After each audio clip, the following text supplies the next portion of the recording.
The story is set in a brutal world where the blood of the weak is constantly spilled by the strong. In this place, only the most powerful can drink of that blood and survive amidst the chaos. In a dark, dense forest, a creature that looks like a deer is feeding peacefully, but what it doesn't know is that it's being watched and has already been marked as prey by hunters. Hidden in the bushes, our main character gets ready to shoot as someone advises him to stay calm. He then pulls the bowstring back with all his might, preparing for the perfect shot. His companion gives the signal, and he lets the arrow fly toward the defenseless animal. However, right as he shoots, a loud sound echoes through the forest, and the creature gets spooked by the noise. In desperation, the older man shouts the protagonist's name, which is Johan. Johan appears with a sheepish grin, holding the broken bow, while his master chews him out for the failure. He tries to defend himself, saying the bow broke way too easily,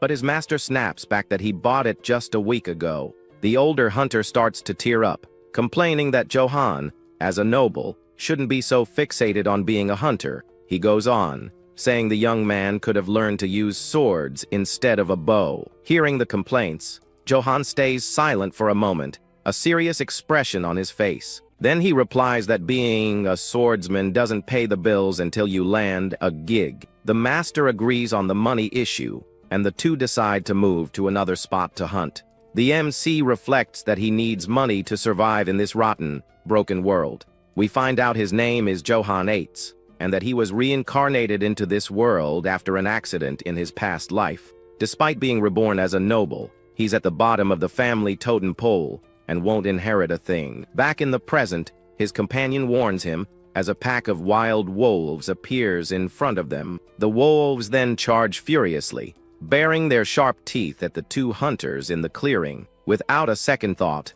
the older hunter turns tail and flees in terror, leaving Johan behind. But the protagonist remains calm and begins to reflect on the nature of the world he's been reborn into. He understands that this place is a very realistic and grim representation of a cruel medieval era. The cruelty is so great that even those who have passed on don't seem to find rest in this desolate place.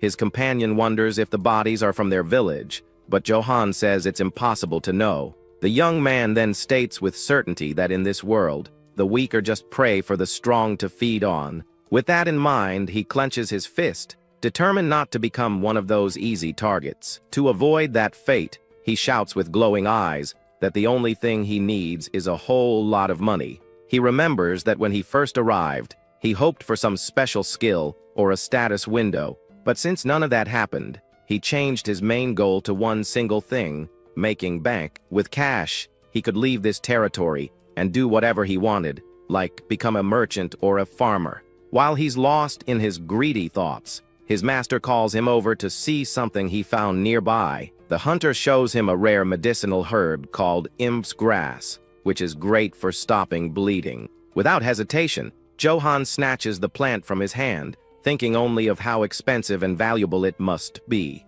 With a hilarious look on his face, he mentally thanks him for the cash, leaving his companion completely speechless. A moment later, Johan points to a small pouch on the ground, saying the master dropped something. He picks up the pouch, but the hunter says it isn't his and finds it strange, since no one else goes this deep into the forest. Suddenly, the master looks shocked, his eyes wide as if he's realized something terrible. The two look up, startled, as they hear a strange noise coming from the darkness of the forest. All of a sudden, a desperate voice echoes through the trees, screaming for help as it runs aimlessly. Hearing the screams and the growls of the wolves, Johan and his companion look toward the sound, terrified. They then spot a little girl cornered up in a tree, surrounded by the pack of furious wolves. The master recognizes her as Dell, Robert's daughter, and wonders what a child is doing so deep in the woods. The wolves seem bigger and more aggressive than usual, baring their teeth and snarling at the girl. Terrified, the hunter says they can't handle so many wolves on their own and suggests falling back to get help. But Johan stops him from running and decides to move toward the danger, much to the older man's surprise. Joseph yells that it's dangerous since wolves are predators of humans, but the protagonist reassures him. The young man says he'll distract the pack so his companion can rescue the girl safely. The hunter is stunned, unable to believe that a noble would offer himself as bait to save a commoner. However, Johan has a sly grin on his face, because he's realized this situation is a gold mine. He counts at least 10 wolves, and already starts calculating the profit he'll make selling all their pelts. With an ear-to-ear grin, he gets ready to face his precious little money makers. Seeing the young man's attitude, his companion is completely confused, with no idea what's going on. Then the protagonist draws his sword with a strange stance, and Joseph questions his sloppy swordsmanship. Wasting no time, the beasts charge toward him, ready for the imminent attack. The young man moves in a blur of speed to intercept the animal's attack. He manages to block the first wolf with his sword, holding back the ferocious creature's charge. The beast bites down hard on the blade, trying to break it with its fangs. Unwilling to let go, it continues to put pressure on the sword with its jaw. To the protagonist's surprise, the sword shatters from the force of the wild wolf's bite. Before he can react, another creature attacks him from the side, its mouth wide open, ready to bite. Amidst the chaos of the battle, the young man is surrounded by the wild beasts in a brutal scene. Joseph watches in horror and screams Johan's name in despair, fearing the worst. Meanwhile, somewhere else, events are unfolding in a very different way. In the 8th territory, the noble family is conducting an inspection of Baltroden village with a large entourage. The poor, dirty villagers bow their heads in fear as the noble's procession passes by. An older man hugs a child, trying to shield her from the scene of oppression and misery all around. One of the concubines, named Madame Eights, complains about the foul smell coming from the commoners gathered there.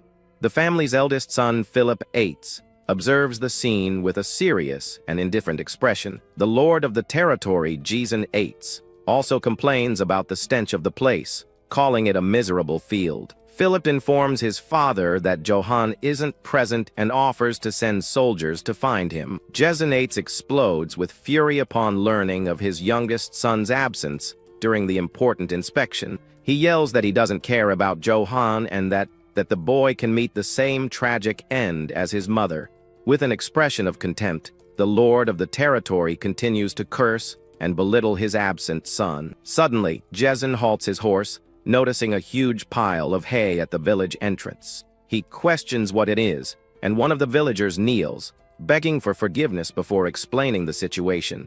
The villagers say they covered Johan's training traps because they thought they were ugly. Jason scoffs at the idea of Johan training and calls his son a pathetic insect as he looks at the hay. But as he looks closer, his expression changes when he sees what was hidden underneath. Beneath the hay, he finds several wooden logs with deep marks from punches and kicks all over them.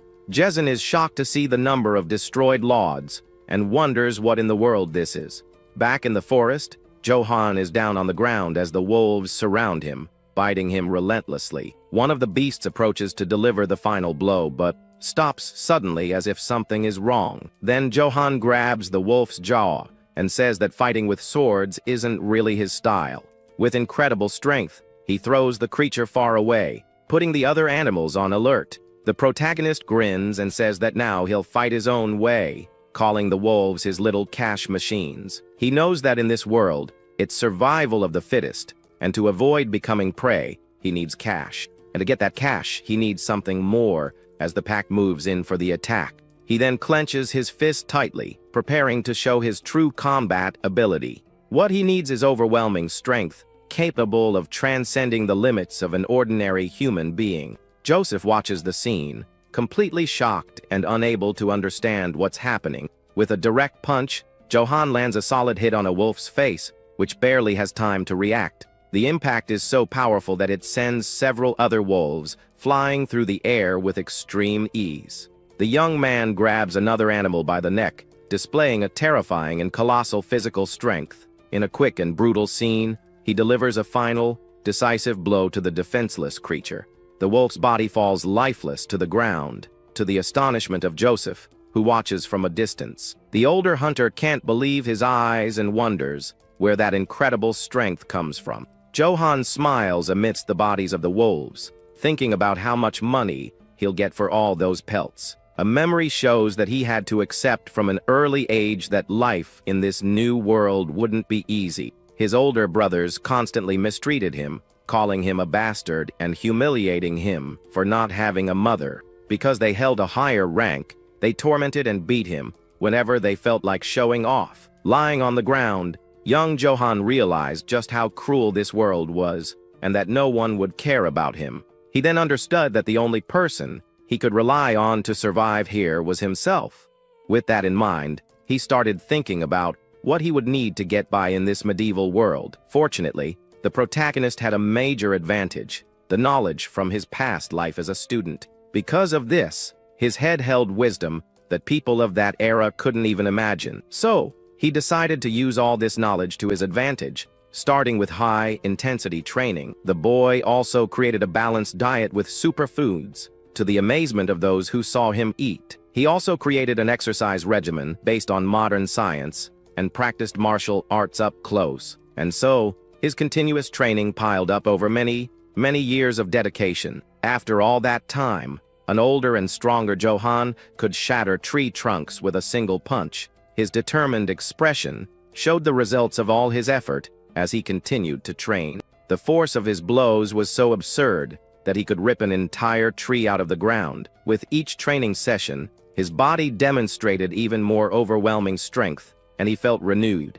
Amidst the destroyed logs, he wondered if this strength was a blessing or a new challenge in his life. Back in the present, in the forest, a growling sound echoes through the darkness after the intense battle. The protagonist breathes a sigh of relief, looking at his hand as he recovers from the fight against the beasts. He observes the wolves' bodies on the ground and concludes that this seems to be the last of the pack. Meanwhile, Joseph hugs little Dell, who is crying with relief at being saved from danger. Joseph sighs in relief, but still looks completely exhausted and shaken by the whole situation. He then turns to Johan and scolds him, saying his actions were very reckless and dangerous. But right after, the hunter is moved and thanks the young man for saving the girl without a second thought. However, the protagonist is in his own world, imagining which wolf pelt will fetch the most cash. He asks what Joseph said, and then turns to Dell to see if she got hurt anywhere. Suddenly, the little girl's eyes go wide, and an expression of pure terror takes over her face. Behind them, a giant shadow with red eyes appears and lets out a hair-raising growl. Johan and Joseph turn around, confused, while Dell covers her face with her hands, unable to watch. The creature shows its sharp teeth and its furious gaze in the darkness of the dense forest. A monstrous, enormous wolf emerges before Johan, appearing to be the leader of the pack he defeated. Joseph screams in complete panic, realizing they are facing a real monster. He grabs the girl and warns that they need to run, as only an army could handle that thing. But the protagonist smiles and turns to the creature, asking if it's the boss of this crew. He apologizes for taking out the monster's underlings and mentions their pelts are worth a lot. The giant beast stares at the young man with a look of pure hatred, its eyes glowing an intense red. Johan realizes the monster sees him as prey, and a confident smile appears on his face. The creature then opens its massive mouth and lets out a deafening roar that echoes throughout the forest. Unfazed, the protagonist charges toward the beast, saying it doesn't matter what it is. The young man picks up a giant rock from the ground and yells that this thing's pelt will be worth way more money. Then, with superhuman strength, he hurls the rock, which smashes right into the monster's head. The rock hits the monster square on, and it lets out a roar of pain and fury from the direct impact. But Johan yells in frustration because he scratched the animal's pelt, complaining that the price will drop now. With its red eyes glowing with hatred, the creature glares at the protagonist, growling furiously. Then the beast opens its mouth and lets out a powerful howl that seems to shake the entire forest. The sound is so intense that the protagonist covers his ears with his hands, feeling unbearable pain. Meanwhile, Joseph hugs the little girl tightly to try and protect her from the deafening noise. Johan grinds his teeth and writhes in pain, as the monster's howl seems to affect his mind directly. He feels dizzy and his vision starts to blur as he wonders what's happening to him. Suddenly, a strange vision of two warriors fighting with swords flashes abruptly in his mind. The scene is so intense and real that the young man screams in despair, feeling the pain of that ancient memory. Soon after, he collapses to the ground, panting and confused, wondering what just happened to him. Still a bit dizzy, he looks around and wonders where the monster that was in front of him went. To his surprise, the creature has simply vanished without a trace in the dark forest. He then spots Joseph and Dell on the ground, fast asleep, as if they had passed out. The protagonist approaches and realizes they are just sleeping, and that everyone is safe now. He doesn't know what happened but carries Joseph to head back, as other monsters might show up. The young man then hoists the hunter onto his shoulders and starts walking through the dark forest. As he walks, he laments not being able to take the wolf pelts, but promises to come back with a cart later. The night deepens, and the full moon lights their path through the trees of the gloomy forest. As he nears the village, he notices the lights are on and wonders if they're looking for Dell. He then starts fantasizing that his father would praise him and name him his successor in front of everyone. But he quickly dismisses the idea and thinks that maybe he can at least get a position in the guard to keep from starving. However, as he gets closer to the village, he notices something strange, and his expression changes completely. The light of a lit torch illuminates the darkness, revealing the presence of a large group of people. Suddenly, he comes face to face with his family's inspection party, with soldiers and horses everywhere. The protagonist is completely stunned, a look of shock on his face as he realizes the mess he's in. His older brother Philip furiously yells, asking where he's been during their father's inspection. The young man finally remembers the important event of the day and realizes he is totally screwed. Mounted on his horse, his father calls him an insolent brat with a look of pure contempt and rage. The lord of the territory then dismounts,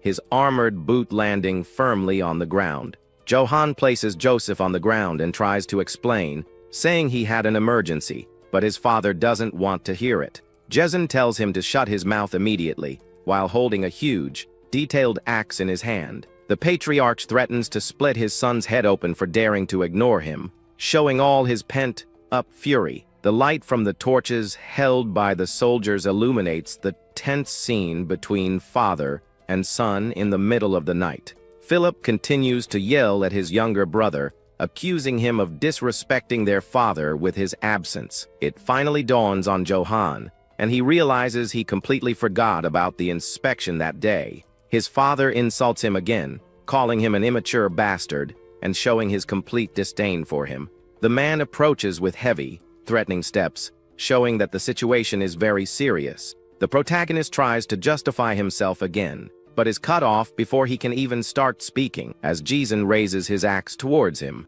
Jason threatens his son with his axe, and yells that he's going to crush his arrogant head for ignoring him. The protagonist mentally complains that he barely survived all that, and now he has to listen to this without even getting the pelts. But with a smile, he realizes he can spin this situation into a great opportunity. So, Johan begins to explain, saying he wasn't absent on purpose, and was out saving people in the forest. At that moment, a man from the crowd shouts Dell's name and runs toward the unconscious little girl.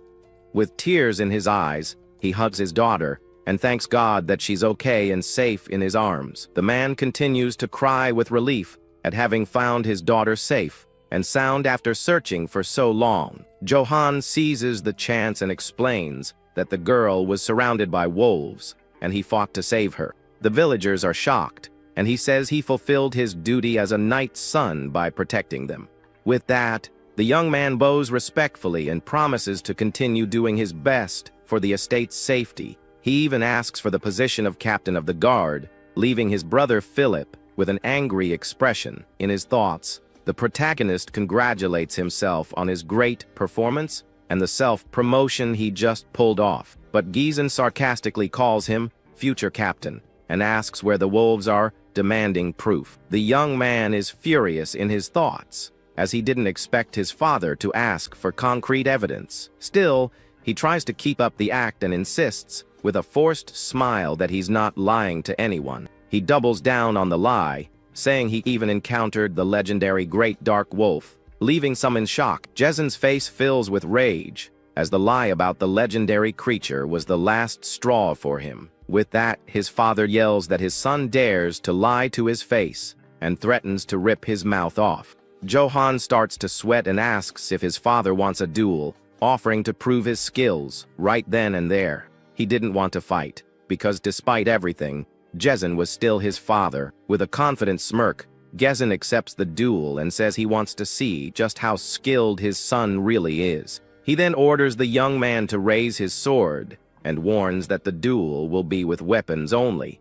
Johan has a look of shock and surprise, as he didn't expect that specific condition. In his thoughts, he curses his father for never teaching him how to use a weapon before demanding this. In the middle of the arena, the lord of the territory tells his son to draw his sword to begin the duel. The protagonist then shows the broken sword he used in the fight against the wolves. Irritating his father, Gezin orders Philip to lend his sword to his brother, and the young man agrees with some hesitation. As he hands over the weapon, Philip advises Johan to beg for forgiveness, as it's the only way to get out of this alive. But the young man refuses to apologize, believing he did nothing wrong and that a man doesn't run away. He then pushes his brother aside and says he hopes to learn a lot from this duel with his father. Gezin puts on his battle helmet, preparing for the fight that's about to begin between them. The protagonist believes that showing his skills will make his father acknowledge him,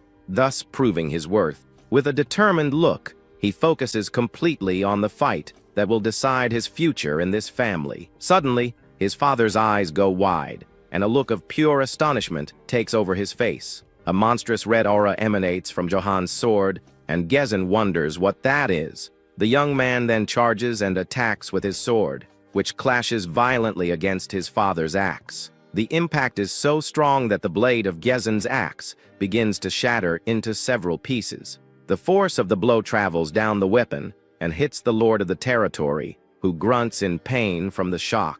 The impact continues to ripple, showing the immense power of the protagonist's attack against his father. Gezin is pushed back but digs his feet into the ground to keep from flying backward. Gezin grinds his teeth in rage, barely able to contain his fury at his youngest son's audacity. Completely enraged, he raises his axe and yells, calling his own son a useless parasite.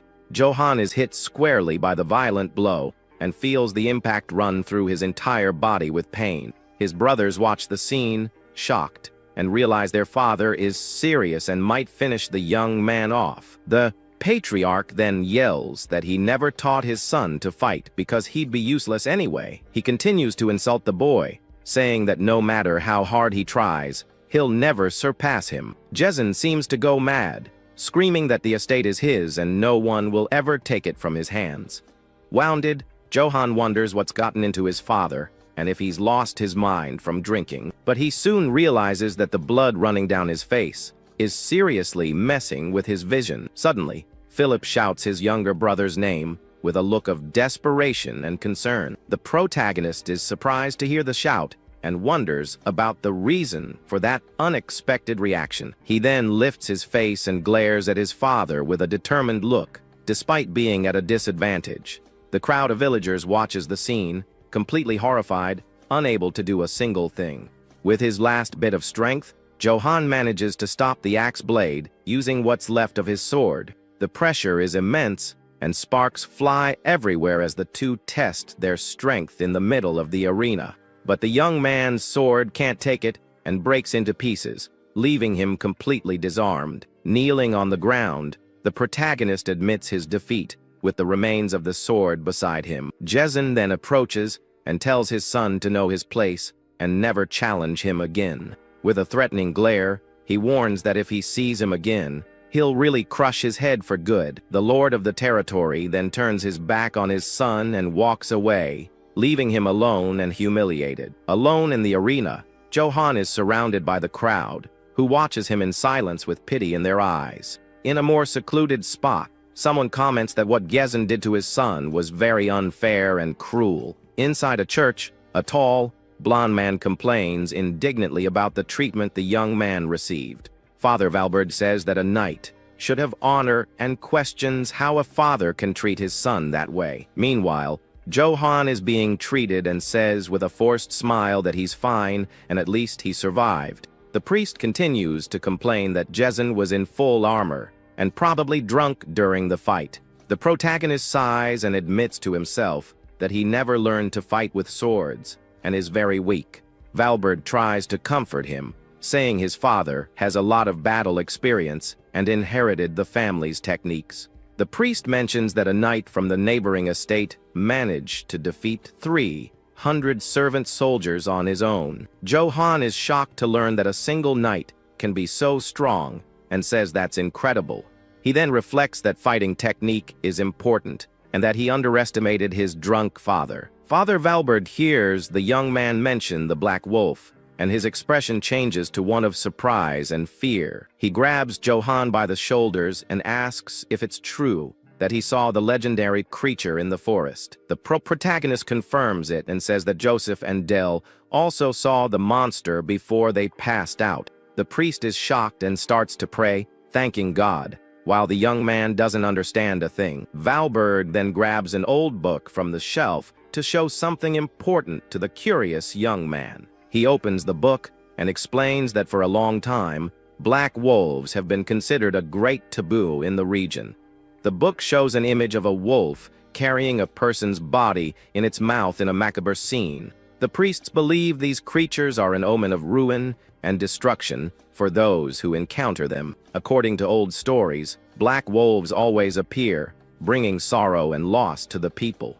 Johan is silent for a moment as he processes the information about the black wolves and their meaning. He doesn't really believe it, but thinks the wolf was a warning about the fight with his father, and the priest agrees. The priest smiles and tells him not to worry, as the stories about the wolves are just old legends. He believes God is helping him because he's a good person who puts others first. The protagonist gives an awkward smile and wonders if he's really a good person like Father Valberd thinks. In his thoughts, he admits that all he really cares about is making a lot of money to live well. Meanwhile, near the Eights estate, in the barony of Brits, a scene of chaos and terror is unfolding. Amidst the fire and smoke, screams of despair echo everywhere as people beg for help. A mother hugs her child tightly and screams desperately for help in a moment of pure panic. But her plea is ignored, and something terrible is about to happen to the two helpless and frightened individuals. In a moment of cruelty, that family's life is brutally cut short without any mercy. One of the victims' hands falls lifelessly to the ground, showing the tragic end of that bloody night. Two knights are talking, and one wonders why people try to run when they're going to meet their end anyway. The other agrees with the cruelty of the situation, but shows no hint of remorse for what they've done. The mercenaries then pile up the victims' bodies, preparing to burn everything and erase the evidence. They don't care about the cruelty. They're just there to do a job and get paid in gold. In front of a large, flaming gate, a knight kneels before an imposing and mysterious figure. He informs his superior, named Karamov, that the mercenaries have finished the job and hands over the Brits family ring.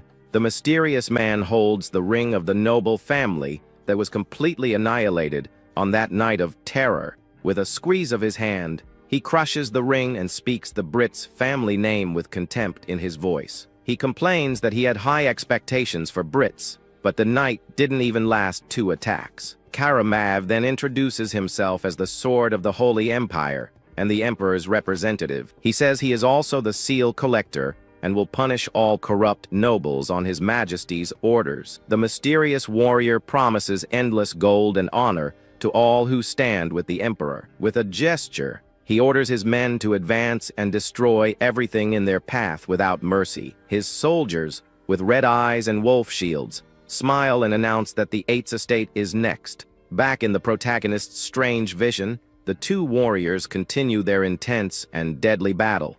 The mysterious knight blocks a blow with ease and glares at his opponent with a look of contempt. The warrior in black armor seems to be much stronger and more skilled than his adversary in combat. With a swift and precise movement, he manages to disarm his enemy, leaving him completely vulnerable. The opponent's sword flies through the air as the knight prepares for the final, decisive blow. In a single strike, the warrior's head is separated from his body quickly, and brutally, the knight's body falls lifelessly to the ground as blood gushes everywhere in the battle arena. His helmet rolls across the ground, showing the tragic and lonely end of that bloody confrontation. From under the helmet, a lifeless face is revealed, leaving the viewer shocked by the scene. The camera zooms in and reveals that the defeated warrior was actually the protagonist of the story. Johan then wakes up suddenly with a scream of despair, sweating and panting in his bed. He sits up in bed and tries to calm down, realizing it was all just a nightmare. The young man puts a hand to his head and takes a deep breath, still shaken by the intensity of the bad dream. Ever since he saw the black wolf, he's been having the same nightmare for days on end, unable to rest. He remembers the priest's words about the black wolf being an omen of doom and misfortune. The image of the creature howling at the red moon continues to haunt his thoughts. The young man tries to push these thoughts away, remembering the priest said it was just an old legend. He also remembers that the priests call the creature the sign of Demis, which makes him even more tense. The protagonist laughs at himself, saying it's not like he did anything bad to the wolf to deserve so much bad luck. He then remembers the scene where he smashed the monster's head with a giant rock and feels a little embarrassed. With a sheepish smile, he admits to himself that maybe he'd provoked the creature's wrath just a little bit. The young man then decides to put these useless thoughts aside and focus on his training to get stronger. On a hill, with the sun setting, he begins his exercise routine with determination and focus. Suddenly, a voice calls him a useless brat and interrupts him during his heavy workout at the end of the day. It's his older brothers, who remind him of their father's words to keep a low profile and stay quiet. They continue to mock him, calling him cocky for still thinking he's strong, even after getting his butt kicked. The two accuse him of being all bark and no bite, saying that chopping wood won't make him any stronger. They scoff at his skills, saying that breaking a log is just a low-level party trick. With a smile on his face, Johan listens silently to the taunts about him never being able to join the guard. He then clenches his fist and focuses on the tree in front of him, preparing to show his strength. With a single punch, he shatters the tree trunk into several pieces with impressive force. His brothers' eyes bulge and their jaws drop in shock, unable to believe what they just saw. The protagonist breaks the tree in half with his blow, showing the result of his intense training. He then turns to his brothers with an evil grin and invites them to repeat what they just said. Scared, the two brothers scram, promising to tattle to their dad about everything that happened. Johan sighs and calls them pathetic idiots for not thinking about how they'll support themselves in the future. He then decides not to worry about others anymore and get back to his training to become stronger. Suddenly, a voice from behind interrupts him, saying that what his brothers said about their father was true. It's Philip, who approaches and confirms that their father has no intention of appointing him to any position. The protagonist isn't surprised and says at least he wasn't sent to the gallows, which is a relief. The older brother asks if he's not disappointed, but Johan says he'll find another way to make a living. Philip then reveals that their father is afraid of his younger brother, which is why he treats him with such contempt. Johan falls silent, and his expression turns serious upon hearing his brother's shocking revelation. Philip explains that his strength is a threat to their father, who prefers obedient and submissive sons. He continues, saying their father wants sons like him, who obey him, and that Johan is too independent. Jason believes that one day, his son's strength will take everything from him, just as he did to his own father. The young man is surprised by the story but soon laughs it off, calling the whole thing a load of nonsense.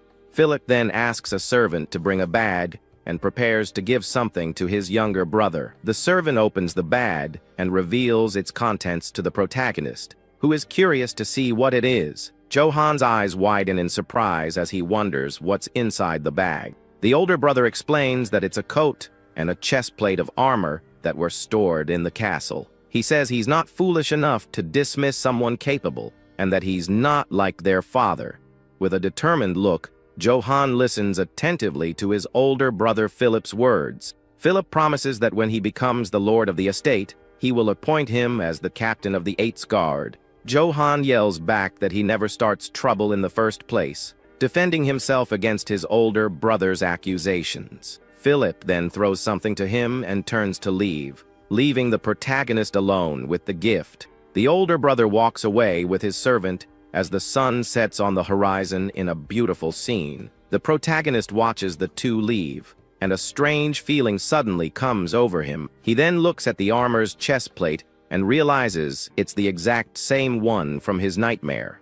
With wide eyes, he wonders if wearing that armor will lead him to the same tragic end as in his dream. But for some reason, he feels he can overcome this fate and change the course of his story. Even without any proof, he trusts his instincts and decides to wear the gear he was given. He puts on the armor and cape, feeling stronger and more prepared for whatever comes next. The sun sets completely, and night arrives, bringing new challenges and adventures for the young man.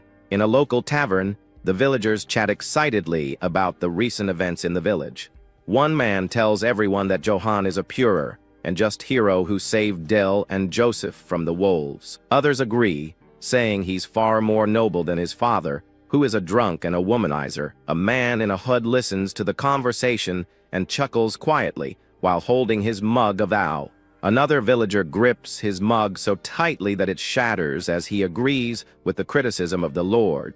Del's father then announces that drinks are on him and that everyone can drink as much as they want. He raises his mug and toasts to young Johan, the just knight who saved his daughter from danger. One of the men asks the hooded stranger who he is, as he's never seen him around before. The mysterious figure comments sarcastically that the villagers aren't afraid to speak ill of their lord in front of a stranger. The two men get nervous and are left speechless, realizing the blunder they just made with the newcomer. With a sinister smile, the hooded man says their story is interesting and asks for more details. The two villagers are completely terrified by the threatening gaze of the mysterious figure in the tavern. He demands to know more about Johan Eitz. As the night deepens in Baltroden village, with an air of tension, the protagonist walks through the village, whistling happily and dreaming of his future as a captain. He imagines that when Philip becomes the Lord,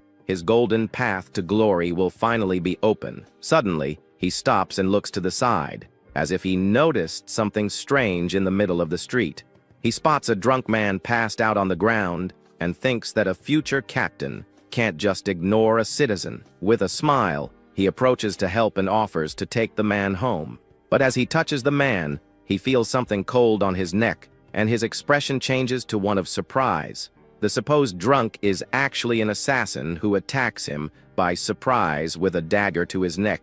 The protagonist is shocked and frozen by the unexpected attack in the middle of the village street. A small wooden house in the distance seems to be the only refuge in the darkness of that dangerous night. With a quick move, Johan manages to break free from the attack and back away from the mysterious assassin. He wonders if the attack was his father's doing, but dismisses the idea, as he would have come personally. He then thinks of his stepmother and Philip, but also doubts his brother would do something like this to him. The young man gets frustrated that he can't figure out who sent the assassin to finish him off. He turns to the hooded man and asks what he wants with a serious and determined expression. The protagonist offers everything he has in exchange for his life, but the assassin doesn't seem interested. The mysterious man replies coldly that he already has more than enough money for what he needs. Johan becomes desperate because if money isn't the motive, he has no idea what the assassin wants.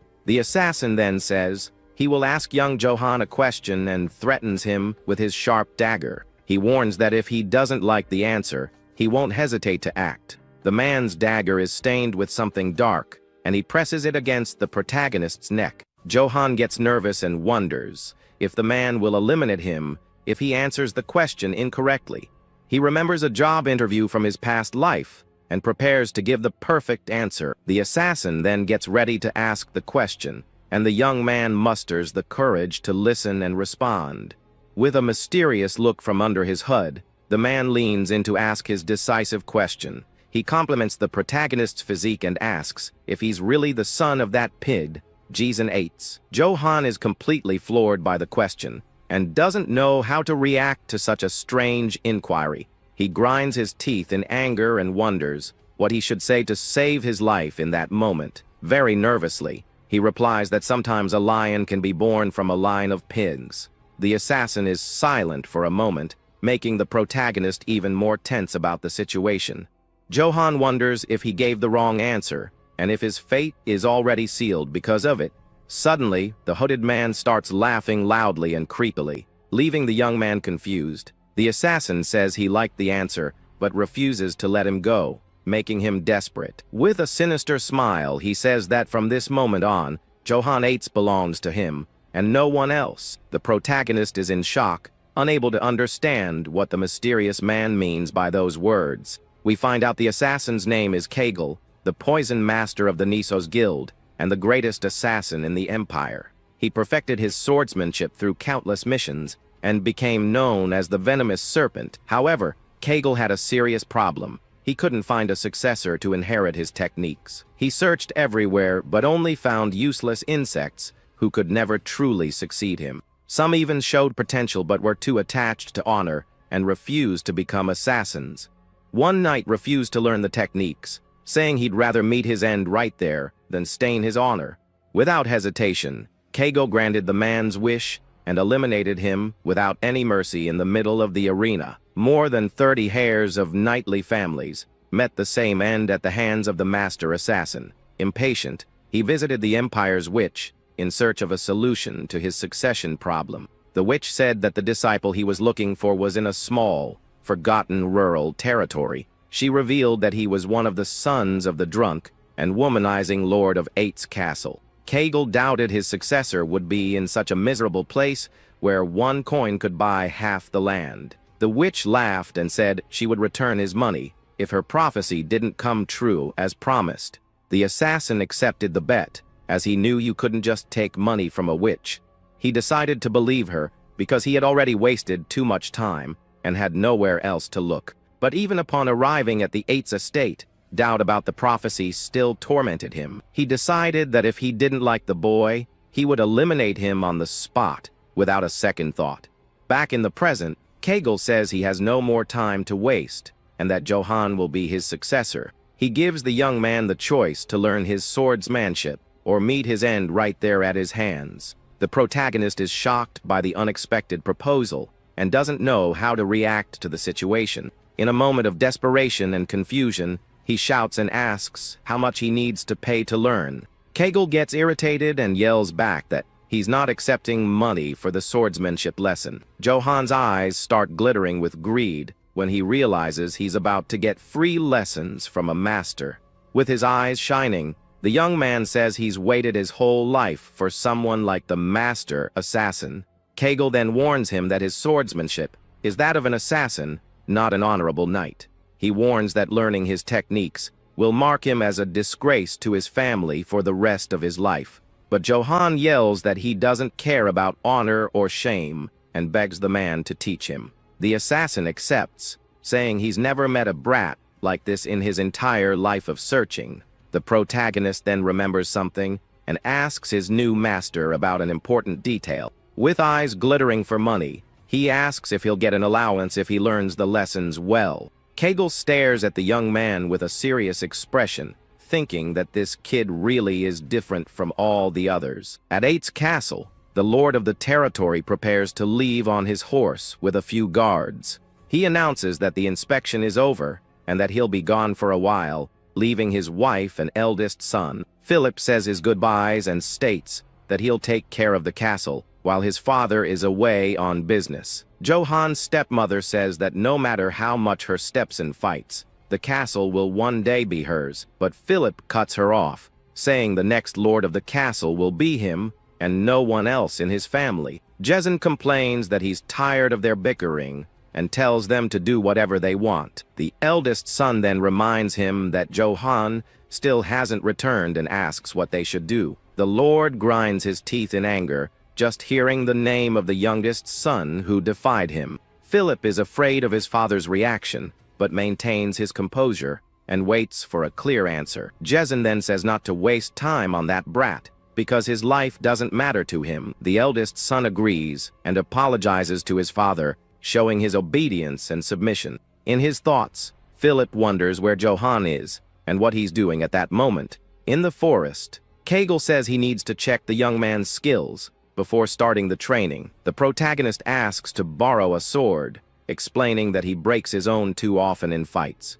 The assassin thinks the boy is reckless and that he doesn't like anything about him, considering the idea of eliminating him. With the sword in hand, he asks his new disciple if he's ready for the skill test. Johan confirms with an excited smile and prepares to show his full potential to the master. The two face off in the dark forest, and the young man assumes a very strange and clumsy fighting stance. Kegel sighs and thinks that stance is terrible for a knight's son and decides to eliminate him. The boy then asks if he can fight however he wants, and his master authorizes him to use any method.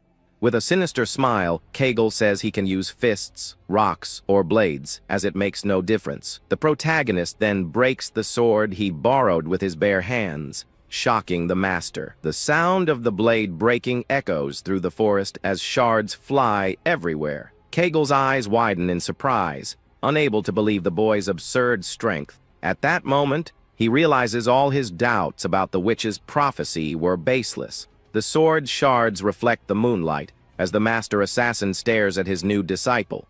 He realizes the young man is monstrously strong and that the witch was right about his potential. With a confident smile, Johan prepares to attack using only his fists and his raw strength. The full moon illuminates the scene as the sword shards fall slowly around the two of them. The assassin is shocked by the air pressure generated by the boy's punch and braces for impact. He knows that if he's hit by that blow, his bones and muscles will be completely crushed. And so, Kegel understands that he's not fighting a human, but a wild lion. With eyes blazing with fury, Johan charges forward with his fist, ready to attack. However, the master assassin moves with incredible speed and easily dodges the blow. Kegel uses his serpent technique, moving in a fluid and unpredictable way, confusing the protagonist. The young man is shocked by the master's movements and can't predict where he'll go. The assassin then attacks him with the flat of the blade, hitting him squarely with a precise strike. Johan falls to the ground from the impact and cries out in pain, feeling the force of his new master's attack. He gets up with difficulty as Kegel watches him from a distance with a serious, cold expression. The master comments that he hit him with the flat of the blade, and that he's surprised he didn't pass out. He praises the boy's resilience, and says that if he had been born 1,000 years earlier, he would have been a legendary hero. The assassin then warns him of a critical weakness that could cost him his life in the future.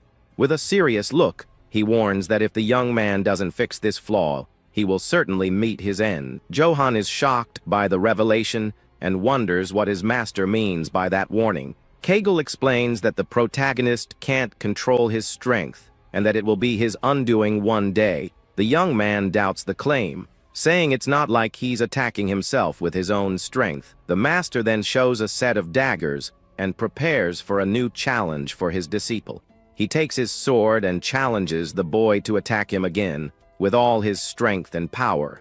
With a challenging look, he promises that if the young man manages to break his sword instead of his own, the protagonist's eyes glitter with greed at the word gold, and his expression changes instantly. He accepts the challenge on the spot and runs toward the master, yelling for him to keep his promise. The young man then prepares to attack, using a tree as an improvised weapon. The clash between the two weapons is violent, and sparks fly everywhere from the force of the impact. The protagonist feels the recoil of the blow and grinds his teeth against the force his master is using. Something trickles from his eye, and he realizes the impact of the fight is taking a toll on his body. The young man remembers his fight with his father and realizes the situation is very similar to before. Kegel then says the boy lost to his own strength and that he needs to learn to control it. He warns him that if he doesn't learn to control his power, he will meet a tragic and inevitable end. The master throws a blade fragment that embeds itself in the disciple's armor as a test of skill. With a determined look, Johan understands that he needs to learn to control his strength to survive. Kegel observes him and says that when he learns to control his power, incredible things will be possible. With the sword's sheath The master delivers a quick and precise blow to the protagonist's armor. The young man barely has time to react, and the sheath cuts through the armor as if it were a sharp blade. He is shocked to realize his master managed to cut his armor with just the sheath. The assassin explains that when you have control of your force, you can cut anything, even without a blade. With a sinister smile, he says he can hardly imagine how powerful the boy will become. The master then says that's enough talk, and it's time to begin the real training. He warns that it will be difficult, and that the young man might not even survive the learning process.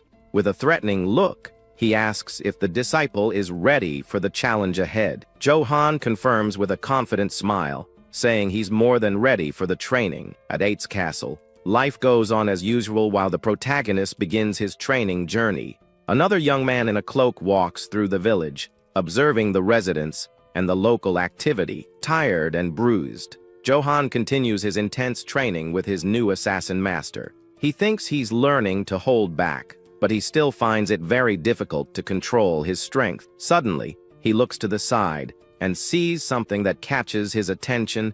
In the middle of the castle courtyard, he spots a group of elven soldiers with armor and shields standing in front of a gate. The protagonist approaches and asks who they are, but one of the guards stops him from passing. Johan gets annoyed and questions the guard's authority to give him orders in this place. With a confident smirk, the soldier prepares to reveal his identity and that of his group. He says they are the Wolves of Akiton, the mercenary guild directly linked to His Majesty. The protagonist gets excited to hear they're mercenaries and asks about the pay. The soldiers laugh and say they earn 2 gold coins per job, which is much more than a captain makes. They also say that what matters is skill, not the size of your muscles, to be a good mercenary. Johan's eyes glitter with greed as he thinks about the money and considers a career change. A mysterious man in golden armor observes the young man's interaction with the mercenaries from afar. The imposing figure approaches the protagonist with firm steps and an intimidating presence. Johan's eye reflects the image of the mysterious warrior, and he feels a shiver down his spine. A strange feeling comes over him, and his hand instinctively goes to the hilt of his sword. He prepares to draw the weapon, as if facing a deadly and powerful enemy. The young man is confused and wonders why he's reacting this way to the mysterious man. One of the elven knights yells at him for daring to draw his sword in front of Lord Karamav. But the mysterious figure stops him and says it's all right.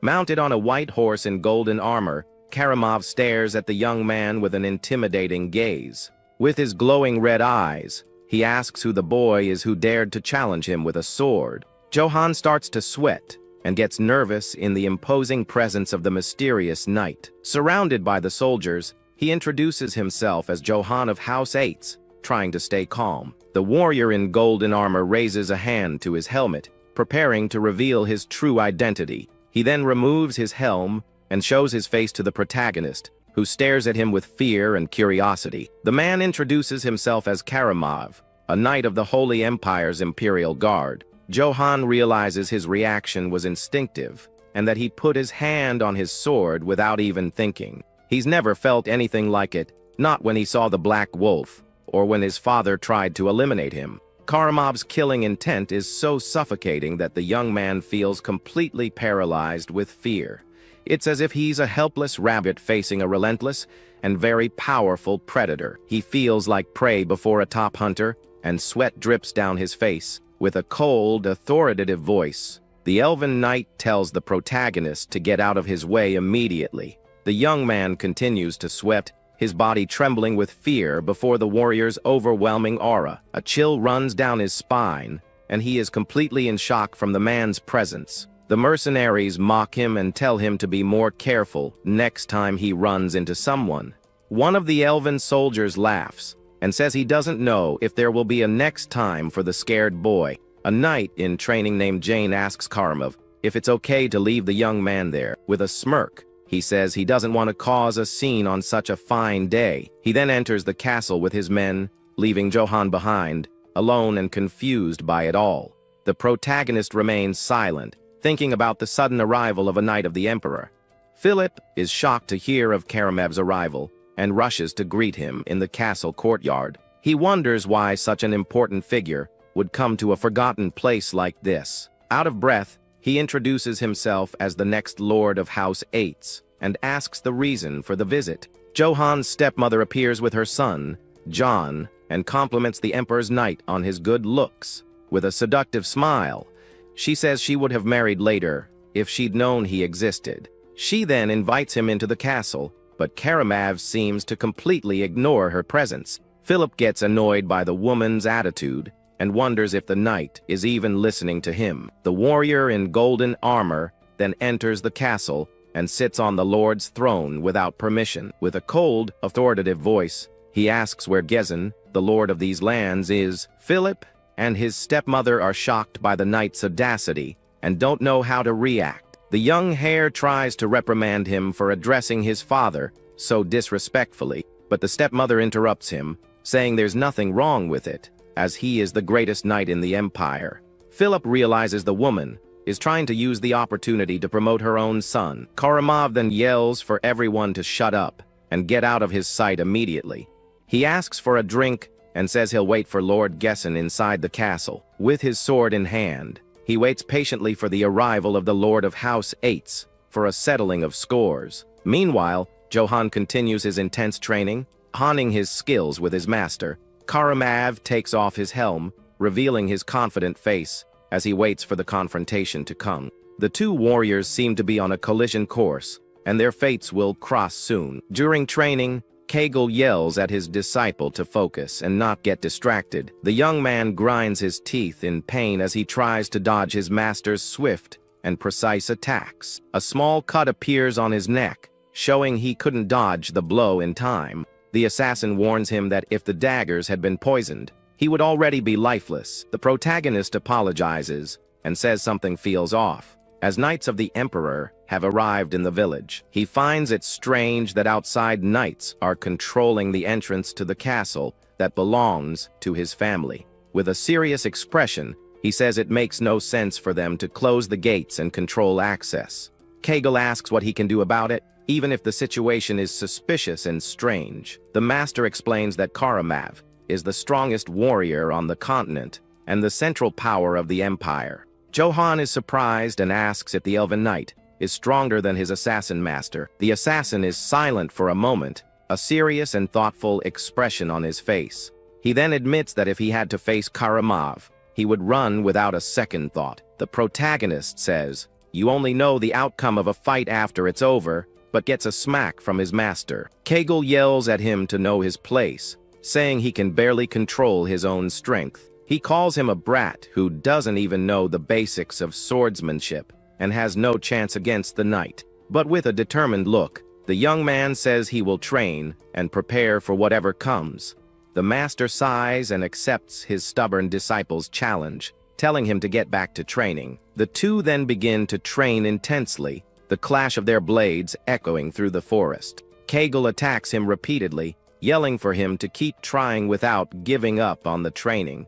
The young man gives his all to keep up with his master's movements and learn his techniques. Kegel continues to pressure him with fast and precise attacks, testing his disciple's limits. With a furious expression, the master yells for the young man to keep trying without stopping to rest. The protagonist wonders why he can't hit his master, even with all his raw strength. He complains that he can't even cut the sword's sheath and feels frustrated with his lack of skill. The assassin then teaches him about the flow of force and how to concentrate it at the tip of the sword for a strike. He tells the young man not to swing the weapon blindly, but to transfer the force to the blade's tip. As time and training go on, Johan begins to understand what it means to control his strength. Kegel notices that the sound of the boy's sword is getting sharper and is surprised by his progress. The training continues intensely, and the two exchange blows in a deadly dance in the dark forest. The protagonist feels he's finally getting the hang of it and prepares for a decisive strike.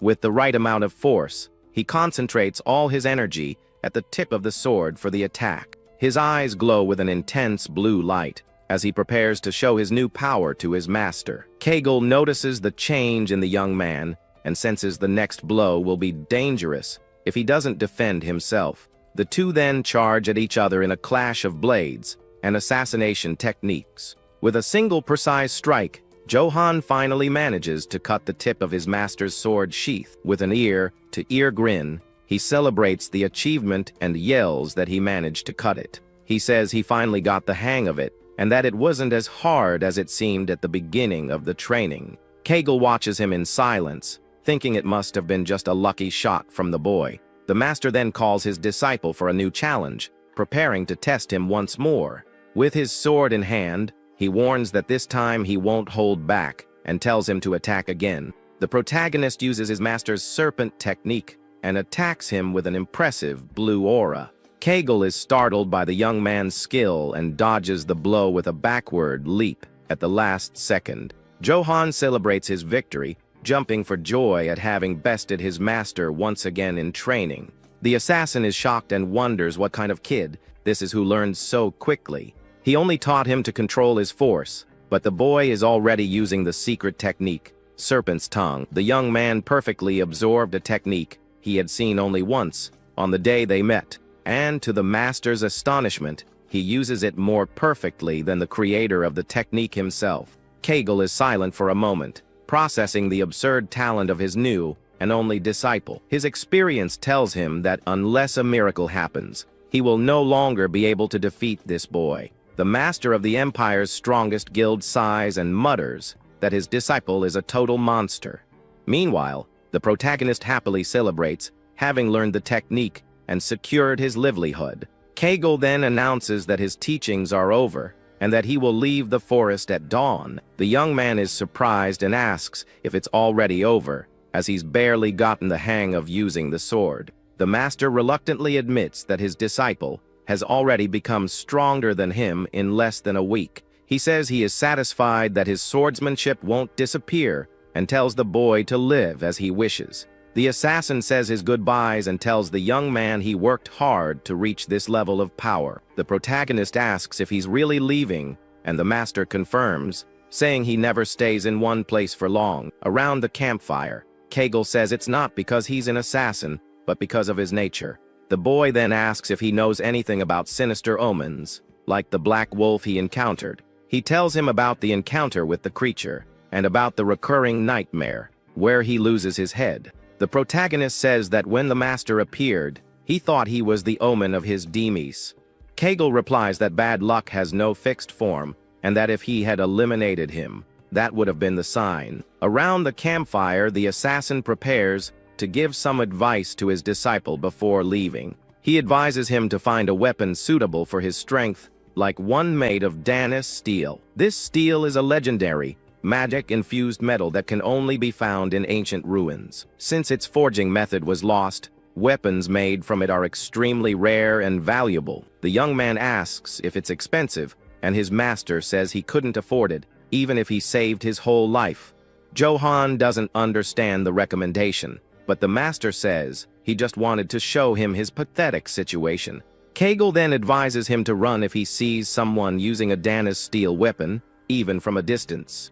The young man agrees and says he'll keep that advice in mind so as not to underestimate his opponents. The assassin then gets up and prepares to leave, leaving the protagonist alone in the forest. He gives one last piece of advice to the boy, telling him not to fight opponents he can't beat. If a fight is unavoidable, the master says to use any means necessary to win without fail. With a serious look, the young man listens to his master's words and commits them to memory. Kegel then says farewell with one last request, that his only disciple does not meet his end. The assassin's main lesson is for the boy to run, if it's dangerous, and eliminate, if he can't avoid it. With his hands clasped, Johan promises to remember his master's words and survive at all costs. Meanwhile, at Eight's castle, the night continues with an atmosphere of tension and mystery in the air. A woman asks Karamav if the drink is to his liking while he sits on the throne. The overnight complains about the taste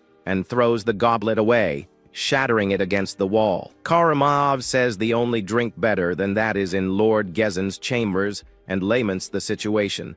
Johan's stepmother invites him to a cozier room, but he completely ignores her. With a seductive smile, she insists, saying the Lord's room is very comfortable and he won't regret it. She suggests the two could have a wonderful time together, but the knight doesn't seem interested. With a cold, sharp voice, he tells the woman to disappear from his sight and leave him alone. The stepmother is shocked by the rejection and tries to justify herself, saying they don't have much time. Karamov informs her that Lord Gezin will arrive late at night, and his eyes glow with a red light. With a sinister smile, he says he was getting tired of waiting and is going to have some fun. The elven knight then reveals his true intentions and prepares for the entertainment known as slaughter. Philip hears the screams from outside the room and is terrified by what's happening in the castle. Back in the forest, Johann feels something strange in the air, and a bad feeling suddenly comes over him. With wide eyes, he wonders what that smoke and fire he sees on the distant horizon is. He then spots the village completely in flames and wonders why the place is on fire. Meanwhile, our boy's dad, Jason, returns home and wonders what in the world is going on. One of his men then says the flames look intense and that he should head back right away. Without a second thought, he spurs his horse to gallop as fast as it can. And just like that, he comes flying up to the castle gates, ready to find out what happened. However, the elven guards out front just mock him, calling the guy a slowpoke and pig lord. They tell him to hurry up because Lord Karamov's patience isn't exactly endless. As soon as the gates open, Jason's eyes go wide with pure shock and terror, because the castle courtyard is packed with bodies strewn all over the brick ground. On top of that, you can see the desperation on the faces of the victims who never stood a chance. Utterly horrified by the scene, the Lord can barely speak and asks what this is all about. Suddenly, a giant foot in golden armor stumps down hard on the ground in front of him. It was the knight Karamov, who coldly says that Jason has finally shown up, and he's late. Jason breaks into a cold sweat, speechless, as he tightly grips the handle of his axe, until he explodes with rage and yells, asking what the heck Karamov is doing there. The knight then accuses Jason of plotting an attack and treason against the emperor, and because of that, he declares that the E's family will be completely wiped out. Jason yells that this is ridiculous, and that it's all just a purge to frame him. He then challenges the knight, asking who he thinks he is to make something like that happen. Unfazed, Karamov simply ignores him and gives an order to sound the trumpet. And then he orders them to recover the family seal and purge the entire territory. With the order given, the army of elves charges forward to wipe the territory off the map. Right after, the entire village begins to catch fire in a scene of pure destruction. Amid the flames, an elven soldier approaches a kneeling Father Valberg and calls him cruel. Then the soldier questions him about the Lord's illegitimate son and threatens to end his life. But just as the soldier raises his sword to finish the priest, our boy appears out of nowhere, and with a swift move, Johann defends the priest, blocking the attack with his sword. Father Valberg is in shock, with the soldier's sword just inches from his neck, and as he looks up, he recognizes our hero, who also calls him by name. Johann then asks what's going on, and the priest says the emperor's army has gone nuts. He also adds that Lord Jason has likely already met the same tragic fate. Our protagonist is completely floored by the news that even his father might be gone.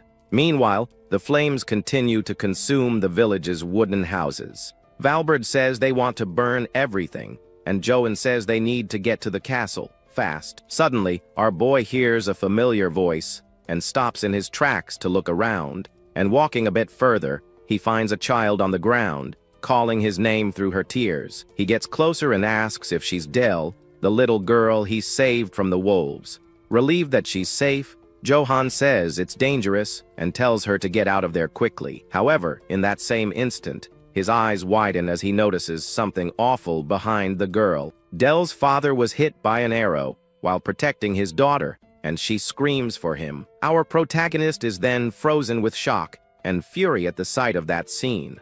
Our hero then remembers Dell's father, a simple man who just wanted to protect his daughter. And now he sees the tragic result of that cowardly attack on the village. On top of that, he remembers another family that lived happily and peacefully in the village. But that peace was shattered, and they all met a tragic and violent end. He also recalls the men who are toasting in the tavern, celebrating life. But now, their bodies lie lifeless on the ground. Seeing all of this, our protagonist clenches his teeth, feeling the rage build inside him. And upon seeing Dell's small hand on her father, he makes a crucial decision. He then turns to the girl and asks her to stay with Father Valbert for safety. Right after, our hero stands up and starts walking into the middle of the chaos.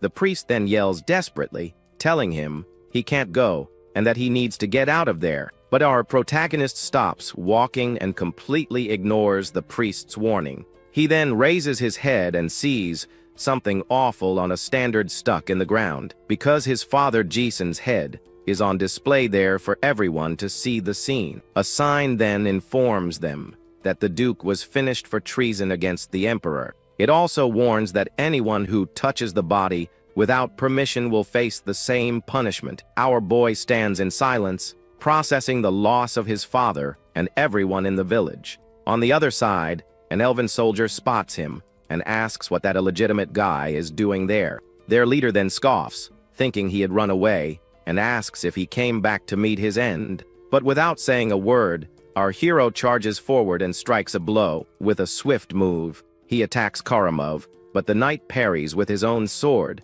The impact of the blades is so strong that sparks fly everywhere in the fight. Then, our protagonist's sword starts to crack under the knight's force, and unable to withstand the pressure, the blade shatters into several pieces. Karamov then seizes the opportunity and attacks him with a powerful blow, sending him flying. Our hero then rolls on the ground, but gets back up quickly, ready to continue the fight. He then rushes toward the enemy with a determined and furious look in his eyes. Karamov smiles sinisterly and says that the fight is quite entertaining for him. Our protagonist then grabs another sword from a fallen soldier and goes back on the attack. He uses the serpent technique he learned from his master to strike the enemy, and with a quick movement, he attacks with both swords at the same time. However, Karamov manages to block the attack with his Danis steel sword. Once again, our boy's swords can't handle the pressure and break. The knight then attacks with a series of swift and precise strikes. He uses several swords that float around him to attack our hero from all sides. With a final move, Karamov brings the swords together and launches them with all his might. The attack hits a stone statue that was behind our boy square on, and the statue is completely obliterated by the power of the knight's attack. In the end, Karamov says that the fight was very amusing for him. He then finishes by saying it was so good it doesn't even compare to a lightning strike. With a powerful blow, one of the elven soldiers is sent flying from the impact. Karamov then says that the fight is turning out to be really fun for him. With a sinister grin, he asks our hero to entertain him a little more. Then he yells out, contemptuously calling our boy a bastard of the Ease family. Despite being disarmed, our protagonist gets up with the hilt of his sword in hand. Karamov then prepares to attack again with his giant, golden sword. With a swift move, he strikes our hero's chest with a direct blow. Our boy tries to defend himself with what's left of his sword, but it's useless. The blow is so strong that he's thrown far back with no chance to defend, and so, Johan falls to the ground once more, completely defeated and wounded. The two stare each other down from a distance, while our hero tries to recover from the blow. Suddenly, the knight notices something strange and looks down at his armor. He wonders if his legendary Danis armor is actually cracked. With wide eyes, he can't believe our boy managed to pull off such a feat, because for a human to break Danis steel should be completely impossible. Angrily, he then asks who the heck this bastard is who dares to challenge him. Meanwhile, our protagonist picks up two swords from the fallen soldiers on the ground. With both swords in hand, he charges to attack the knight once again. The knight can hardly believe the power he's feeling coming from the young man, and with a mighty blow, our hero unleashes a few attacks on him. Karamov then calls our hero a mindless brute who just swings his sword without thinking, and with a single blow, he easily defends himself from our boy's attack. Our protagonist uses all his strength, but the knight doesn't even budge from the impact. Johan then uses the serpent technique to take a step back and reposition himself. Karamov realizes his prediction was right, and that the kid doesn't know how to block properly. He understands that our boy is fighting on pure instinct, without any refined technique. With a serious look, he realizes the kid is dangerous and needs to end the fight quickly. He then prepares to strike the moment our hero tries another attack. Our protagonist then uses his father's banner to distract the Golden Knight. The red banner falls to the ground, and our boy seizes the chance to advance. He stomps hard on the banner, leaving the elven soldiers absolutely furious. Their leader shouts and orders all soldiers to attack and finish our hero. With his eyes glowing with rage, our protagonist readies himself for battle, and with a single slash, he cuts off the head of a soldier who screams in terror. The soldier doesn't even have time to react, and his body falls lifeless to the ground. Another soldier charges forward screaming, but our hero mercilessly cuts him in half. The elven soldier screams in pain as our boy continues his rampage of revenge. And so, our protagonist walks through the fire and destruction of the village. He then wonders why he's doing this and heading toward the castle. Meanwhile, Father Valberg hugs little Dell and says they need to get out of there. He then thinks that going to the castle now would only lead to a meaningless demise. Suddenly, he hears his name and turns to see who's calling him. To his surprise, it's his brother Philip, who's alive but severely wounded. Our boy then approaches and asks why he came back to this place. Philip tells him to run, because staying there will only lead him to meet his end. With his last ounce of strength, he removes his helmet and tries to give something to our hero. With a wounded face, our protagonist holds the helmet his brother gave him, and with one final breath, Philip passes on, leaving our boy all alone. Our protagonist then remembers his father's words about knowing his place, and he also recalls his master's advice to run when things get dangerous. He knows the Emperor's Knight is a formidable opponent, and that his master had warned him.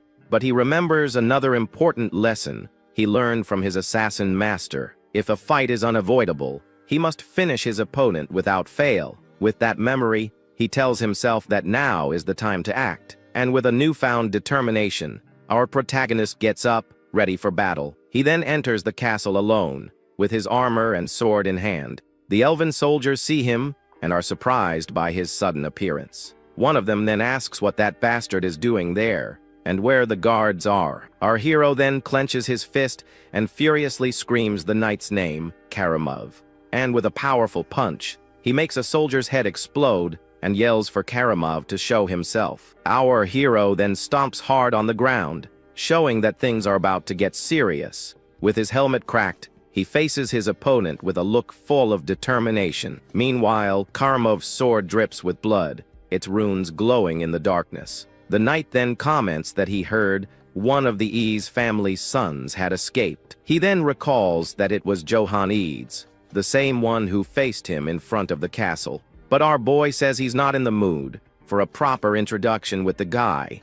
He then tells Karamov to just consider him a human who is very ticked off at him. The knight scoffs, saying he would have lived if he had run away, and that his life is worthless. Then, with a sinister smile, he accepts the challenge, raising his glowing sword. And so, he invites him to the final showdown, since he's so eager to meet his end. With his eyes gleaming, our hero replies that's exactly what he's thinking. The knight then charges with his sword, ready to finish our boy once and for all. The two blades clash once more in a duel of pure strength and skill. With a swift strike, Karamov knocks off our hero's helmet and promises to cut off his head. He then calls him a kid and prepares for the final blow with all his strength. But suddenly, the knight is startled by something and wonders what that is, because our protagonist is using the serpent technique with an intense blue light on his sword, and the technique manifests as a giant, blue serpent ready to strike. The blow then lands squarely on the knight's arm with devastating force. The impact is so powerful that the legendary Danis armor begins to shatter in half. With a direct hit, our hero's sword strikes the knight square in the chest. Karamov then screams in pain and shock, unable to believe what just happened. In the knight's eyes, you can see the reflection of our boy's clenched fist, and without wasting a moment, he follows up with a direct punch to the Golden Knight's helmet. The blow is so powerful that the impact reverberates throughout Karamov's entire body. On top of that, the force is so great that the knight's helmet shatters into pieces. Karamov then cries out in pure agony, feeling the pain of the young man's devastating blow. His sword then falls from his hand and gets stuck in the brick ground of the courtyard. Wounded, he hunches forward, roaring in pain while clutching the side of the blow. With wide eyes, he stares at our hero, trying to understand what happened. He then recognizes Kajal's technique and realizes the kid had been hiding his skills. Meanwhile, our protagonist approaches with an aura of pure determination and fury. Karamov then starts coughing heavily, indicating the wound was quite severe. A dark pool begins to form on the ground, showing the gravity of the situation. The knight keeps coughing non-stop, barely able to stay on his feet in the fight. Wearing his brother's helmet, our hero stares him down with a cold, serious look. With no strength left to fight, Karamov finally falls to his knees on the ground. Our boy then approaches and asks why he did all of that to his people. The defeated knight replies that it was all for the good of his majesty, the emperor. He then explains that the Holy Empire is in danger and that the emperor acted to set things right. He then talks about his sword, which is also known as the Karamov sword. Even so, he continues to cough heavily, unable to get up from the ground. Suddenly, he starts to laugh and says he's truly moved by Johannese, because he says he wandered through decades of battles, but never met someone so strong. For that reason, he invites him to join the Empire and fight by his side. He then says that His Majesty needs a talent like our boy's, and he promises that the Empire's wealth will bring him glory and lots of gold, as well as a vast and fertile fiefdom for him to rule as he pleases, and that His Majesty himself will grant him the title of knight. And so, he invites him to become the Emperor's sword alongside him. Our protagonist then remains silent, thinking about the tempting offer. He then thinks that this is the life he always dreamed of, with tons of cash. But he finds it strange, because even though it's everything he ever wanted, he feels nothing. With a look full of fury, he then simply rejects the knight's offer. Karamov is completely shocked, not understanding the reason for the young man's refusal, and he yells that the knight not only took out his brother, but all of his subjects. The knight then asks with disdain if he's talking about the commoners, and he can't believe our boy is turning down the offer just because of them. With a sinister and hateful grin, he clenches his teeth in fury, and he screams that it doesn't matter if he took out a few commoners, because they're just insects. The knight then yells that the weak exist to spill their blood for the strong. Hearing that, our boy just clenches his teeth with a serious expression on his face. He then apologizes to his master, because just this once, he's not going to hold back. And so, with all his strength, our protagonist charges forward for the final blow without hesitation. The punch lands square on the knight's helmet, which shatters from the force of the impact. With a clenched fist, our boy shows all of his determination in that decisive blow. And in the darkness, the shards of the helmet fly in every direction. The knight can't take the hit, and his hand falls lifelessly onto the brick ground. Our hero's hand is also badly injured, but victory has been secured, and so, our protagonist stands before the fallen body of the Golden Knight. Our boy then turns his face with a weary expression after everything that went down, but the knight still has the strength to speak, and calls him a fool for not accepting the offer. He then warns that now there's no turning back after what our hero has done, because our boy broke the Emperor's sword by defeating his best knight, and because of that, his life from now on will be filled with pure agony and suffering. Even so, our protagonist faces him with a serious and fearless gaze, and with his last words, the knight's finger goes limp, and he finally passes on. His body then lies lifeless on the courtyard ground, amidst the destruction and fire. To survive in this world, he had lived thinking only about money and nothing else. But now, with a red liquid dripping from his fist, we see that he has found a new purpose. He then reflects that those scoundrels wiped out everyone in his territory and burned it all down. And even if the world turns against him, our boy simply did what had to be done. So even if everyone curses him for it, he will never regret his decision, because he feels that this is his new journey and the beginning of a new path to follow. In the middle of the night, a stone gate slowly creaks open, revealing a castle courtyard. A guard then approaches a wooden door to check on what's happening inside. When he opens the door, he sees Jane and her elven soldiers standing there, and she begins to speak. With a furious look on her face, Jane asks if what the soldier said is true. The elf, all beaten up, says yes and begs her to believe him. He explains that our hero appeared out of nowhere and started thrashing all the soldiers. And then, with his own bare hands, he took out the knight Karamov, leaving her in utter shock. The soldier then says that was the last time they saw Karamov, and Jane is left speechless. She points to the courtyard and asks where the knight's body is if the story is true. The elf maiden shouts that it's absurd and that she needs proof to believe it. The soldier replies that he doesn't understand it either, but he saw everything happen with his own 2 eyes. Just then, another soldier arrives and announces that the pursuit party is ready. Jane then pulls herself together and starts walking with firm, determined steps. She turns to her troops and gives a clear order to everyone there.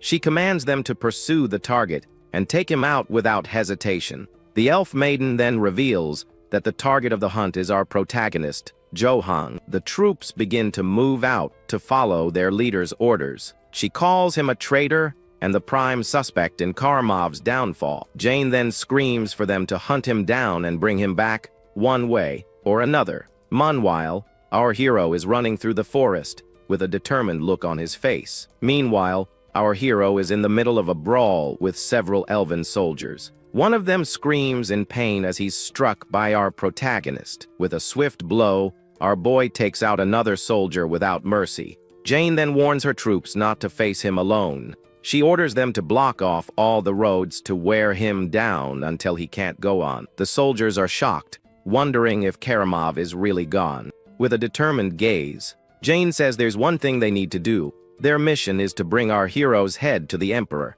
Our boy then remembers the last words of his brother, Philip. He told him to grab a warhorse and run, to survive at all costs. In the present, Johan finds the stable and feels a moment of relief. Even so, he glances back suspiciously, still tense from the chase. He drops Karamov's body on the ground and thinks about what to do next. Our hero decides to keep carrying the armor to use as a shield. With great effort, he hefts the heavy body onto his back and continues on his way. Exhausted, he opens the stable door to find his only hope. Inside, he sees his father Gezen's warhorse, an imposing animal. Our protagonist approaches the horse and thanks his brother in his thoughts.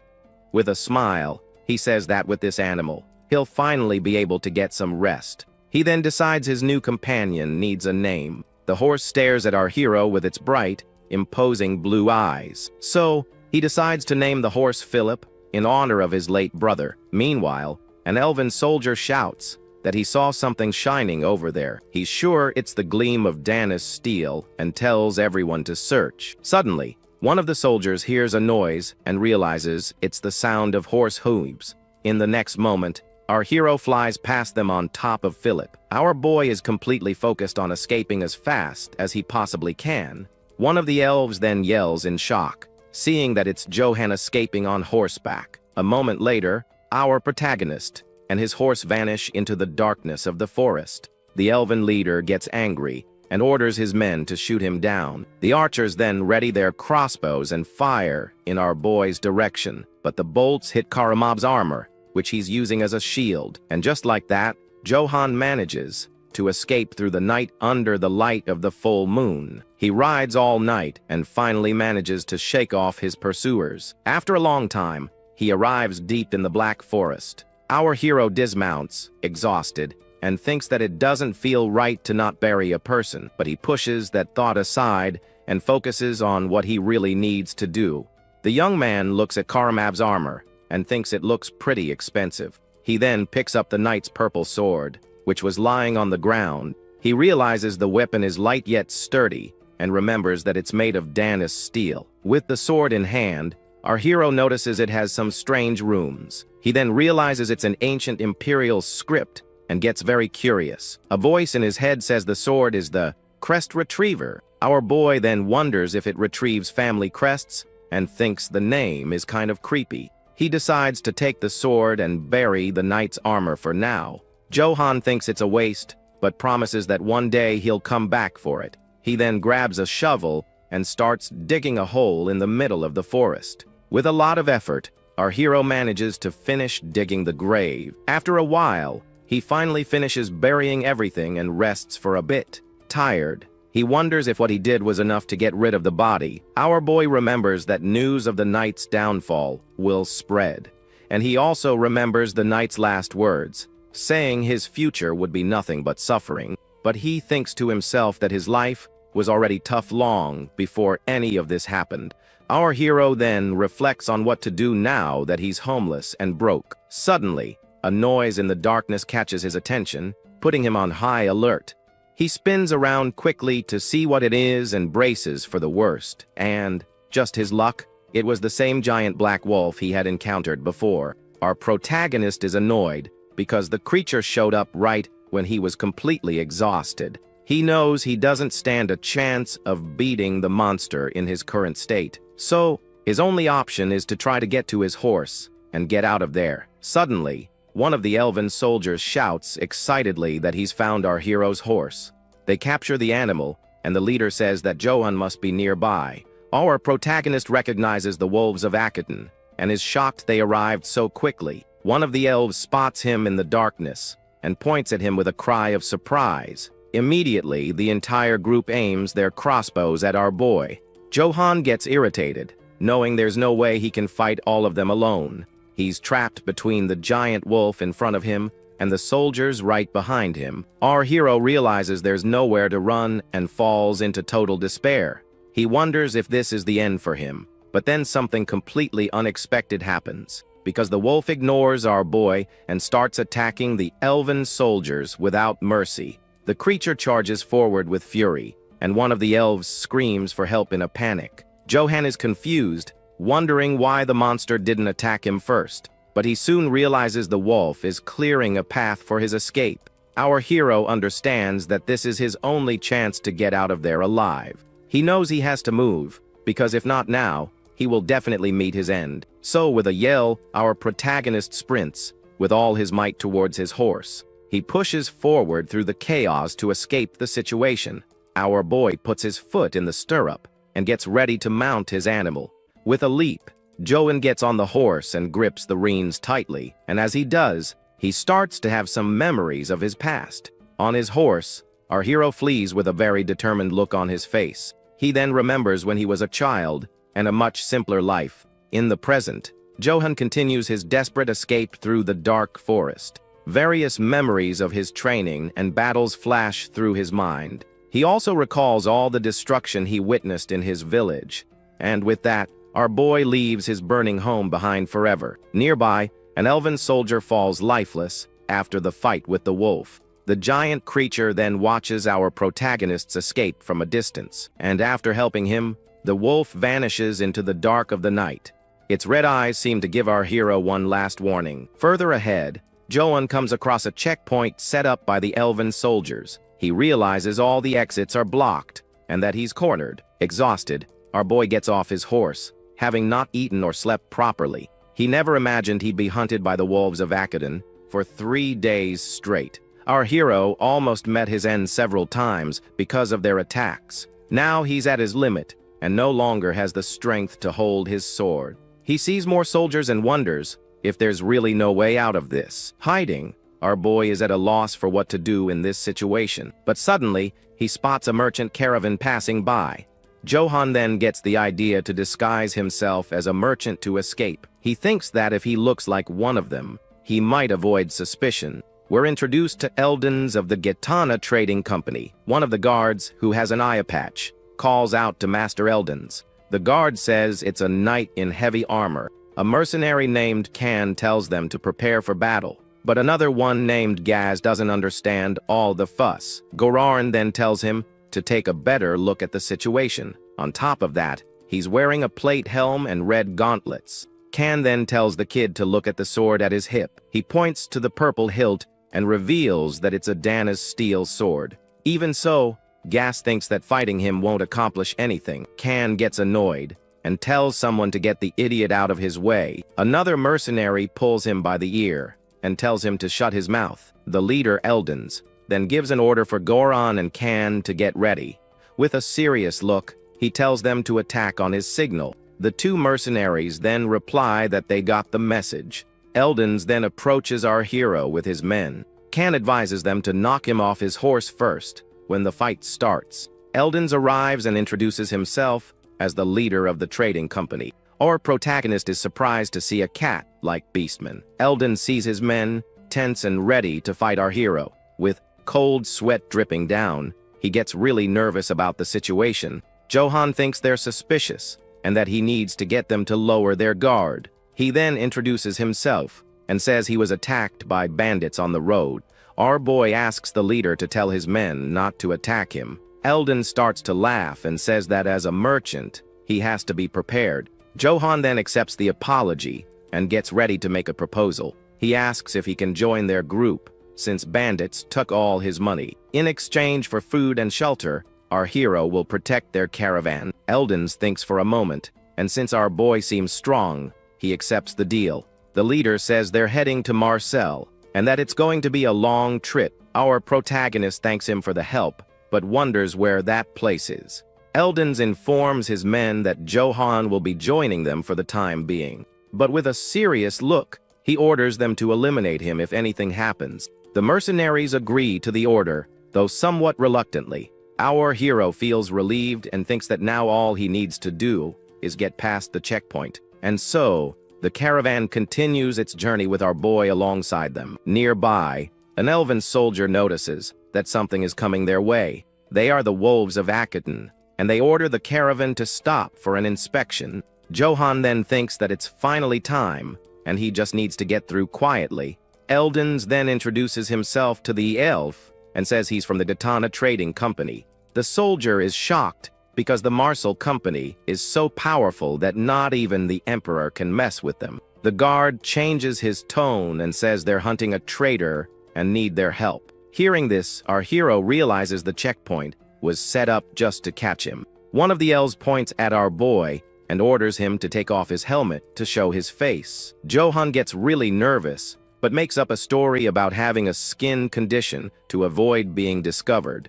The soldiers make fun of him and tell him to hurry up and take off the helmet so they can see his messed up face. With a suspicious look, the leader asks if our protagonist is hiding something. Our hero then realizes there's no way out, and he'll have to fight his way through. But suddenly, the leader Eldens yells, telling everyone to stop this nonsense. He asks if the guard is doubting his company, and the elf tries to explain himself. The beastman gets angry and threatens to file a complaint directly with their commander. Furthermore, he says he'll make the complaint in person at the Marseille branch. The guard gets scared and tells his men to let the caravan pass without any more trouble. The other soldiers are annoyed but clear the way for the group to continue their journey. The elf says our boy got lucky, and he breathes a sigh of relief for having escaped that one. And so, the caravan continues its journey, and Johan thinks he's finally made it out.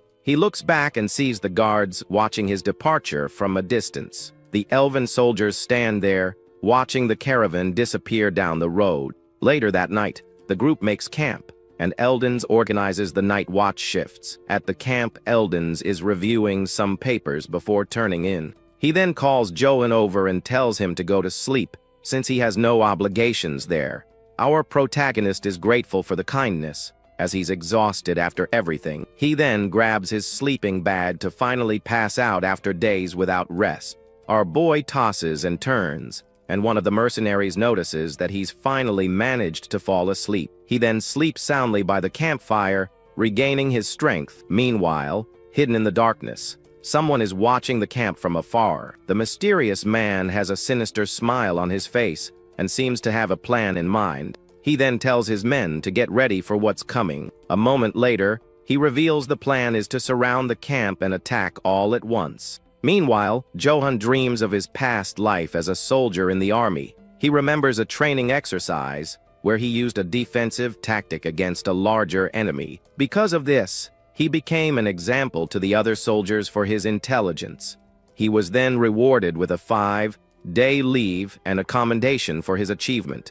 Our boy salutes and shouts with pride to his commander. He gets excited, thinking the military life suits him, since he studied tactics before. But he soon remembers the downsides, like the old-fashioned culture and the exhausting shifts. On top of that, the biggest problem of all was the salary, which was a total joke. In the dream, he's grabbed and realizes there's no escaping that place. The nightmare ends, and our hero wakes up startled and in a cold sweat back at the camp. Our hero wakes up and realizes it was all just a bad dream. He sits up and complains that his whole body is sore because of the nightmare. But suddenly, he senses that something strange is happening in the camp. The full moon lights up the sky, and a shower of arrows starts raining down out of nowhere. Confused, our boy looks up and sees the projectiles coming right at him. With a quick move, he reaches out his hand to catch one of the arrows in mid-air. His eyes widen as he realizes the danger just in the nick of time. He narrowly manages to catch the arrow just before it hits him right in the face. He then realizes it's an attack and that the soldiers have finally found him. Annoyed, our hero gets up and decides he needs to alert the mercenaries. With all his might, he screams, warning that enemies are attacking the camp. The shout wakes everyone up, putting Eldon's and the other mercenaries on high alert. The story then flashes back to 5 minutes before the attack alarm sounded. The mercenary Gaz is complaining to Kan about them having to do all the heavy lifting. Kan gets annoyed with the complaint and tells the kid to shut his mouth right now. Gaz is confused and doesn't understand why his companion is telling him off. Kan then explains that you can't trust a guy you barely know with guard duty. On top of that, he warns that acting without thinking won't get you very far in this line of work. The mercenary then asks why the young man decided to join their group. Gaz gets mad and says if he'd known the group was so cowardly, he never would have joined.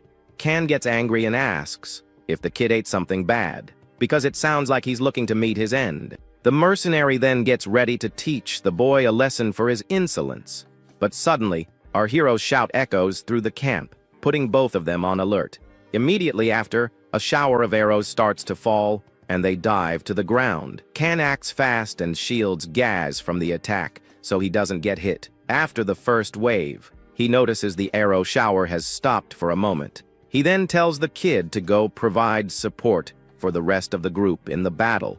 But Gaz panics and takes off running, screaming in fear and abandoning his post. Kan is furious at his cowardice, and Gorn approaches to see if he's okay.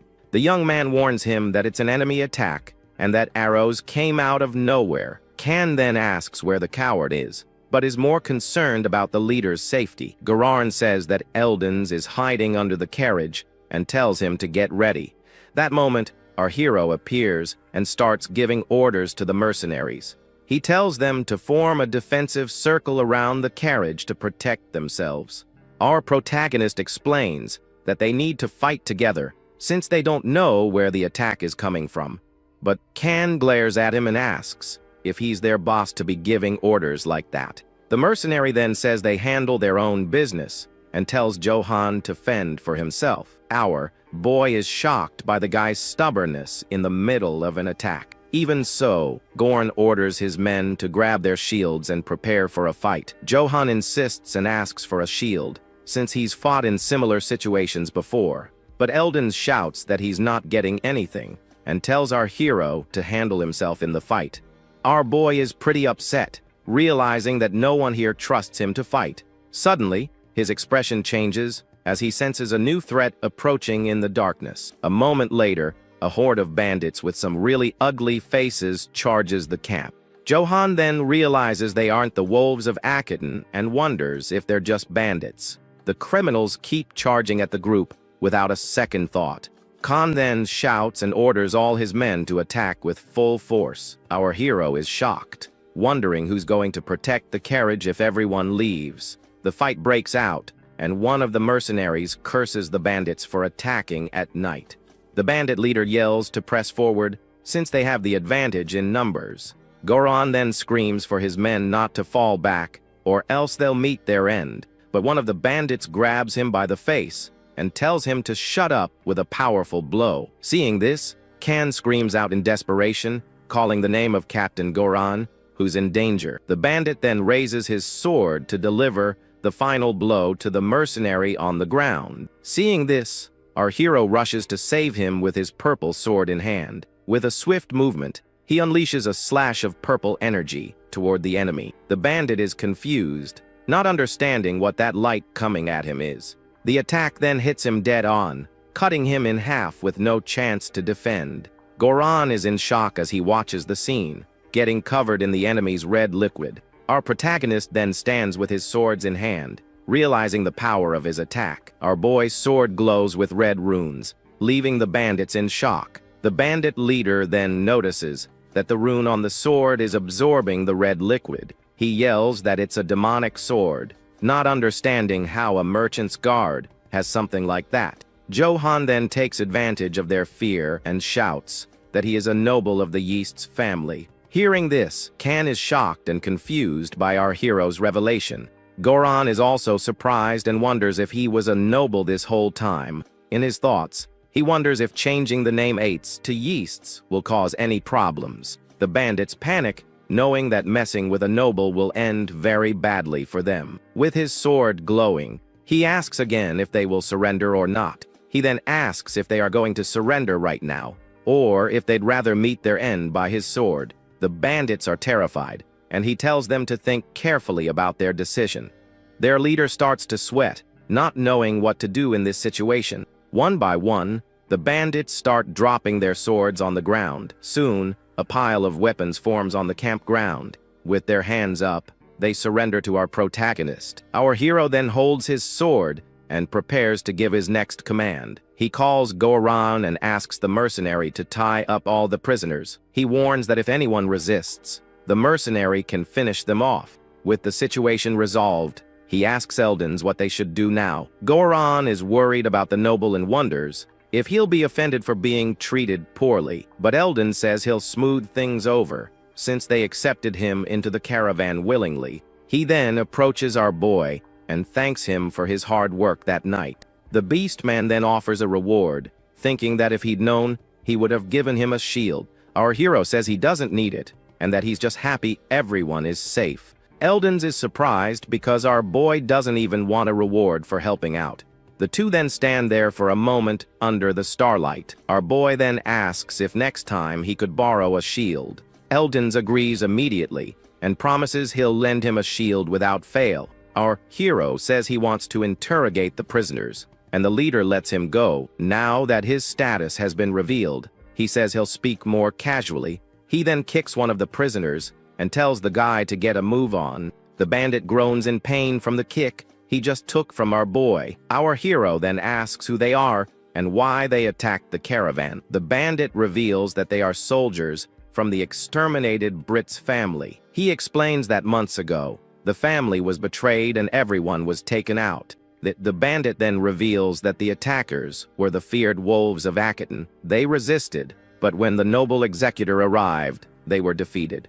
Goran is surprised by the name Noble Executor and thinks he's heard it before, and he reveals that his name is Karamov, the Emperor's own hunting dog. The bandit kneels and begs for forgiveness, as he didn't know the caravan belonged to a noble. He says the army hunted them down, and that even the Northerners turned their backs on them. So he says that stealing isn't justified, but they needed to survive somehow. Our hero then asks if there was any other reason they attacked the group. The bandit replies no, and that they only wanted the Merchant Guild's charter. Hearing this, Eldons becomes furious and yells that the charter is a matter of trust. He says they caused so much trouble, and Johan tells the leader to take it easy. Our hero then remembers Karamov saying the same thing about betraying the Emperor. With a serious look, he grits his teeth and finally understands what's happening. He realizes the Emperor just needed an excuse to get rid of the nobles. He then remembers the knight and curses him for falling for the Emperor's talk. Our boy realizes that in the end, they are just victims of power, just like him. Even so, he knows they are bandits, and deciding their fate won't be easy. Kan then asks what to do with them and offers to get more information out of them. But our hero says that's not necessary, as they've already told them everything they needed to. Suddenly, Jazz grabs his mace and decides to put an end to one of the prisoners.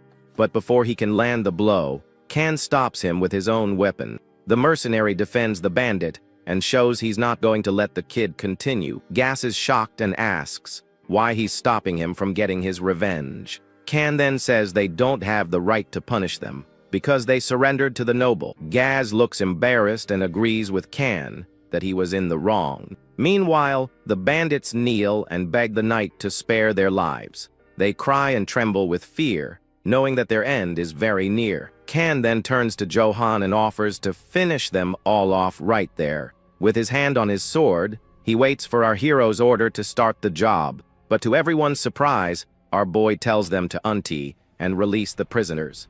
The bandits are shocked and start crying with relief at his decision. Gas is outraged and asks why our protagonist is letting them live. Our hero ignores the young man and turns to the bandits with a message. He says he understands their situation, but being a bandit is never the solution. He then reveals that he also learned a trade to be able to survive. Eldens is shocked to hear a noble say he needed to learn a job. Goran also comments that he's only here for the good pay he gets. Our boy then says he will spare their lives on one condition. The bandits bow in gratitude and promise they will never forget his kindness.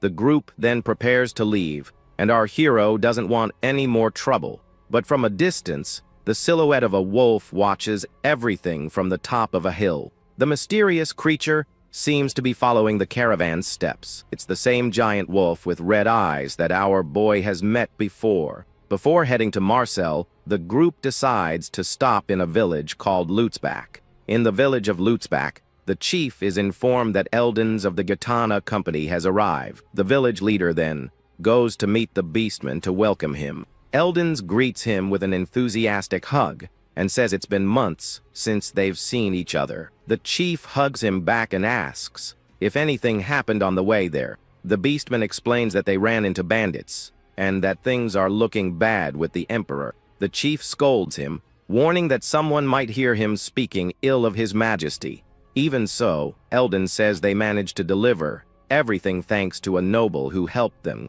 The chief is surprised, but says that another noble also showed up there a few weeks ago. He says the guy was a fake noble and that he kicked him out of the village. Eldens laughs and says his friend hasn't changed his habit of acting without thinking of the consequences. But he assures him that the noble accompanying them is different and very brave. The chief is shocked because the guy didn't even ask for a reward for his good deed. He then thinks that having a knight in the village would be a great help against the bandits. Besides, a real knight would be strong enough to take out an entire group. The chief then invites our hero to stay in the village for a few weeks. Eldens refuses the invitation, but the chief insists, and the two start to argue. The beastman then realizes his friend is trying to steal his companion. The chief then changes the subject and asks where the noble knight is. Meanwhile, our hero is sitting under a tree, looking very tired.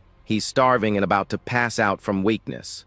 Goran then approaches our hero to talk to him about something. He holds out his hand and offers something to our protagonist. The mercenary hands him a bag of coins and says it's the bandits' money. He explains that they sold everything the bandits had and it brought in a good amount of cash. Our hero asks if they aren't going to take any, and Gorn says it was all his doing. Our boy then thinks for a moment about what to do with all that money. But to everyone's surprise, he hands the money bag back to Goran. The mercenary doesn't understand and says the spoils are his by right. Our hero then says he took his share and shows just a few coins. He insists that it's okay, but in his mind, he's crying over the lost money. Even so, he knows that staying with the group is better than facing the wolves alone. Goran is touched and says they fought together like true companions. Our boy then shows a single coin and thinks this will make the guy like him even more.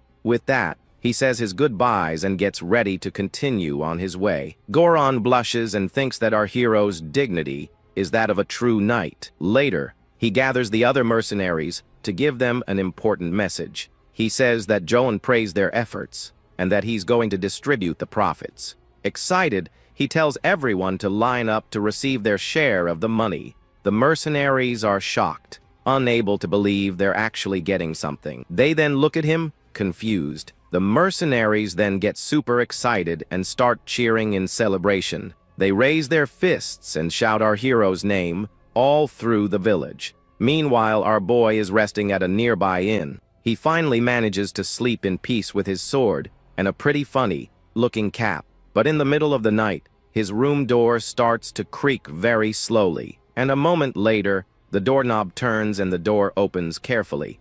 Despite the noise, our hero keeps sleeping, completely unaware. Suddenly, a pair of red eyes appears in the darkness of the room, and an assassin prepares to take our boy out with his dagger. During the night, an assassin creeps up and tries to snatch our hero's sword. But John snaps awake and grabs the man's wrist with an iron grip. The attacker is in total shock. He never expected our boy to be awake. With his eyes glowing in the dark, our main character demands an answer. He then asks if the guy is one of Karamob's goons. The assassin panics and screams for our hero to let him go. Losing his patience, Johan just eats him, smashing him right through a cabinet. Lying on the floor all banged up, the man coughs and whimpers in fear. Our main character then walks over and steps on the attacker's leg. The man screams for help, realizing that Johan isn't your average human. The scene then rewinds 5 minutes. Back at the same inn, we see the village chief snoring his head off, while 2 young men sneak up the stairs. They are Pra and Gamson, and they're plotting something against our guy. Gamson says that Vulin, the village's strongest guy, is going to take care of Johan. He also mentions that Pell, the horse fanatic, is already out there snatching the animal. Outside, Pell is completely blown away by the warhorse and tries to calm it down. Meanwhile, Pra asks Gamson if the noble's sword is really that expensive. Gamson then asks Pra if he's ever seen a sword that could slice a man clean in half. He claims he saw the weapon split an armored soldier in 2, easy as pie, and he says the knight is nothing without his sword, but a loud crash startles them. Sprawled on the floor, Vulin is terrified as he sees our guy's blue eyes glowing in the darkness. A moment later, our hero drags the man out of the room while he screams for help. Outside, Gamson is completely stunned, with no clue what's going on. Pra then grabs him by the shoulders and asks what the heck is happening. But Gamson just screams at him to run if he wants to stay alive. He can feel they've really messed up and wonders, who is this guy? Just then, the village chief shows up and asks who the 2 idiots are. Without answering, the boys bolt out of the inn and into the night. Outside, Pell is already waiting with the horses and says they finally made it. Gamson then yells at him to hurry up and get ready to flee. Pell is confused and asks his friend where Vulin is. Angry, Gamson shouts that Vulin is a goner or is about to meet his end. He then tells everyone to get on their horses so they can get away as fast as possible. Pra says he can't just leave Vulin, but Gamson rushes him, afraid the noble will follow them. Suddenly, a massive explosion rips through the inn, destroying everything. Terrified, the 3 of them look back, unable to believe what just happened. They then see Johan landing on the roof, surrounded by a terrifying red aura. With his eyes glowing, our hero glares at the boys with pure fury. The scene shifts to the outskirts of the Southern Empire, in a grim place, and a hand holds a wooden mallet, about to smash something. 2 soldiers in armor finish nailing up a wooden sign. The notice says that these people stole from a noble, and for that, their families have been punished, and the order came from the emperor himself of the Holy Cardirian Bizalfric Empire. One of the guards then asks what they stole to end up like that. He finds out the crime was stealing 1 chicken and 3 eggs from Baron Dvorab. The soldier is shocked to learn they all met such a tragic end, and it was all because of such a small and insignificant crime. Meanwhile, in a tavern at night, the full moon lights up the sky. The caravan leader, Eldens, is having a quiet dinner at a table. He's enjoying his meal and having a drink to unwind. But a man runs in and says there's a problem involving Mr. Eldens. He reveals that Gamson was caught trying to steal from our hero, Johan. Eldens is startled and spits out his drink, shouting in surprise at the news. He gets annoyed, thinking he wanted to convince Johan to travel with them to Marcel. The beastman then takes a deep breath and tries to calm down to think of a solution. He orders them to capture Ganson, and for the rest of the group to pretend they know nothing. The messenger is impressed with his leader's calmness in a moment of crisis. Inwardly, Eldens is panicking but tries to keep his composure. He thinks he needs to find a way to handle the noble, just in case. And so, the caravan leader sits there alone, thinking about what to do next. Under the full moon, a blue flag flutters atop a wooden house. Inside, the village chief is wrapping up a meeting with other villagers. Suddenly, a man rushes in and shouts that things have gotten ugly. He tells them those troublemakers, caught trying to rob the noble. The chief becomes furious and calls the boys useless, slamming his hand on the table. The other villagers panic and ask what they should do. The chief orders them to gather gifts for the noble and to include a slave. With a serious look, he also tells them to prepare for the boy's execution. The boy's parents become desperate and say he can't do that. The chief then completely loses it and throws a chair at them, calling them idiots. He screams, asking if they've already forgotten the emperor's decree. With a determined look, he says they need to act before the noble does. The law states that anyone who covets a noble's property will have their tongue cut out, or they could be sentenced to hanging, along with their entire family. The parents are terrified because entire families have been wiped out for this before. The chief explains that it happened just for asking for 1 chicken and 3 eggs. He then yells and asks what they think the noble is going to do now. For offending a noble, he will surely want to punish everyone. One of the men suggests asking for help from Count Jarpan, the owner of this territory, but the chief just laughs and says nobles only care about their little games of honor. The village chief then slams his fist on the table and screams for the villagers to wake up. With tears in her eyes, one of the boy's mothers cries in silence. The other villagers just hang their heads without saying a word. The chief then asks if they think he feels good about doing this. He says it's for the good of the village and asks them to accept his decision. That night, the villagers gather around a large tree. The 3 young men are kneeling and tied up, crying in fear. Our hero watches everything with a serious expression, his hands bandaged. He thinks to himself that the situation has blown up way more than he expected. He thought they were assassins, but they're just kids who wanted his expensive sword. Because of this, he decides he's going to keep the weapon hidden from now on. Our guy then decides he'll scare them a little and then let them go. Sitting there with his sword, he looks exhausted from all the chaos. The village chief approaches with a nervous smile and asks if he's okay. With a sour look on his face, our main character yells that he is now okay. He then asks if this is how they welcome guests in this village. The chief immediately throws himself on the ground and apologizes desperately. He says it's all his fault for not being able to control the idiots. Our hero then says the scare was enough and tells everyone to leave. And finally, he raises a simple sword as if to teach them a lesson. With wide eyes, our hero watches the scene in disbelief. The chief then yells that he will cleanse the noble's honor with his own hands.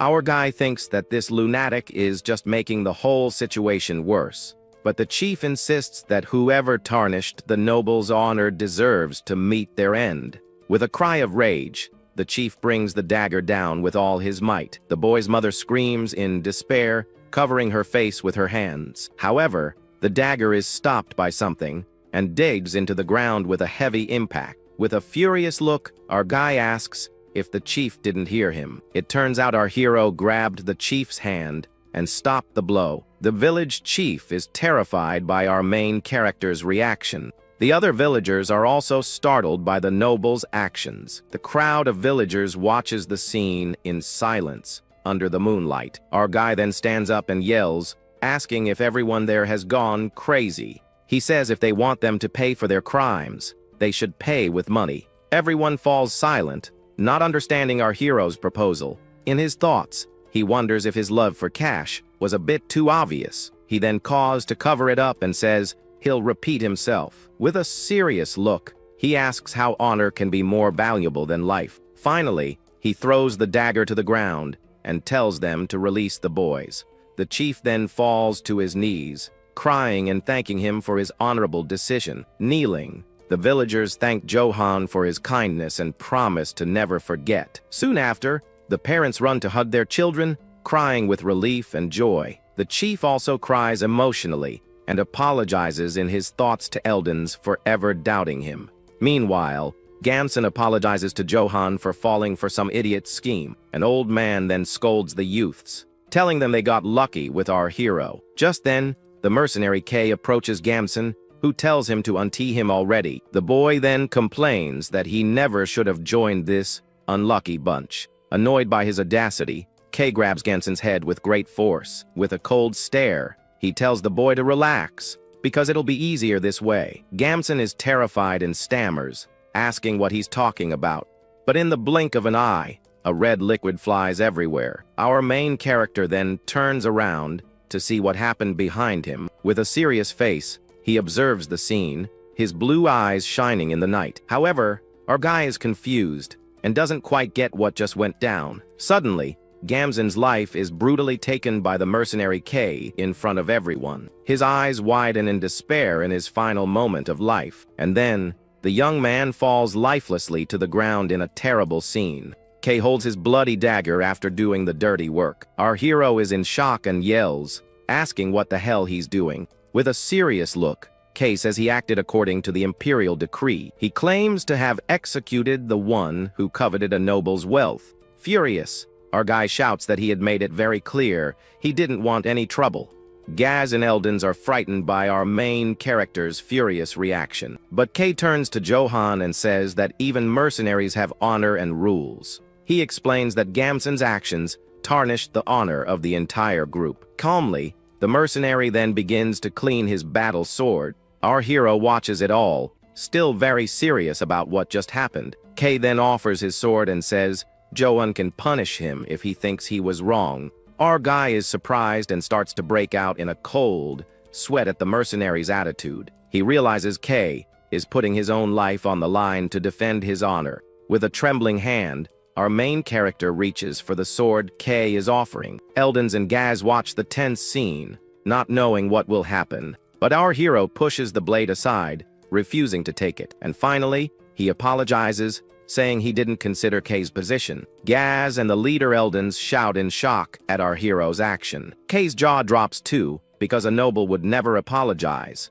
Our guy then tells him to put the dagger away, and the mercenary awkwardly obeys. With the situation resolved, Johan thanks everyone there for their understanding. Later, Gaz chews K out for being so reckless with the noble. Meanwhile, Eldons looks at our hero with a sparkle in his eyes. The Beastman then realizes that this noble is completely different from the others. He thinks that Johan is brave and just, but without the arrogance of nobles. Because of this, Eldons decides he must make him an ally at all costs. And so, the caravan continues its journey as the sun sets on the horizon. Our hero then takes out a pocket watch he received as a gift. He complains that he took the item because it looked expensive, but then discovered it's broken. With a sideways glance, he seems a little regretful of his choice, and to make matters worse, he realizes he's now got another mouth to feed. As they arrive at a wooden gate, someone shouts our hero's name. The village chief then approaches with gifts as a token of gratitude.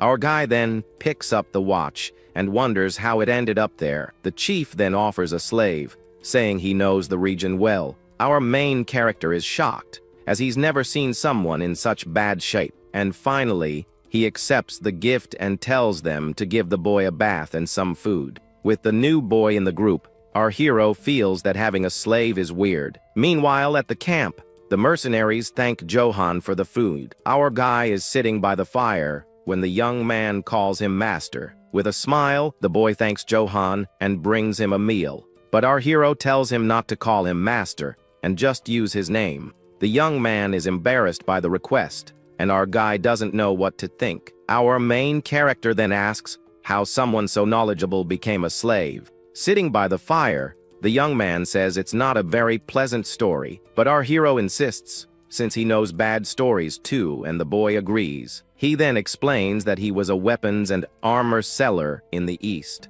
But one day, a noble ordered him to smuggle gold for him. Our guy is surprised, since that usually results in the death penalty. The young man explains that he needed money to help his sick siblings, and so he delivered the gold as the noble had instructed. However, the noble himself reported him, using a fake mustache as a disguise. Our hero then realizes the noble used him, and then threw him away. The boy reveals he didn't even get a trial, because of the imperial decree. Our main character then gets angry and asks if he managed to help his siblings. With tears in his eyes, the young man says the guards stole all the money. He then cries and apologizes, saying he just got something in his eye.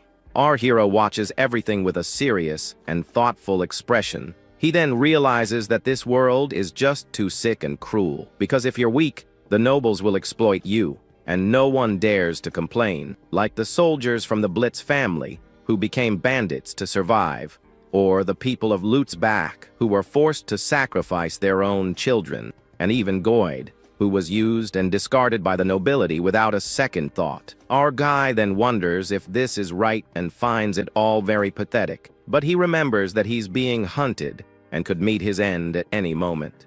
With that in mind, our main character calls out to Goyd, who answers, startled. He then says that they're comrades now, and that they have to survive together. Goyd is surprised and blushes at our hero's words. Suddenly, a mercenary runs up to them and yells that a monster has appeared. Our guy sighs, tired, as it seems he won't get a minute of peace. He then gets up and runs with the soldier to see what's happening. Goyd stays behind, thinking about the promise to survive together. Our hero then joins the other mercenaries hiding in the bushes. They see a red aura and confirm that there's a monster nearby. With a serious look, our guy prepares himself for what's coming. As he stands there, someone from the back tells him to get down, but with a smile on his face, our main character says that it's okay. Our hero then orders the mercenaries to lower their weapons. With a smile, he says it's all right, and they don't need to worry. Kay and Gaz are confused by the order, but our guy repeats it, lower them. He then says he's going to check out the situation, and walks toward the forest. The mercenaries are worried, as fighting monsters requires special skills. Besides, they can't take any risks, since their mission is to protect their leader, Eldens. Our guy then feels a familiar and chilling presence approaching. He sees a red aura and a pressure that freezes the soul coming from the darkness. It's the glowing red eyes in the dark that our hero already knows. It's the Black Wolf of Ill Omen, and he's sure it's the same one from before. He remembers that last time, the wolf helped him by attacking the soldiers. Our main character knows the creature could have attacked him at any moment, but with a smile, he realizes the wolf has no intention of hurting him. Our hero then tells the monster to stop hiding and show itself. With a snarl, the giant wolf emerges from the darkness with its red eyes. Our guy then thanks it for saving his life last time. The mercenaries are shocked and wonder if Johan is a monster tamer. The wolf then gets closer and starts sniffing our main character's face. The creature then begins to lick our hero in a very affectionate way. The mercenaries are left with their mouths wide open, not understanding a thing that's going on. Our hero then tells everyone not to be scared, because the wolf isn't evil. He reveals that the creature is actually the Dawn's messenger. With an excited smile, the leader Eldens seems to recognize the name, but our guy is confused, not understanding what the Beastman is talking about. Eldens then recounts an old song from the Eastern Empire to explain. The legend speaks of a warrior who gave a name to a wolf on a night of war. The name was the Dawn's messenger, and the wolf bowed before the warrior. With blue eyes, the wolf led the warrior in battles across the continent. At the end of the war, the hero brought peace but met his end soon after. The wolf then mourned for 3 days and traveled to where heroes were needed. The legendary creature was the Dawn's messenger with bright blue eyes. Our guy then asks if the legend is correct, because the wolf was known by another name. Eldens explains that the legend got twisted when it reached the Southern Empire, but the original story says the wolf punishes evil and submits to a hero. The Beastman claims that this is written in the ancient texts of the Empire. Our hero is then surprised to learn that the wolf is a legendary creature. With an excited smile, Eldens asks for permission to pet the wolf, but the creature snarls and shows its teeth, scaring the caravan leader. The beastman then gets scared and says it's probably better not to touch the animal. And finally, he realizes the wolf is only gentle with our main character, Johan. Eldens then remembers an important part of the Eastern folklore. The legend says that if you name a divine beast, it becomes your familiar. He then wonders if our hero is actually a legendary hero. The leader asks if Johan has given the wolf a name yet, and he says not yet. Excited, Eldon suggests that he give the creature a name right then and there. Our guy is surprised, because something incredible could happen if the legend is real. He then thinks of a name for the wolf and suggests calling it Keta, but our hero remembers the last time he saw Karamov and gets an idea. With a determined look, he points at the wolf and names it Karamov. Eldens is shocked and yells, asking the reason for that strange name. Suddenly, a red aura surrounds the wolf, its eyes glowing. Our guy is startled by the creature's reaction to receiving its name. A blue light then appears and envelopes the wolf in a powerful transformation. A beam of light descends from the heavens and strikes the creature dead. Our hero and Eldens watch the scene, amazed by what's happening. Blue smoke fills the area, shrouding them both in darkness. Our main character is then blown away by the wolf's transformation. The creature is now the dawn's messenger, Karamov, with a blue aura. Its paws now glow with the new energy coursing through its body. And finally, it bows before our hero as his new familiar. Our hero then approaches the wolf to pet it calmly. With a smile, he says he's counting on his new friend, Karamov. He then tells Eldens that all of this is incredible, and the beastman agrees. Suddenly, the caravan leader throws himself to the ground and begins to bow. He says it's the first time he's ever seen a myth become reality before his very eyes. The beastman claims he has respected our guy from the moment they met, and for being chosen by the divine beast, he calls him the hero of hard times. Our main character is embarrassed by all the unexpected flattery. Gaz and the other mercenaries are also shocked by the revelation. Goyd is also surprised to learn that his new master is a hero. Everyone then bows before our hero and his legendary wolf. But our guy apologizes and tells Eldens he's no hero. He explains he's just a wanderer from a small family, trying to survive. Furthermore, he reveals that he's on the run for having finished off the real Karamov.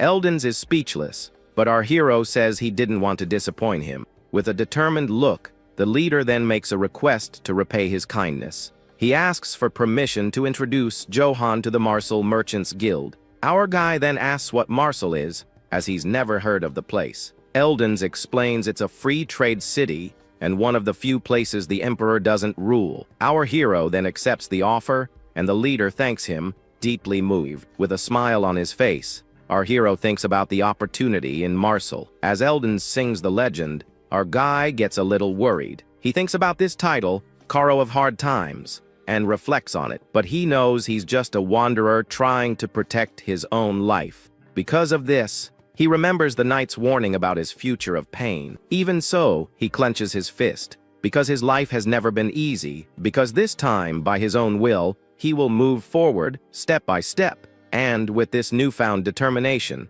they set off for the city of Marcel. With that, they finally arrive in the great city of Marcel, and our hero is amazed by the place. There, Godin suggests they need to do some shopping, since they're in a city of merchants. Suddenly, the little wolf runs off, barking down the street, and our hero asks what he's doing. Then, a vendor finds the little creature very cute and offers it a treat to eat.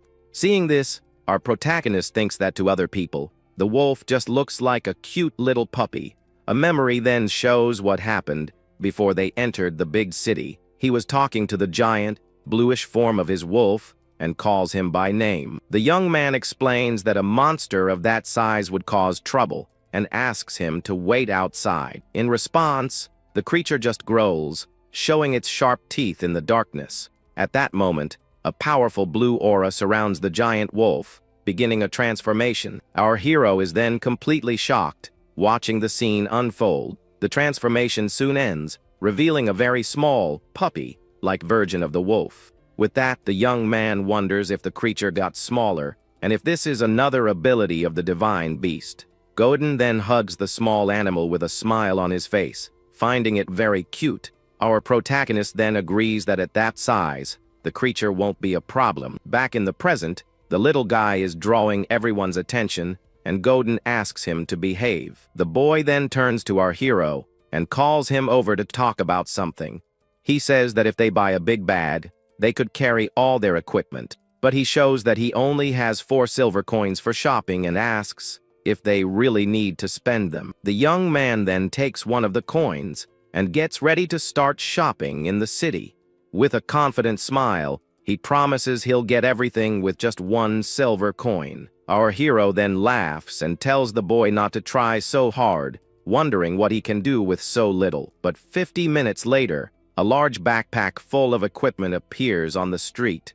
The boy then celebrates the purchase, and our protagonist is shocked that he managed to get everything with 1 coin. He then explains that he first bought a utility pouch for his new master, and then he got a supply bag for himself, making it easier to carry items. The boy used his bargaining skills and sold a broken helmet for a very high price. And with the sale, he not only bought everything, but also got a throwing mace for free. After buying vinegar and oil, he even received change from the purchase of the items. A scroll then shows that they ended up with more money than when they started. Seeing this, our hero wonders how much the equipment he buried in the forest would be worth. He then decides that if he needs to go back, he'll dig it all up and sell it without a second thought. Our protagonist says the boy seems used to this and asks if he enjoyed being a merchant. With a smile, the boy says he misses his old life as a seller. He then remembers when he became a slave and lived every day in fear and despair. But now that he's met our hero, he feels like he's back to being a merchant and no longer a slave. The boy then thanks his new master and says that if he hadn't been a slave, he never would have met him. Our protagonist smiles and says he's happy to hear that and that he'll count on his help. With a big smile, the boy replies that he can leave it to him and that he won't disappoint him. And with everything settled, they finally decide it's time to explore the city of Marseille. Our hero, who has only known hardship until now, is finally experiencing happiness. He then takes the opportunity to eat some juicy meat, very different from what he was used to. With his mouth full, he remembers that the dried meat he used to eat felt like shoe leather, and this one melts in his mouth. He also remembers that before, he couldn't even take a bath, and his whole body would itch nonstop. But now in the city, he can finally take a hot bath whenever he wants. He recalls that while traveling, he could never sleep in a good place, as there was only mud and rocks. However, here in Marseille, he can sleep under a warm and soft blanket like never before. With his eyes shining, he thinks that life in Marseille is wonderful and decides he's going to live there. And so, our hero dreamed of living peacefully in that place, but fate had other plans. The next day, in the city square, things seemed normal and quiet as always. Our protagonist was enjoying the morning, eating a meat skewer. He walks with his friends, thinking that life there is very good, and that it's been a while since he could walk around peacefully. Suddenly, he stops, and with a serious expression, he realizes that something bad is happening. He then sees 2 men talking worriedly, and wonders if it's another group of bandits. The men comment that this time the bandits took a man named Dave's daughter and stole everything. Our hero continues eating his skewer while listening intently to the conversation. One of them says he's scared of the next day's news, because with bandits on the loose, no one can live in peace. The boy then comments that it seems there are bandits nearby, and that's why the city doesn't have a good atmosphere. At that moment, an orc-faced bandit shouts at a vendor, saying he'll pay later. He then approaches and yells that he's just asking for a skewer, and that he hasn't eaten in 4 days. It turns out this man is a remnant of the Acadon wolves, who lost his group while wandering to survive and ended up in Marseille. He was still trying to shout that he would pay later, but is interrupted by someone. With a shocked face, our hero points and yells at the mercenary. The elf is then completely shocked and frozen, recognizing who is there. Furious, the soldier calls him a scoundrel and charges at him with his sword. Our protagonist then recognizes the Acadon wolves and realizes he was followed to Marseille. He knows this is not good at all, and that a fight there will cause a lot of trouble. The elf then leaps with his sword, shouting for our hero to meet his end. But with a swift movement, a blue blade cuts through the air at high speed. With a single, precise strike, our hero disarms and takes down the enemy soldier. The mercenary then falls into the middle of the crowd, who are shocked and confused. At that moment, a man on a black horse appears and comments on the city's current security. He then turns to our hero and asks if the traveler is hurt anywhere. Our protagonist replies that he's not, and thanks the man for his concern. With a smile, the horseman says that's great, and tells our hero to be careful. He then shouts for his men to advance, and the group continues on its way through the city. But suddenly, the man starts shouting with his mouth wide open in the middle of the street. He then addresses the citizens of Marseille, getting everyone's attention. The camera then focuses on the soldiers and horses standing still in the city square, and with that, a huge army is revealed, filling the square with soldiers and banners. Then, a man introduces himself as Brattle, the captain of the Oak Tree Mercenaries, and asks them not to worry. He then guarantees that his 500 mercenaries will exterminate the bandits and make the city safe again. The boy gets excited, saying it's amazing to see them in person, and our hero asks if they're famous. The boy confirms they are the Oak Tree Mercenaries, and that they are an elite group from the Empire. He then looks at a group of bandits and says they must have been hired to finish them all off. With a serious expression on his face, our protagonist just remains silent, observing the situation. He then remembers that if that man hadn't helped, he might have been exposed by the soldier. With that, he would have no way to stay in Marseille any longer, with the Empire hunting him everywhere. Then, he recalls the knight's last words, saying that from now on, he would only know suffering. Hearing this in his mind, our hero just grinds his teeth with an expression of anger and determination. Then, he composes himself and thinks that the only way to survive is to build a good relationship with the Katana Company. He remembers that not even the Emperor can mess recklessly with a trading company.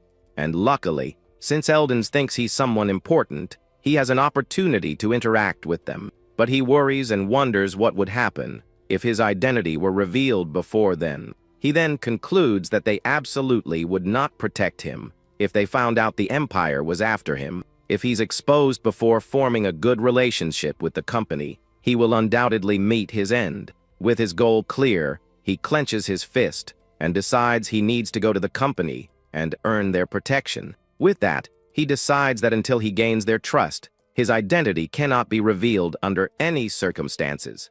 At that moment, a woman with cat ears approaches and asks, "Excuse me, are you Mr. Johan?" She then introduces herself as Ibelka, a maid from the Katana Trading Company, and greets him. The lady says she heard Eldon speak well of him, and that she would like to form a bond with our hero and his house. With that, she invites him to the Katana Trading Company if he's not too busy. And so, they arrive at the imposing branch of the Katana Trading Company in the city of Marseille. Meanwhile, Godin plays with the little wolf, who bites his hand, and he asks the creature to stop. Inside the building, our hero sits on a luxurious sofa and waits in a very fancy room. He thinks that he has finally arrived at the company and that this is the place that can change his life forever. At that moment, another cat woman enters the room and greets him, saying she heard about him from Eldens. She approaches with elegant steps and asks for permission to formally introduce herself to the nobleman.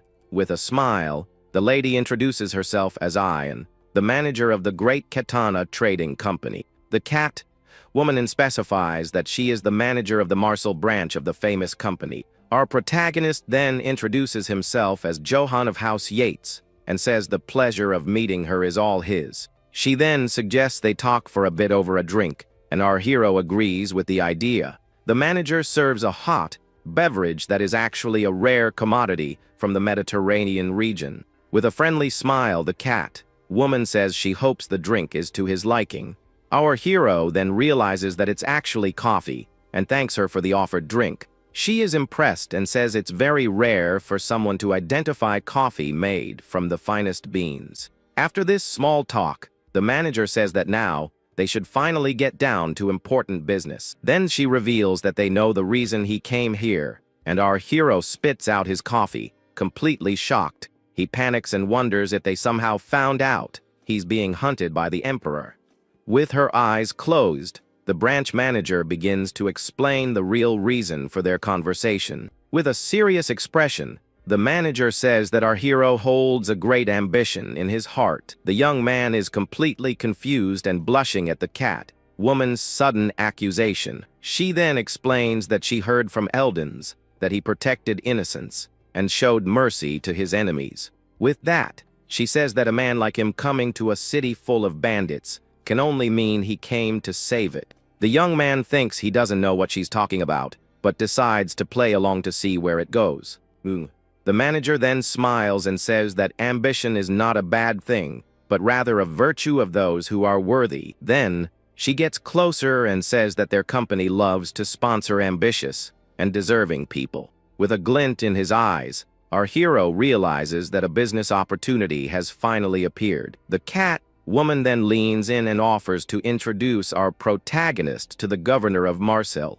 He gets all flustered and excited, thinking he can have the governor and the company on his side. With a greedy smile, he thinks that he has to accept this offer no matter what. But he composes himself and thanks her for the offer, asking her to explain what the sponsorship involves. The manager then begins to explain that the Katana Company's sponsorship involves all of their services. She says this includes restaurants, inns, and even entertainment of all kinds. However, with a raised finger, the cat woman reveals that there is one condition for all of this. She says that our hero needs to promise one thing to receive the company's sponsorship.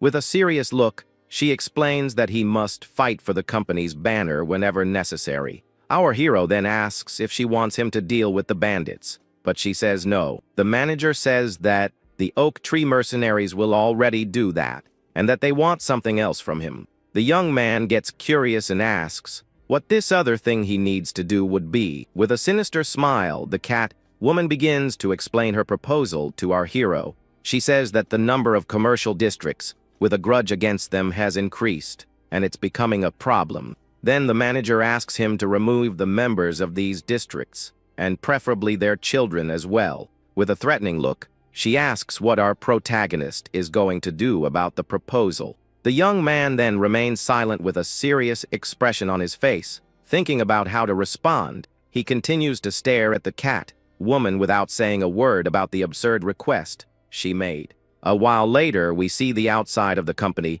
building with the sun setting on the horizon. Our hero then walks towards the location's door, seeming to have made a decision. Godin sees him and asks excitedly how his conversation with the company manager went, but the boy's face is in the shadows, and he doesn't answer, making the mood very tense.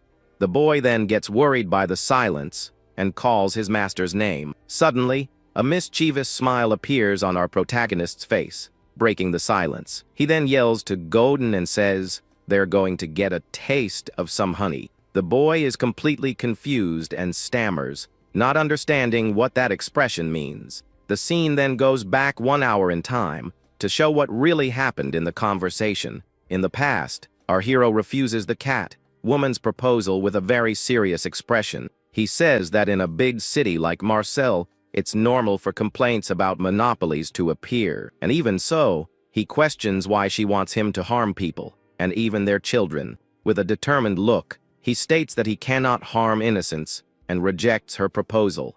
The manager is shocked by his answer, and he suggests they pretend this offer never happened. The manager gets a very irritated expression after hearing his firm response, but our hero stares back at her with his blue eyes full of determination and courage. Suddenly, a smile appears on the cat woman's face, completely surprising the young man. She then says that he passed, and our protagonist is shocked, not understanding anything at all. The lady bows and explains that it was a test, and he asks if the monopoly story was a lie. She confirms that the company has never monopolized anything in that. In fact, they are well regarded in the city. The manager then says she would like to keep the terms they discussed before the test. She says that the oak tree mercenaries will deal with the bandits and that he can rest. With that, she extends her hand and asks if he will join their company once and for all. A smile then appears on our protagonist's face, who seems to have really liked the proposal. And with an excited shout, he says that's great and that he accepts joining the company immediately. The two then shake hands, sealing the deal that will benefit both sides of the story. Outside, the boy asks what the expression, "get a taste of honey," really means. The young man explains that it's like saying they're going to eat something expensive using the company's money. The boy then asks if the conversation went well, and he confirms that he's now being sponsored by them. With a big smile, Godin congratulates our hero on the great achievement he has accomplished. Our protagonist then looks at the sunset, thinking that everything is going very well. He thinks that the bandits are causing trouble, but that the city will be safe with the mercenaries.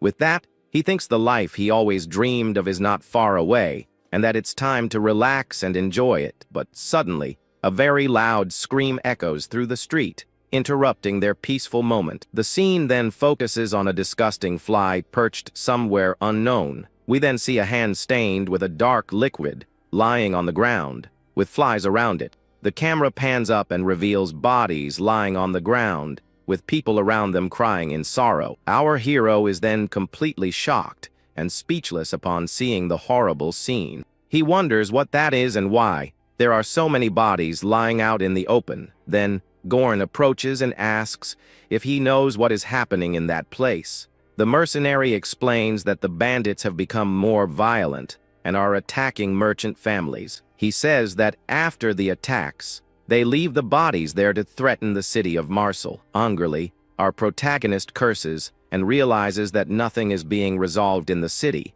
A man then says it's the city's fault, but another claims the news is that the emperor is behind it. A third man says that's nonsense, and that there's no way the emperor would do something like that. The crowd starts to argue and wonder if His Majesty is really behind the attacks. Confusion then breaks out, and everyone starts shouting and arguing about the emperor's guilt. Our hero thinks that his peaceful Marseille is gone, and that the bandits have ruined everything. Irritated, he wonders what the mercenaries are doing, that they haven't resolved the situation yet. Meanwhile, at the company's branch, a maid enters and says she has terrible news. The manager asks about the bodies and says she already knows, and wants to hear about the oak tree mercenaries. The maid then says that regarding that, they haven't been able to contact the mercenaries. The cat woman is shocked and asks what she said, and what she means by couldn't contact them. The maid reveals that their leader's body was found in the forest in a horrendous state. The branch manager is silent for a moment, processing the terrible news she has just received. She thinks that the oak tree mercenaries are an elite force and can't believe it. Angrily, she slams the table and shouts her maid's name, who responds, startled by the reaction. The cat woman then orders her to bring the mage of the Eiffel River to find out the truth about the passings. The scene then shifts to a magical, shining waterfall, which is the famous Eiffel River. A mysterious man then puts his hand in the water and seems to be seeing something important there. The hooded figure says that Katana got it all wrong, and that looking for the mercenaries won't help. He then reveals that the man who defeated the Emperor's hound is hiding in Marseille. The mage continues his vision and wonders about our hero, who is now in the city. The scene then returns to the trading company's branch under a cloudy and gloomy sky. An old man with a white beard and long hair arrives at the location's door with a mysterious air. The maid is then startled to see the man standing there, unannounced. She recognizes him as Lord Suetga and thanks him for answering the company's call. The old man complains that the journey was terrible, and the lady apologizes for the inconvenience. She offers to call the manager, but the mage says there's no need and stops her from going. The maid is confused and says the matter was urgent, but he doesn't seem to care. With a serious look, the old man tells her not to make him repeat himself, and the lady agrees, afraid. The mage then sits in a chair and clears his throat, preparing to talk about what he saw. He says that according to the voice of the river, he would be able to find the person he was looking for there. And then the scene shows our hero smiling with his little wolf, confirming that he is the mage's target. Our hero looks at the building and thinks that today he will finally meet the governor of Marseille. He then walks with his wolf, thinking about pleasing the governor and putting an end to his life as a fugitive. With firm steps, the young man makes his way down the stone corridor of the large building. He then wonders what the governor must be like and regrets not asking the manager about him before. Suddenly, his little wolf starts to growl, and a mysterious voice comments on the animal's name. It was the mage, who says that name doesn't suit a divine beast, leaving the young man surprised. With a serious expression, our protagonist wonders how that old man knows about his wolf. The mage then stares back at him, and our hero wonders how he knows the creature is a divine beast. With that, the young man asks who he is, and the mage replies that he doesn't seem to know him. Then the old man introduces himself as Suetka, the sage of the Eifel River, leaving the young man confused. Our hero then crouches down and doesn't understand what it means to be the sage of a river. But the mage explains that, in short, he is a mage, and our protagonist shouts in surprise at the revelation. He gets all excited and thinks that this world really has magic, just like in fantasy tales. With a clenched fist, he celebrates that he went to meet a governor, but ended up meeting a real mage. He then grabs the old man and says it's an honor, and that he's always wanted to meet a mage in his life. The mage gets all flustered and embarrassed by the young man's excited and unexpected reaction, but he soon gets serious and says that for someone being hunted by the emperor, our hero seems to be doing very well. The old man explains that with magic and the mystery of the river, he can see people's past and future. With sweat dripping, the young man asks if he is going to report him to the emperor and end his life. With a serene look, the mage just stares at him and asks why he would do such a thing. With wide eyes, our hero is surprised by the question the mage just asked. The old man then introduces himself as one who knows the secrets of the river and an observer of nature. He says he has no interest in political disputes, and that only the voice of the river truly moves him. The mage then says that if he intended to report him, he wouldn't have told him he knew the information. Our protagonist thinks that now that the mage has said it, it really makes perfect sense to him. With that, he gets all excited and asks Lord Suetka to tell him everything about the subject of magic. The mage wonders what's wrong with the boy, as a knight wouldn't act that way. A memory then shows a knight mocking a mage, calling him a cowardly student. Then he questions why this knight would be so interested in the subject of magic. Our hero asks how he uses magic, and if a normal person could do the same as him. He thinks this is his chance to learn magic and become a super powerful magic swordsman. The old man agrees and says that fate has brought them together and that he can't just not tell him, but he warns that telling him for free would be boring and proposes a game for the young man. Our protagonist asks if it's chess and suggests they could have an arm wrestling match. He then tries to start the arm wrestling match, but the mage shouts for him not to use his strength on the elderly. The old man says that in arm wrestling, he would have the advantage, and tells him to follow him. As it's not chess, he comments that the game of kings is fun, but it doesn't compare to the famous game of the gods. With that, the mage shows a go board, leaving our hero quite curious about the situation. He then places 2 bowls with the game pieces on the board, getting ready to start. Our protagonist is surprised and recognizes the game instantly, wondering what will happen. Our protagonist then recognizes the game and realizes the challenge will be a match of Go. With that, he sits down across from the mage, preparing to start the board game. The old man then asks if it seems complicated and tells him not to worry, as he will go easy on him. With a confident look, the young man thinks that, once again, luck is on his side in this situation. A memory then shows that he has already won a Go tournament, which is why he is confident in his victory. He then picks up the game pieces, thinking that he doesn't know how good the mage really is, and with a determined look, he affirms with absolute certainty that he will defeat the old man in the game. The mage then says very well, and that he will start the match with a very easy move. With a smile, our hero thinks he will definitely win and is grateful for the opportunity. He then holds a game piece,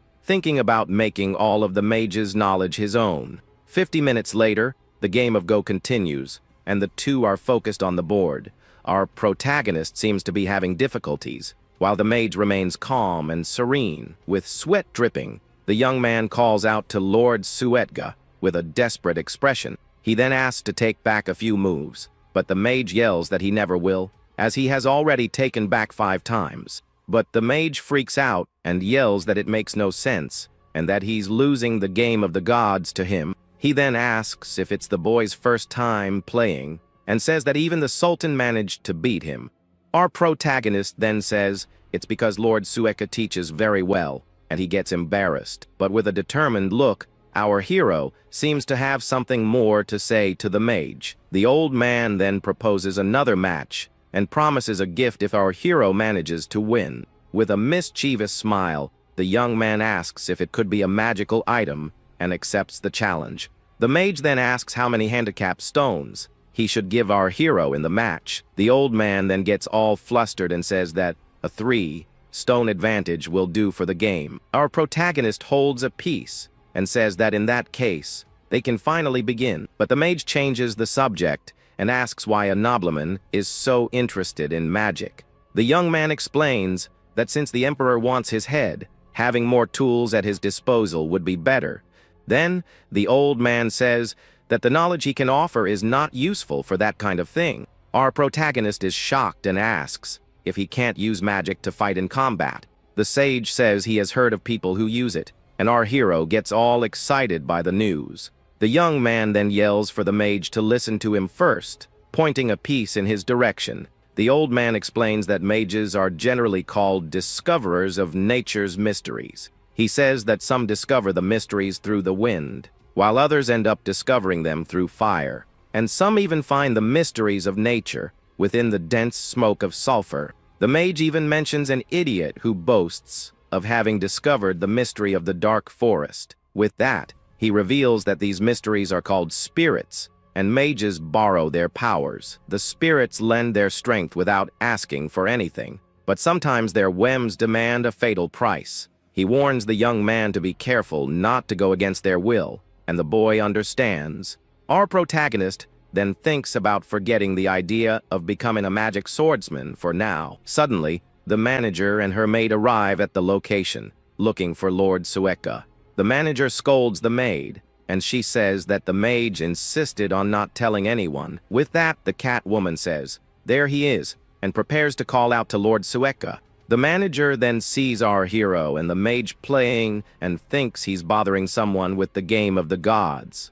With wide eyes, the cat woman is completely shocked by the scenes she is witnessing. She then hears the mage begging to take back a move, and gets even more confused by the situation. The lady can't believe it and wonders if the sage is really losing at the game of the gods. With a big smile, our protagonist tells the mage to just accept his defeat already.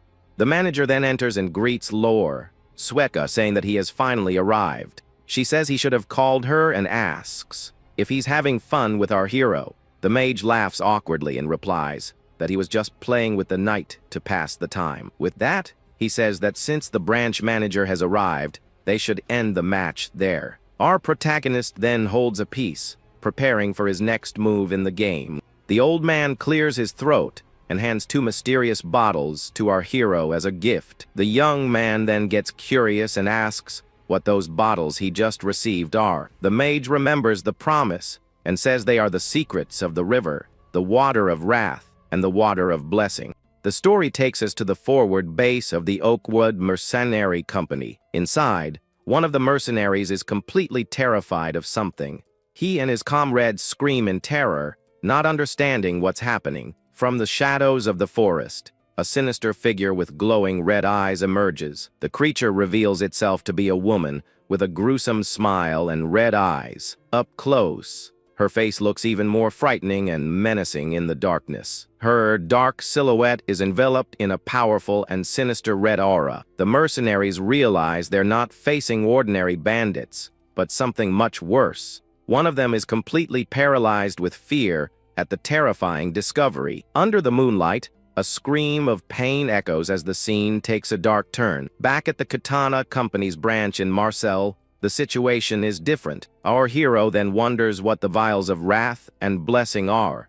The sage explains that since ancient times, the river has hidden the mystery of life. He tried his whole life to uncover the mystery, but the river only revealed itself with Johan's arrival. The red vial heals wounds, and the green one can make someone disappear with a single drop. With a smile, the young man gives his thanks, as he didn't expect to receive such incredible magic items. The manager then asks the sage about the prophecy and the bandits of Marcel. She then says she sent the Oakwood mercenaries, but hasn't had contact for days. The mage reveals with a serious look that the mercenary group failed 3 days ago. The branch manager is completely shocked to hear the terrible news from the sage. The river's prophecy reveals that southeast of Marcel, the will of the oak will be broken. With this, the sage confirms that the Oakwood mercenaries were defeated without a chance. The manager says this calls for a council meeting and asks Johan to act under her banner. With a serious look, our hero thinks for a moment and then agrees to the proposal. A short time later, we see a luxurious but completely empty meeting room. Then, the council members begin to arrive for the important city meeting. Among them is a man with a tightly curled mustache and a strange smile on his face. He arrives running and apologizes for being late in a very dramatic way. This is Baron Einbeck, who announces the start of the meeting in the name of the city and the emperor. The nobleman then twirls his stylish mustache, all excited for the discussion to begin. The protagonist is shocked by the mustache and thinks that the medieval era has a lot of strange people. He then turns and greets all the city council members who are there, and a man introduces himself as Villaco, the consul of Marcel, paying his respects. The young man thinks he needs to befriend the consul to live peacefully in the city. The consul thanks all of Marcel's influential families for attending the meeting. He then says that before starting, he would like to introduce a nobleman to everyone present. The man announces that the young man is from the Yates family and has received sponsorship from the Katana Company.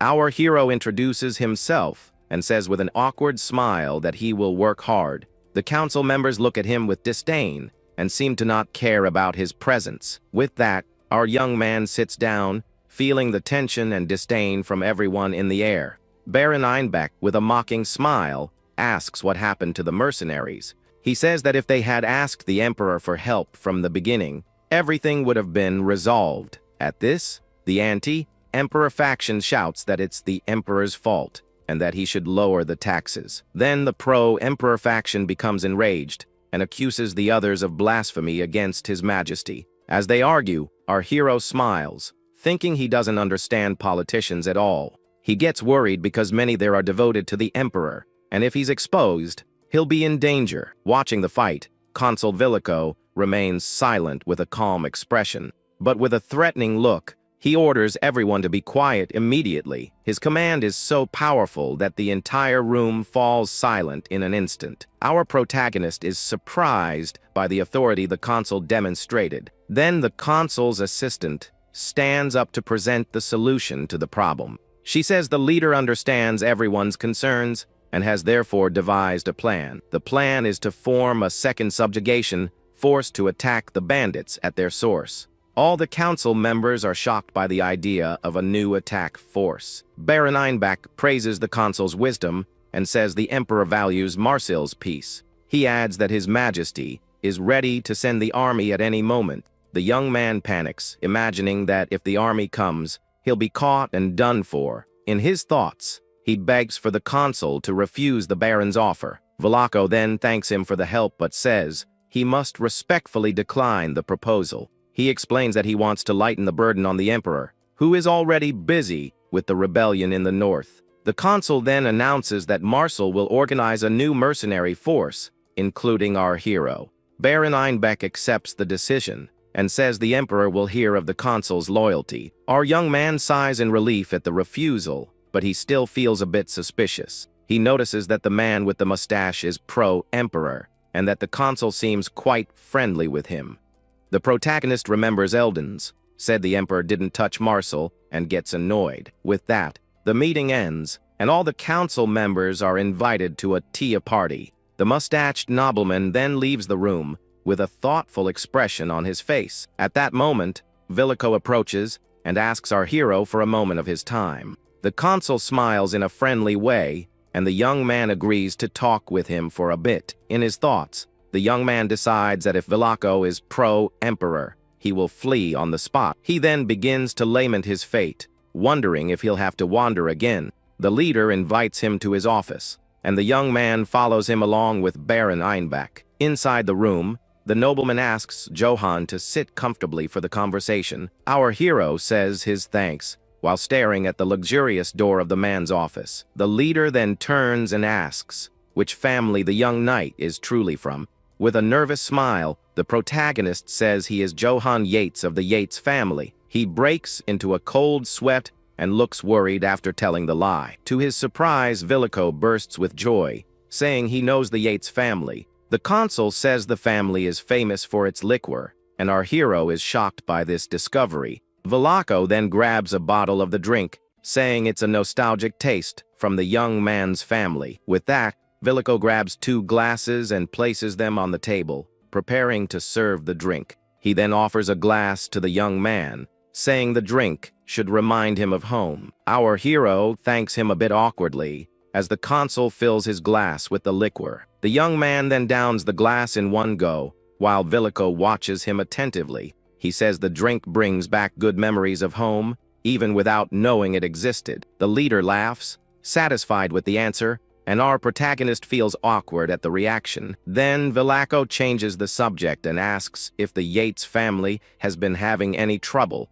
He comments that he heard about the Emperor's cold wind that swept through the north in a tragedy. The memory of the terrible event in his homeland comes to our hero's mind, and he becomes serious. The consul continues, saying that many families were driven out and became bandits. He also mentions that someone is wanted for treason, and our young man tenses up. The leader reveals that the name of this family is Eats, our hero's family.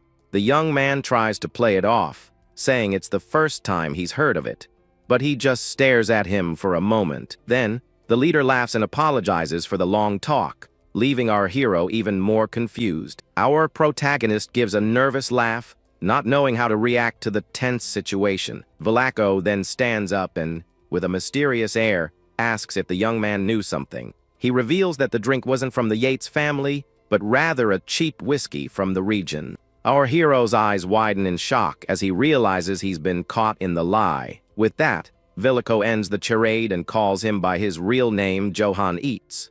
The young man is completely paralyzed, with sweat running down his face after being discovered. But the consul turns his back and calmly says he won't turn the young man over to the emperor. Then, he gives a dark look and says he might change his mind in the future. Our hero wonders what he means by such a direct threat. At that moment, the leader states that his decisions are made solely for the good of the city of Marseille. With that, the man explains that it doesn't matter which faction is in power, as long as peace continues. He continues, saying he will use the balance between the groups to protect all the people. Then the superior tells the boy to take care of all the bandits to prove he is useful. But the final warning is clear, because if he fails, he'll be sent straight to face the Emperor's justice. Desperate, the protagonist slumps against a wall, feeling the weight of all this danger. He thinks that he just wanted a peaceful life, but now he has a chain tightening around his neck. With that, the young man begins to remember all the suffering he went through and the old fights. But soon, the hero regains his composure and decides he will win the leader's approval the hard way. Suddenly, a little girl runs up to him, shouting that the attack force has already arrived in the city. The young man looks to the horizon and wonders if that is the army the man has assembled. Before them, we see the second attack force against the bandits marching down the road. In this group are the Red Iron mercenaries, who are known for being very rough. Additionally, the monastery of Saint Ina and Saint Galanto have also sent their warriors. Surprised, the boy asks if they are famous, and the girl confirms that they are local legends. She then explains that the knights of Saint Galanto are masters in the art of alchemy and combat. She continues to explain that the monastery of Saint Ina is an order of holy female knights. As for the Red Iron mercenaries, they are dwarves specializing in sieges who value honor and loyalty. Then, she points to Count Bartok's knights, who are elves from Erangs famous for their courage. The young man comments that elves are usually rude, and the girl apologizes for his comment. On top of the wall, our hero prepares to meet the people who will fight by his side. At that moment, the company's banner is raised, marking the start of the meeting between the groups. With an excited shout, Captain Kumul of the Red Iron Mercenaries calls for Lady Ayn. The branch manager appears and introduces our hero as the knight who will fight with them. The dwarf tells the young man to relax, but he replies that he needs to maintain his dignity in front of the troops. With a thumbs up, the captain says he spoke well, and that no one there doubts his authority. The protagonist smiles and thanks the leader of the dwarf warriors for his understanding. He then turns and asks the holy knights how they plan to move. The commander replies with a smile that they will move together with Captain Kumul's forces. With that, we meet Valian from the monastery of St. Ina and Aganta from the monastery of St. Galanto. The dwarf captain beats his chest and says he's grateful for the cooperation of everyone present. Our hero thinks the dwarf is very smart and that he likes the organized way he does things. The branch manager then asks why the young man is gathering so many troops for the mission. Suddenly, the sound of horse hooves approaches, interrupting the group's conversation. An elven knight named Bartok Gustav complains, saying that they alone would have been enough. His companions Laurent and Leon agree, but say their master must have a good reason. The elven knight observes the situation with an expression of total contempt on his face. He then rides up to our hero and asks if he is the knight from the trading company. The young man confirms and introduces himself as Johann of the Yates family, with a very serious look. With a disgusted look, the elf repeats the name and says he's never heard of that family. Then he points at the young man and warns that he won't save him if he gets into trouble. Our protagonist just responds coldly that he will remember the warning during the battle. The elf also yells at the dwarf captain that he won't take orders from him in the fight. Next, the Knight Gustav orders the manager to prepare a grand banquet in his name. With that, the group of elven knights rides ahead, leaving everyone else behind on the road. Our hero understands why the dwarf asked for command authority to deal with them, but he believes that even with the annoying elves, they will easily handle the bandits. At that moment, the branch manager is called over by one of her assistants to talk. The young woman then whispers something in her superior's ear, who listens very attentively. Soon after, the manager informs our hero that someone wishes to meet him during the night. Surprised, the young man points to himself and wonders if Consul Villico wants to see him again. The cat woman gets a bit awkward with the question and doesn't know what to answer him. Night falls, and the troops gather in a field for a banquet before their departure. The elves toast to the defeat of their enemies, completely drunk and ready to party. They shout that their swords will be victorious, while an older elf complains about the shouting. Meanwhile, our hero walks alone, thinking that refusing a drink could be an insult. He continues to think that refusing a drink is a sign that he doesn't trust his allies.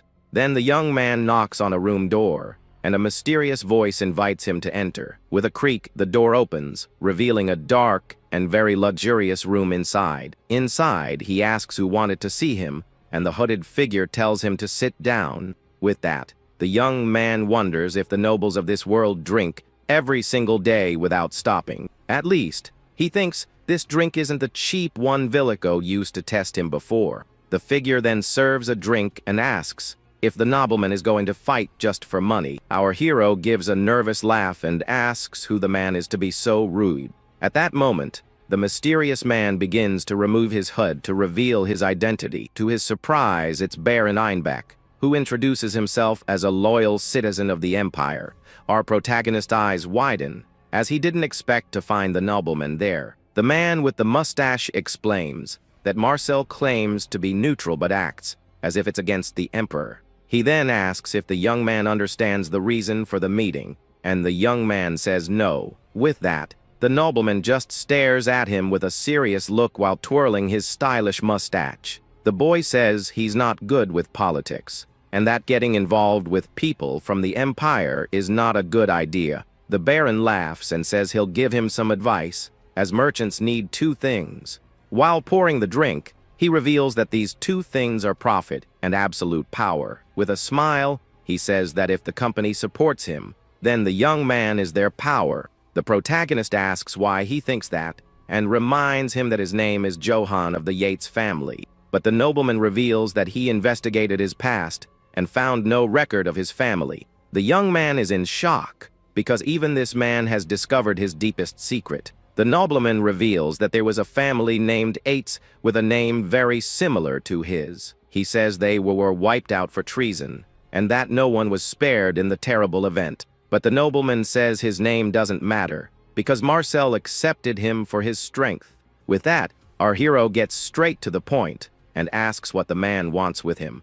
The Baron then asks the young man not to join the subjugation, but rather the Emperor's army. The proposal is a chance to join the Empire's inner circle and gain great power. With this, he could become a true holy knight and receive many honors. In addition, the young man would gain vast, fertile lands to rule as he wished in the future. The young man then summarizes the proposal, and the nobleman agrees with a very excited smile on his face. The man says it's the law of nature, as the strong always reap what the weak sow. With a strange look, he says it's normal for the weak to fall at the hands of bandits. At this, the Baron starts to laugh like a maniac, saying it's the fault of those who lose in life. But with a smile on his face, our protagonist simply refuses the nobleman's offer. The man with the mustache is completely shocked and speechless at the young man's response. Then the young man begins to tell a story about how, months ago, a dark night appeared in his lands. He says the man who served the emperor wiped out his family and his innocent people. The Shadow Knight then made him the same offer to become the emperor's sword. Our hero says he refused, but that there is a big difference between the two cases. The difference is that the emperor's knight ended up being defeated by his own hands. The Baron is completely terrified, his eyes wide with pure fear and surprise. Our hero coldly reveals that he struck down the Emperor's personal knight. Without hesitation, he also scattered the man's henchmen as if they were just bugs on the ground. At this, the nobleman shouts in panic, as the young man had defeated the famous knight Karamat. The young man then confirms that he is the survivor of the wiped-out Yates family. With his hand on the cup, the protagonist prepares to teach the man with the mustache a lesson. He then drinks the liquid while the nobleman calls him a fool for his defiant attitude. But with incredible strength, the young man crushes the metal cup in his hand with no effort at all. Then he shatters the cup and the table with a single blow, leaving everything in pieces on the floor. The nobleman is shocked to see that the boy destroyed everything with his bare hands. The hero warns that he will take care of the bandits for his own reasons, and not for the Empire. With that, he returns the favor and advises the man not to tell anyone what he saw there. And to make the message clear, he destroys the doorknob with his absurd strength. The nobleman gets furious and curses at the young man, saying that next time, he won't just break the table. The protagonist then leaves the room, leaving the man with the mustache behind alone. But suddenly, the boy stops walking and wonders what's happening to him. Then, his chest begins to burn, and he feels a terrible shortness of breath that suffocates him. An agonizing pain hits him, and blood begins to drip from his nose. With wide eyes, he finally understands what the Baron did to him in that room. The drink the nobleman offered him wasn't an ordinary wine, but a deadly poison. Fallen on the floor, our hero curses the Baron with his last bit of strength, feeling the poison take effect. He can't believe he was defeated this way, while the nobleman stares at him with a victorious look. The man with the mustache then shows a look of pure malice, with the young man fallen before him. With a gruesome smile, the nobleman celebrates his victory over the young warrior without mercy. At the gathering spot near Marcel, night falls and everyone gathers around the campfires to enjoy the feast. Just then, we see some ladies surrounding the young Godin, complimenting him and teasing him about his cute appearance. Then, they start pinching the little guy while saying things that leave him completely embarrassed and flustered. So, the boy can't take it anymore and runs off in a panic, his face all red with embarrassment. At this, the women laugh at his reaction and comment that they just wanted to make the boy look more neat and elegant. But the assistant keeps running through the dark corridors of the building, shouting his master's name for help. He starts to cry out of fear, saying the place is too scary and that he needs to find his master right away. Suddenly, the little one stops, walking when he sees a hand lying on the floor and wonders what could have happened in that place. Looking closer, the boy is in absolute shock when he realizes the warrior is in awful shape. In that instant, a dark, reddish energy seems to take over the room, representing the terrible effect of the poison. The young man looks at the fallen protagonist and falls into total despair, calling out his name with all his might. He notices the hero is expelling a lot of dark liquid from his mouth and fears that his end is near. The dark-haired man then starts to get really sick and uses a bucket to try and get everything bad out. With that, the assistant shouts his master's name again while trying to understand how he got so sick all of a sudden. Desperate, the little one cries out for help, saying his protector seems to be losing his strength and isn't going to make it. At this, he begs his friend to hang on and stay conscious while observing the young man's pale and lifeless face. But the protagonist manages to keep his eyes open with difficulty, even though he is completely sweaty and looks terrible. Then, the boy remembers the potion the sage gave him and starts giving the miraculous liquid to the injured man to drink quickly. After taking the remedy, the hero begins to feel better and thanks his faithful companion for saving his life. At that moment,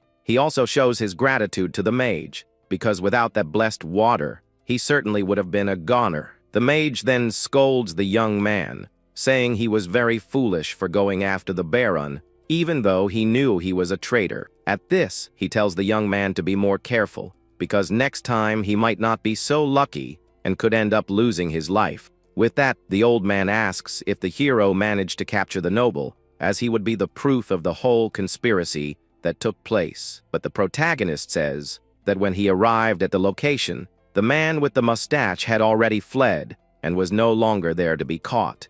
A flashback then shows the warrior furiously shouting the noble's name and telling him to show up and settle the score. At that moment, he charges at the Baron's guards and says he won't go easy on anyone who gets in his way. One of the soldiers then informs him that the man has already escaped, and the young man reflects on how nobles always get away with things. The dark-haired man then gets confused when he notices something on the floor and wonders what that could be in front of him. At this, he sees a sealed letter on the ground and realizes the noble must have dropped it during his desperate escape. Back in the present, the young man shows the envelope to the mage and says he found something very important in the Baron's room. He explains that they are documents the man couldn't take with him, and that everything about the incident is written there. The sage then asks what's in the letter and if it proves that the emperor hired the bandits to attack the city.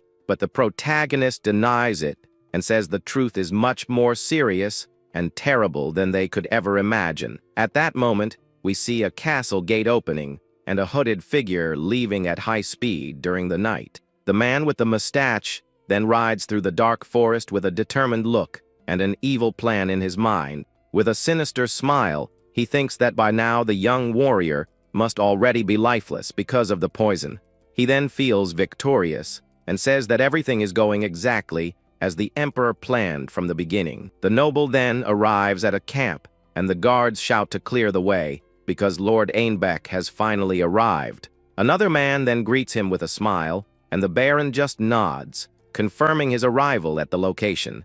We then see someone's foot stepping on a wooden platform, indicating that the noble has dismounted from his horse. The Baron then presents himself before a huge army of mercenaries gathered in a camp. With a furious shout, he declares to everyone that they are not simple bandits as everyone thinks. He reveals that they are actually mercenaries of the Empire, the strongest and most feared warriors of all. With that, the Empire's banner is shown, and the man says that they swear loyalty to their majestic emperor. The noble then shouts that for a long time, he has undermined the city of Marseille, and that he knows all of their plans. With an evil look, he claims that the enemies will fall into chaos without even knowing who truly attacked them. At this, a vision of chaos and destruction shows soldiers screaming in despair during the great battle.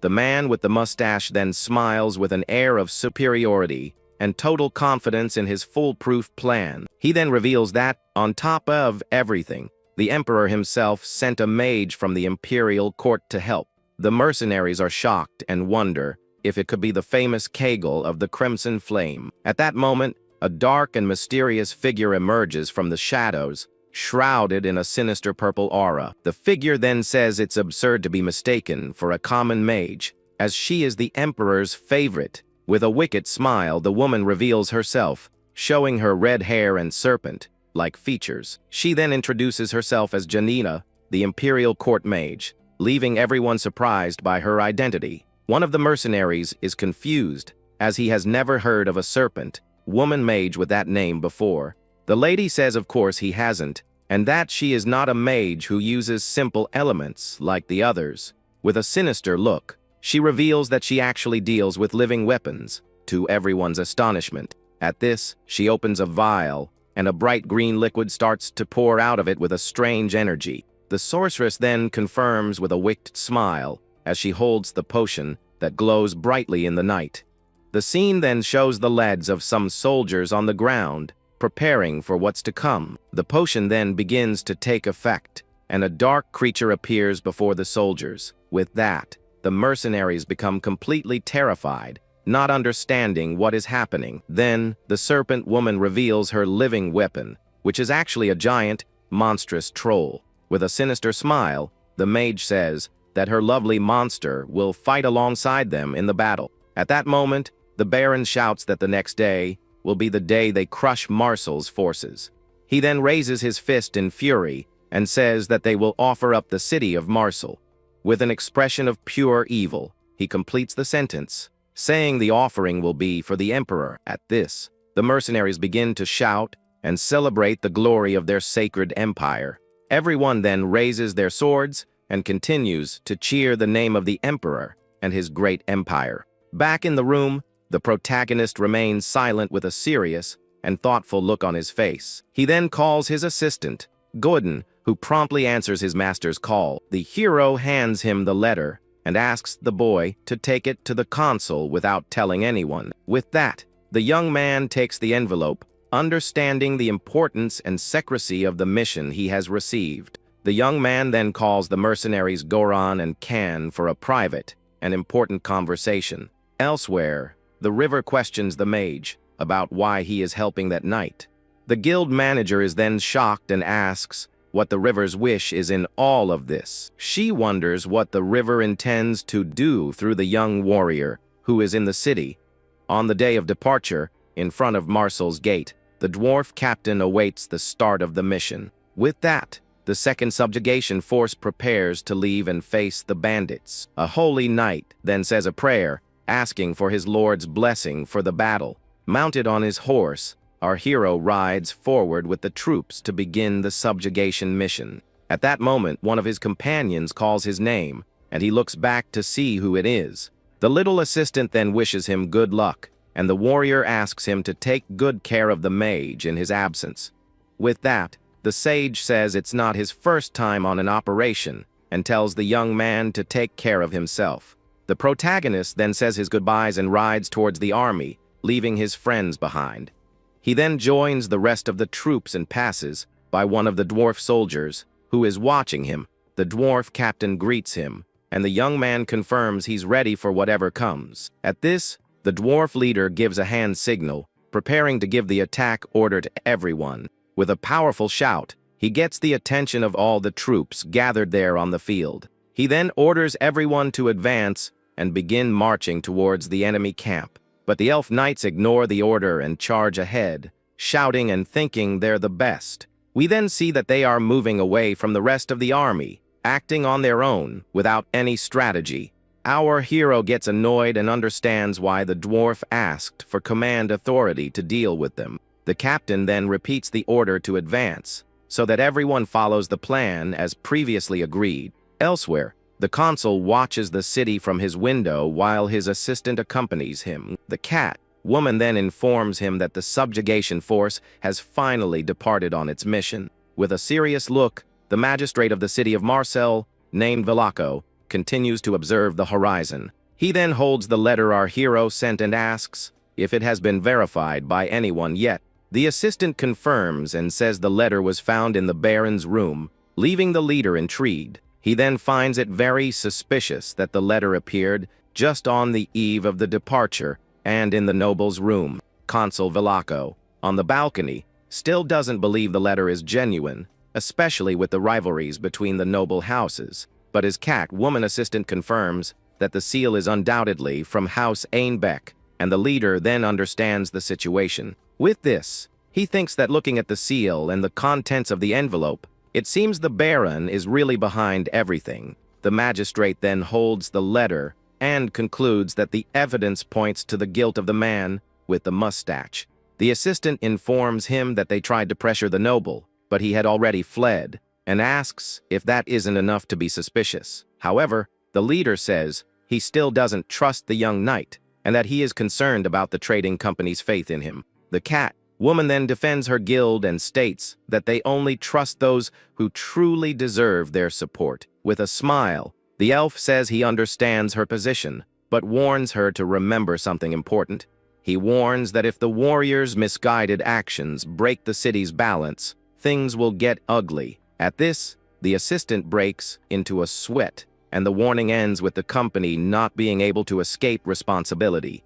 The young woman then suspects that Magistrate Velaco might be from the pro-Emperor faction because of his attitude. Meanwhile, at the pro-Emperor faction's camp, someone asks Baron Einbeck if a piece of news is true. With a sinister smile, a man confirms the information and says he just received the message from a messenger. The mustached noble then celebrates that Marcel's second force has fallen into the trap, and that the city already belongs to the Emperor. The faction leader then laughs and says that now all that's left is to wait for the news of the coming victory. A mercenary dreams about what he'll do after the victory, and Baron Einbeck calls him disgusting for only thinking about that. At that moment, the mage Janina, sitting at the table, asks the noble why he seems so pale and worried. He then tries to hide his nervousness and says there's no reason to worry about anything there. But the sweat on his face gives away that he is very distressed about something tormenting him inside.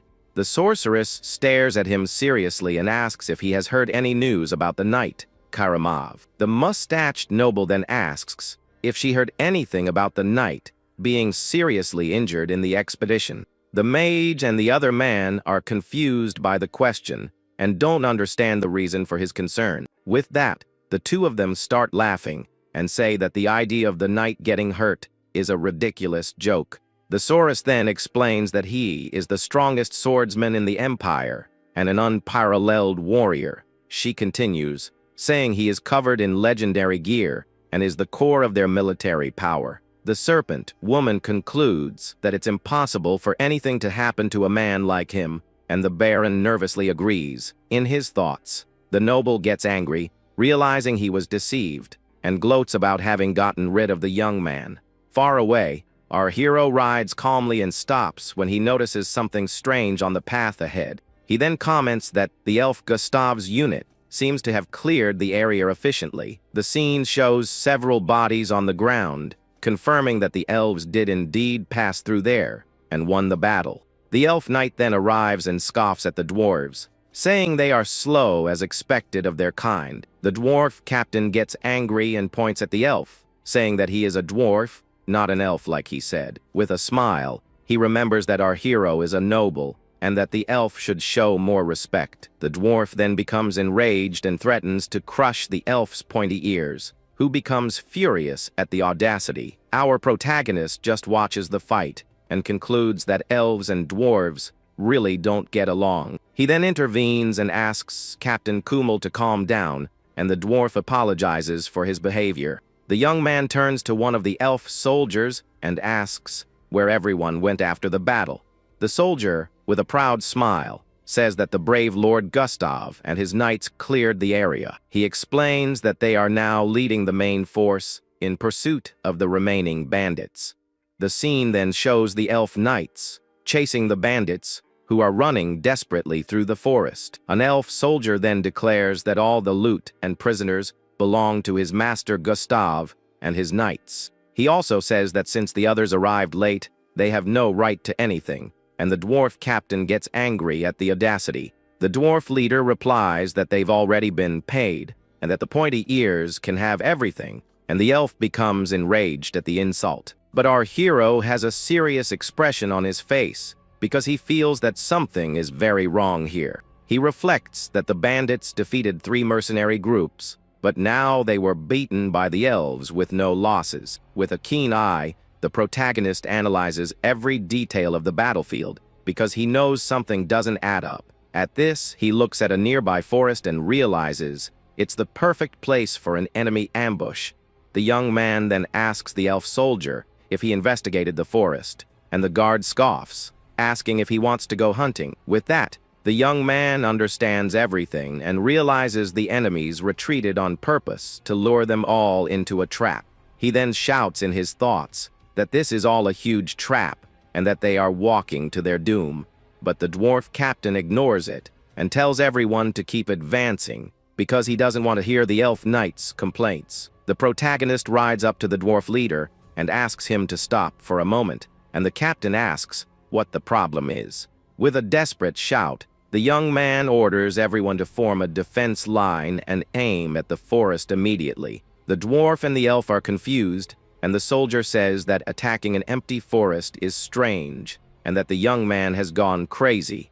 The hero explains that if there's an ambush, the terrain puts them in great danger, and they can't take the risk. In a mental map, he shows that they are surrounded by enemies and need to check the area before advancing. The dwarf says they can crush the enemies, since they are just bandits, but the young man disagrees and says they aren't ordinary. With a shout, he says they need to confirm the situation, now before the main force advances any further. The captain looks bored and says that if they are wrong, the elves will humiliate them and call them cowards. But the young warrior shouts that he doesn't care about pride and would throw his honor away to save everyone there.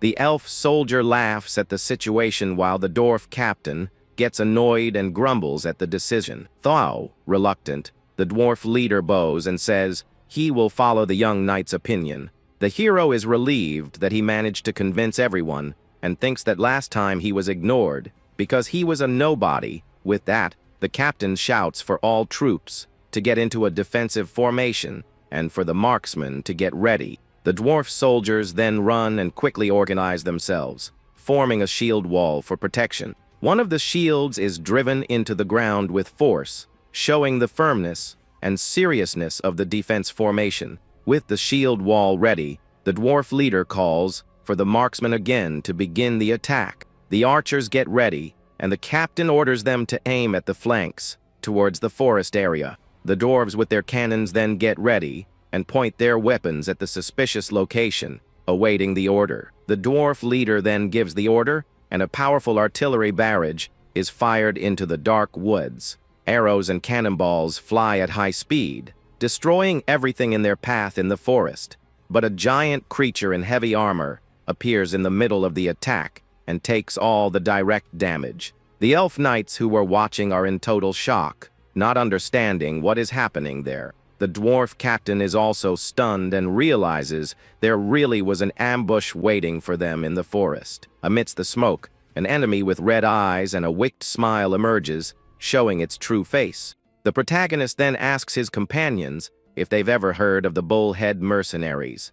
At that, one of the mercenaries says yes, explaining they're a well-known group among their kind. He even mentions an elven group called the Aquitaine Wolves, and that the bullheads are much more expensive. Hearing this, the young, dark-haired man asks the man to tell him everything he knows about this mysterious group. The mercenary explains that they're shrouded in secrecy and don't take just any job because their fee is very high. From what he knows, the group moves like a real herd of furious bulls when attacking their enemies. Their tactic is to charge forward, break the enemy's defenses, and then overwhelm them from the inside without mercy. Our hero then realizes their strategy is very similar to German tactics in the Second World War. The other mercenary then asks if they're going to face this group the next day, and the protagonist confirms it. He then warns them that the enemy isn't just any old band, but the Emperor's own elite mercenaries. The man with the eye patch gets worried and suggests that if they're really going to face them, the best thing to do is retreat. He adds that no matter what, they must avoid a direct confrontation at all costs. But the dark-haired young man asks why, and the man says they wouldn't stand a chance. According to a rumor he heard, this fearsome group of mercenaries might even command a minotaur. At that moment, the young man remembers hearing the same story when he was just a small child. Next, an image shows the creature's title, known to all as the Minotaur, Vanquisher of Heroes. The legend says it has a giant body with unbelievable strength, and all who challenged it ended up defeated. The younger mercenary then shouts not to worry, as they'll risk their lives to help him escape. With a flushed face, he says the payment for their help can be settled after their friend is safe. Hearing these words, a slight smile forms on the protagonist's face, who seem to be amused by the situation. He then surprises them both by saying that he actually does want to ask for their help on this mission. With that, the mercenaries get very excited, saying they want to see this monster with their own eyes. Our hero then calls them by name and thanks them, but says he actually wants to ask them for something different. The two mercenaries are very confused by the request and wonder what else he could want from the pair. Far away, some hidden men are watching the army and notice their suddenly changing formation. At that exact moment, a shower of arrows flies toward the men hidden in the middle of the forest. The arrows then strike the soldiers, who cry out in pain after being caught completely by surprise by the attack. Amid the chaos, someone shouts that it's an enemy attack, and that the bull-head mercenaries must advance. With a powerful step, a boot that looks like a bull's hoof stomps firmly on the ground, preparing for the fight. Then we see the helmet of one of the mercenaries, which has bull horns, showing his affiliation with the famous group. In the middle of the forest, an arrow lands a direct hit on one of the enemies wearing a bull helmet for protection. Then, one of the mercenaries adjusts his bull skull helm, getting ready for the combat that's about to begin. With that, the group's leader orders all of his heavily armed soldiers to advance without hesitation. On the other side of the field, the dwarves get ready and fire their cannons to try and stop the enemy's advance. Even with the explosion, the bullhead mercenaries continue to advance fearlessly with their leader in front. The troop then begins to march in a disciplined formation, showing they aren't just common bandits. The soldiers continue their march in perfect sync, getting closer and closer to their targets. We then see that they're mounted on boar-like creatures, ready for the imminent attack. One of the beast-faced mercenaries lets out a powerful roar while holding his axe, ready for battle. The fearsome soldiers with bull helms and glowing eyes prepare to overwhelm their opponents in the fight. The huge enemy army advances in large numbers against our protagonist's much smaller attack force. The dwarf captain observes the scene and finally recognizes the legendary mercenaries he had only heard about. Mounted on his horse, our hero grows worried, because even with their preparations, the situation looks pretty bad. With that, he rides over to the dwarf captain and warns him to get ready, because the enemy is about to attack with everything they've got. The young man then shouts with determination that he'll find a way to deal with their attack formation. Surprised by his attitude, the dwarf leader calls him by name and warns him that it's very dangerous to go alone, but the protagonist ignores him and rides off alone toward the enemy army, leaving his ally behind. Seeing this, the dwarf captain shouts loudly to get all of his soldiers' attention for an order. He then announces that the bull-head mercenaries are there to test the dwarves' strength in battle. Meanwhile, the dark-haired young man rides at high speed, getting closer and closer to the danger. The dwarf captain adds that soon the enemies will realize just how useless their weapons and armor are. The enemies spot the lone rider, and one of them wonders if he's out of his mind for attacking alone. Their leader then says that if the young man is in such a hurry to meet his end, they'll grant his wish. In a swift move, Our hero throws something toward the enemies as he charges forward fearlessly on his horse. The object he threw then explodes in the middle of the troop, causing chaos, and one of the soldiers yells to stop him. One of the mercenaries in a bull helm gets startled and orders his men to maintain their attack formation. Their leader then realizes the strategy and yells for no one to be shaken by the rider's attack. Our protagonist realizes his plan has been discovered and gets frustrated for not achieving what he wanted. Seeing the situation, the dwarf captain makes an oath on his people's sacred beard, preparing to act. He then orders his warriors to focus on the front and prepare to advance and break the lines. With a battle cry, the dwarf captain orders his soldiers to overwhelm all enemies without mercy. At that, one of the mercenaries in a bull helm prepares to defend against an imminent attack from one of the dwarves. The impact of the blow is so strong that the enemy formation is broken, and one of the soldiers shouts in despair. Taking advantage of the opening, the dwarves charge with everything they have, and one of them yells for his comrades to fight with honor. The battle becomes chaotic, and one of the enemy mercenaries attacks a dwarf with his heavy mace without holding back. One of the warriors in a bull helm shows a large crack in his mask after taking a hit. The dwarf captain lets out a furious battle cry and charges at his opponents without any fear. He then engages in a direct confrontation with one of the mercenaries in a powerful and fierce clash of weapons.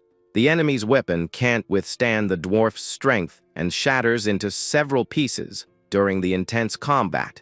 With a direct hit, the captain sends the mercenary flying, showing all his strength in the fight. The other mercenaries in bull helms are surprised to see their comrade defeated. With his weapons glowing, the captain yells for his soldiers to keep advancing without stopping for a second. His magical weapons glow with intense energy, ready for the next devastating attack in the battle. He then yells for them all to let their flaming weapons meet their foes without hesitation. Seeing the scene, the protagonist smiles and thinks that he doesn't need to worry about the dwarves' side of the fight. With a confident smile, he says that now it's time to take care of his own part of the attack plan. Then, he rides toward one of the enemy leaders for a direct and decisive confrontation.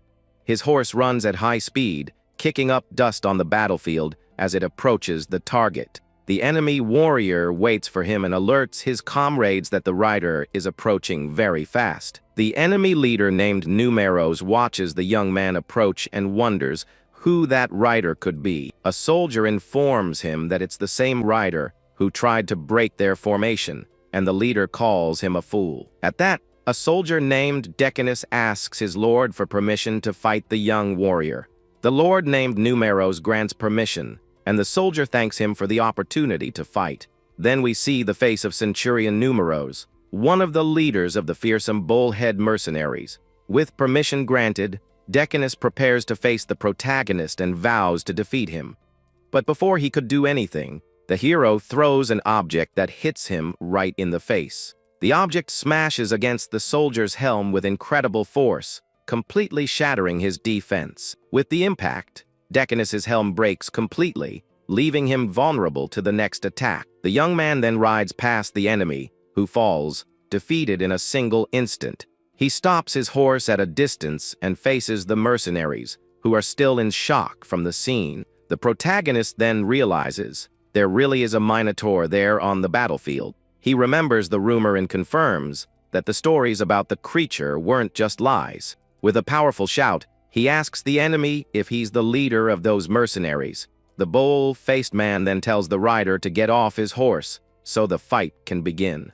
The young man is confused and doesn't understand why he's making such a strange request all of a sudden. The enemy explains with a smile that if things get messy, the horse might get hurt. He says he likes the horse, and that's why he wants the young man to dismount, while the others are already eyeing his gear. At that, the hero agrees and gets off the horse, saying the animal carries his brother's name. With a confident smile, he threatens the enemy, saying that if he wins, he'll turn his tail into stew.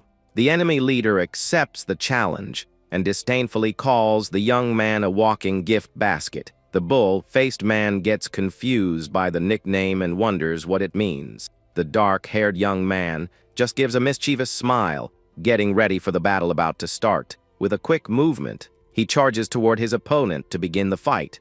The enemy leader lets out a furious roar and rushes to attack the young warrior with all his strength. He then swings his giant axe with incredible power, ready to overwhelm the protagonist. But the hero dodges with agility, ducking to avoid the opponent's devastating blow. With a swift move, he positions himself on the ground to escape the man's devastating attack. The enemy gets frustrated for missing the strike and lets out a roar of pure rage on the field. The young man then jumps back to create distance and prepare for his next move. He carefully analyzes his adversary and prepares to counter, attack with all his skill. The young man then realizes the difference in reach between their weapons is just insane. The enemy spins his axe, and the hero knows that if he gets hit, even with a graze, it's all over. The force of the attack is so immense, he feels like he could be broken in two. On the defensive, he regrets not having brought his wolf to help him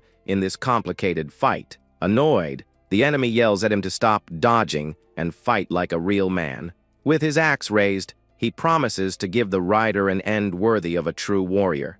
But in the middle of the attack, the young man spots an opening and sees an opportunity to counter-attack. The leader notices the young man's intention, and his eye widens in surprise at his reaction. With a burst of speed, the hero charges forward with a blue aura surrounding his body. He then prepares to deliver a powerful and decisive blow against the enemy leader. With a direct hit, the hero attacks the enemy leader's tail with all his might. The bull-faced man's tail is then cut off by the attack. The other mercenaries in bull helms are shocked and can't believe what they just saw.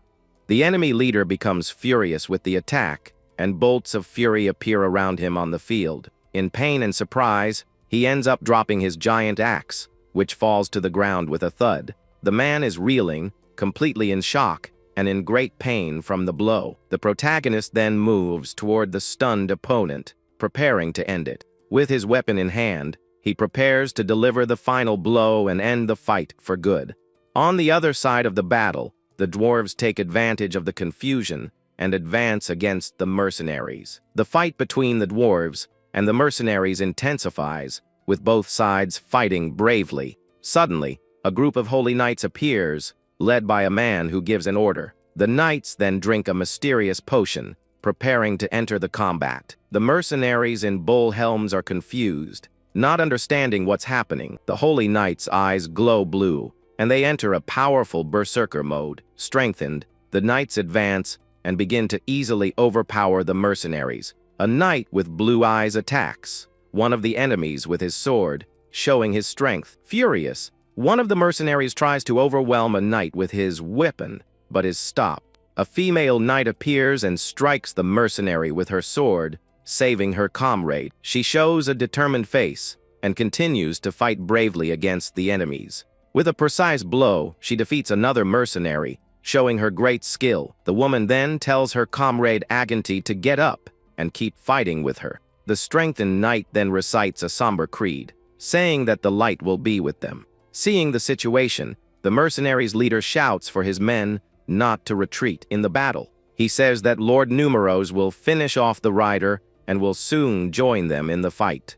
Back in the main fight, Lord Numeros is wounded and seems to have been defeated by the young man. The protagonist holds his mace, which is dripping with a dark liquid after the direct hit. The enemy leader then falls to his knees on the ground, completely defeated by our hero. With a serious look, the young man asks if the bull-faced man has any last words. He then says, "Vanquisher of heroes," and delivers the final blow to deal with his opponent. The remaining mercenaries fall silent, completely shocked to see their leader fall. On the ground, the enemy leader asks for forgiveness and begs not to be finished off, but the hero says he still wants his stew. He then tries to argue, saying that it wouldn't change the honor of the knight who defeated him in any way. Afraid, he reveals that he's not actually a real Minotaur, and that it was all just a rumor. The young man is very confused by the revelation and asks what the bull-faced man means by that. He explains that he's a half-Minotaur,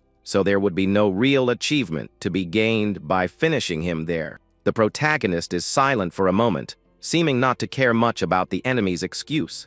He then says he has no idea what the man is talking about regarding achievements and glory. With that, the dark-haired young man turns to one of the soldiers who was holding a bugle.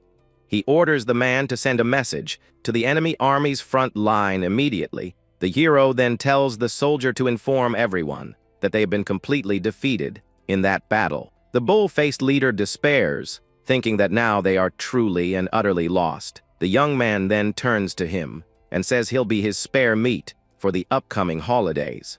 With a serious look, he warns that the man will be the witness, and that only the truth will come from his mouth. Scared, the bull-faced man just lets out a fearful moo, not knowing how to react to that. The remaining mercenaries are still trying to fight, yelling that their lord will soon join them. Suddenly, one of the soldiers hears the sound of the bugle and wonders what that strange noise was. He's shocked when he realizes the sound means their centurion was defeated by a single knight. At that moment, the dwarf captain arrives with his soldiers and mocks the remaining mercenaries. With a shout, he orders his butler to sound the call of victory for all to hear. The scene then shifts to the Katana Trading Company's branch in the city of Marseille.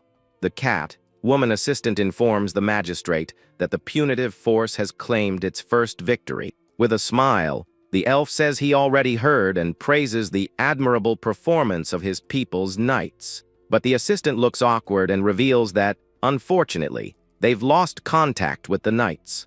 The magistrate jumps out of his chair and shouts, completely shocked by the news he received. He can't believe it and wonders how they could lose contact with the knights in a fight against bandits. The woman explains that against normal bandits they would have been fine, but the enemy was something else. At that, she hands over an important document that had just arrived for her superior. The assistant then asks him to take a look at the paper, paying close attention to the details.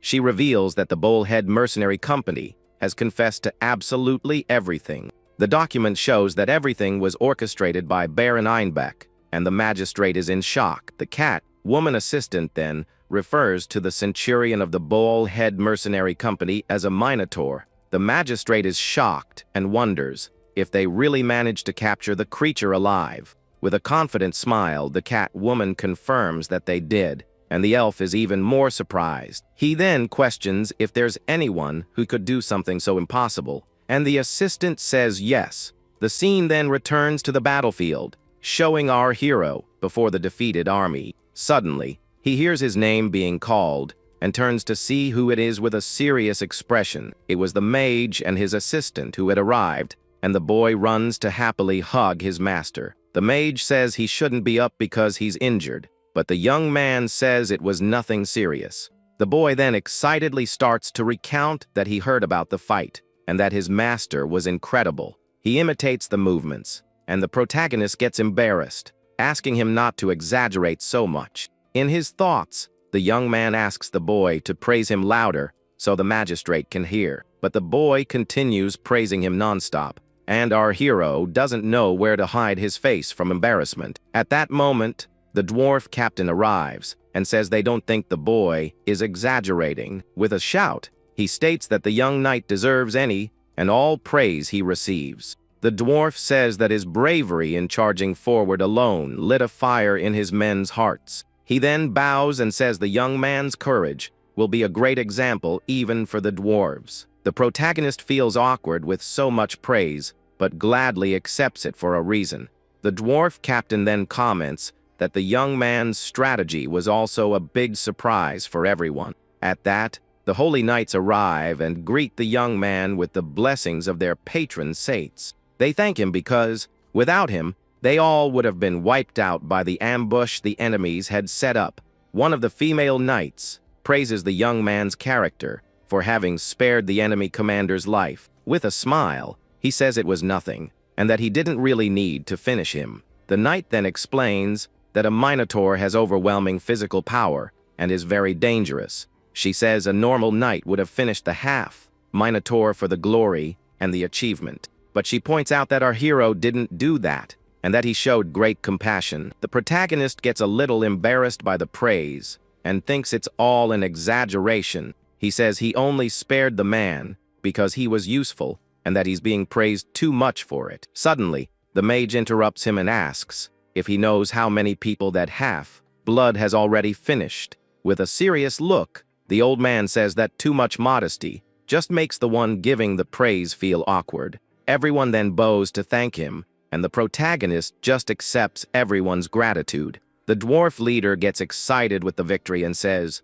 that now they'll crush Baron Einbeck's men. But suddenly, everyone looks around and realizes there's no one left to fight there on the field. The scene then shifts to a tent in a camp, showing that the main battle is already over. At that, a wounded and panting elf arrives and falls to his knees on the ground, looking completely exhausted. The protagonist recognizes him as a messenger from Gustav and notices he doesn't look victorious at all. The elf is then helped up by one of his companions, who carefully helps him get off the ground. With his last bit of strength, the messenger desperately asks for reinforcements for his elite group. He then reveals with a look of terror that they were attacked by a giant and dangerous troll. A flashback takes us to a dark and gloomy forest near a lake with very murky waters. Something then begins to move under the surface of the water, indicating a very mysterious presence. A foot steps powerfully into the water, and a creature begins to slowly emerge from the depths of the lake.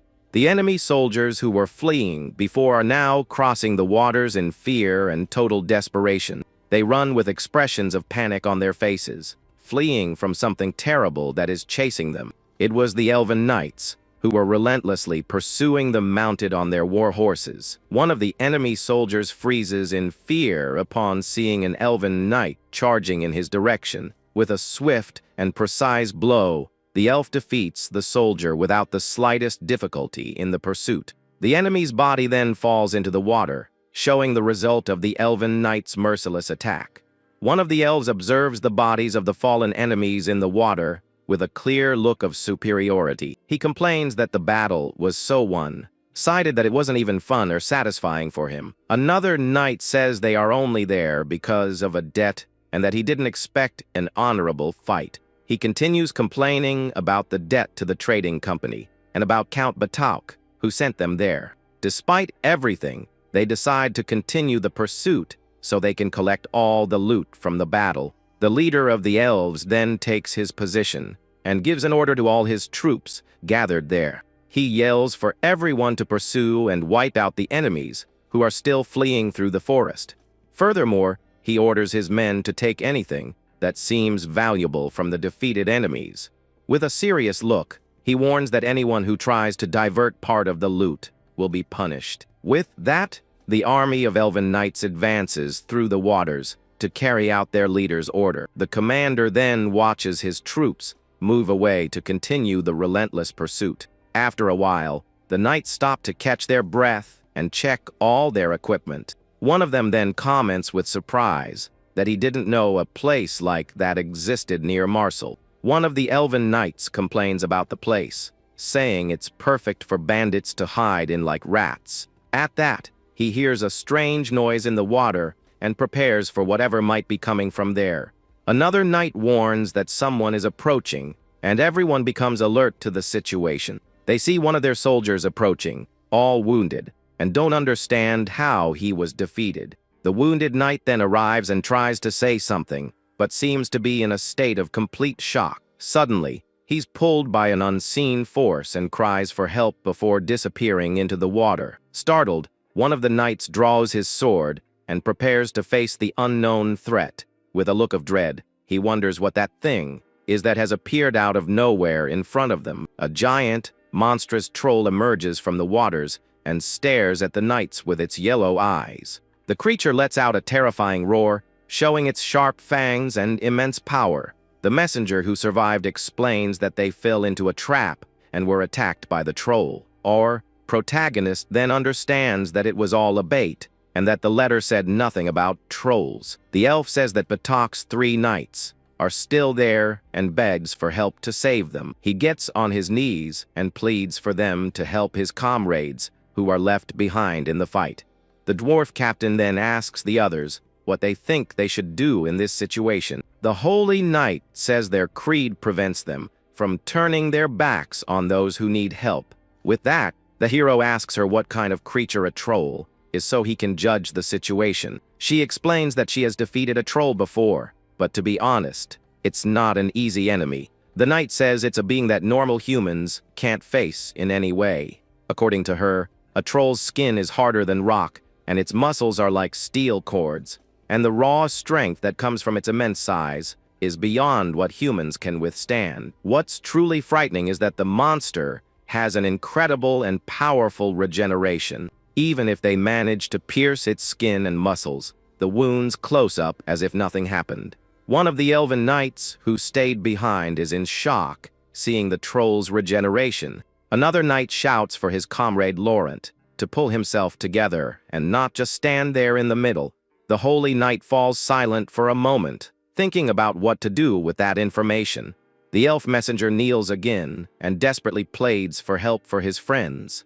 The protagonist then asks the knight what she thinks, and if they should go rescue them. She answers yes, but only if the dwarf captain allows them to separate from the group. However, she warns that even if they go at top speed, it will probably be too late. The dwarf captain then turns to the elf messenger and calls him over for a serious talk. With a serious expression, he says he doesn't think they can send a rescue party. He explains that their mission isn't over yet, and that there's no guarantee the others are alive. The elf is devastated by the answer, but our protagonist calls the captain over to talk. The dark-haired young man then says with determination that he himself will go on the rescue mission. The elf messenger is shocked and says that this isn't something that can be decided so lightly. The young man says that with so many warriors here, his absence won't cause any problems for the group. The dwarf captain tries to argue, saying it will be useless and that he'll only be putting himself in danger. The hero then asks,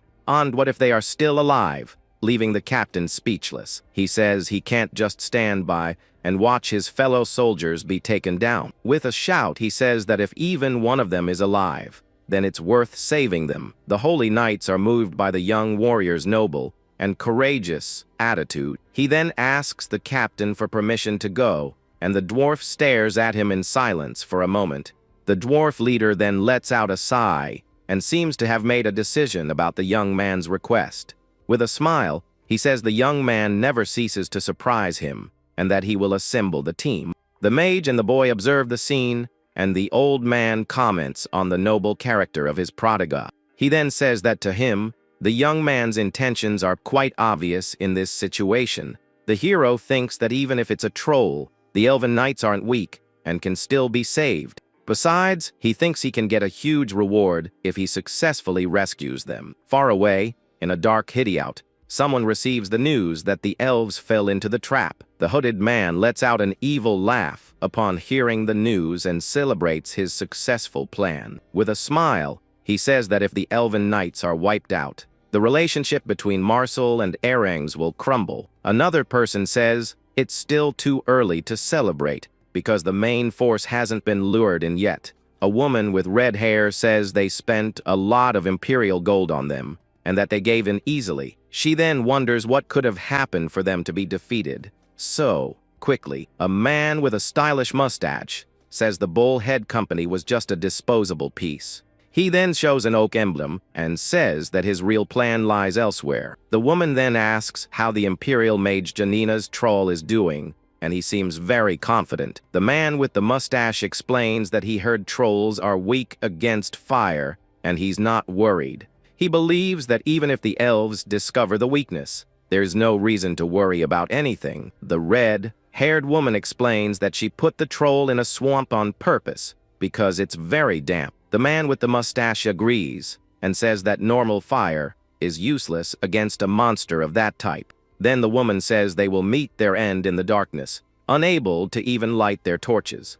The scene then shows the dark, damp swamp where the creature hides from the elven knights. But suddenly, a green light appears, illuminating the place with a very intense and powerful flame. The protagonist asks how that fire is burning so well in such a waterlogged place. A female knight then explains that it's a holy spell known as the legendary fire of Inna. She reveals that it's magic passed down for generations in her monastery to be able to face monsters.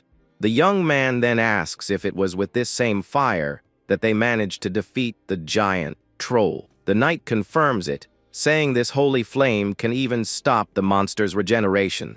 With that, the dark-haired young man asks if this fire is different from the common fire everyone knows. Another woman explains that once lit, not even water can extinguish this flame of purification. Our hero is shocked and thinks that it's basically the same as white phosphorus from his world. He's impressed by the magic, swordsmanship, and resilience of the sister knights on this mission. The woman then says it's all thanks to their god and the daily training they do at the monastery. With that, he says he feels more at ease with them by his side, as he was worried before. The protagonist warns that the objective is not to defeat the troll, but to distract it and rescue the elves. He believes the elves must be hiding because they wouldn't fight forever against a monster like that. But we see an elven knight shouting for his men not to hide and to maintain their formation. He then orders his soldiers to attack the creature to regain the honor they lost. The troll just lets out a furious snarl, preparing to attack the knights with all its strength. Suddenly, our hero's canning companion starts barking nonstop at something up ahead. The young man notices his friend Karamov has found something, and the knight is surprised by the dog's name. The scene then shows 3 horses with colorful blankets running alone through the dark forest. Our hero is confused and wonders why the elves' horses are there without their riders.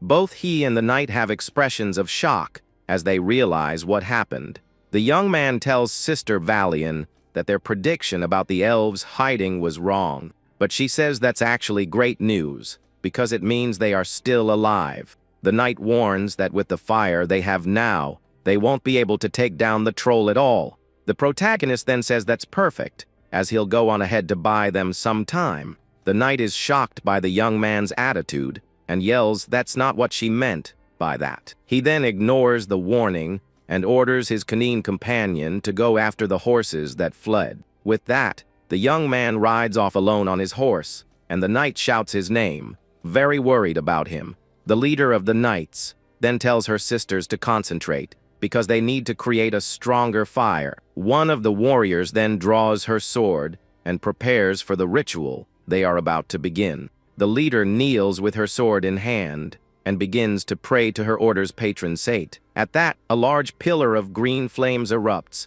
as they pray for the souls crying out for salvation. They then ask for the sacred flame to guide all those who wander in darkness back to the light.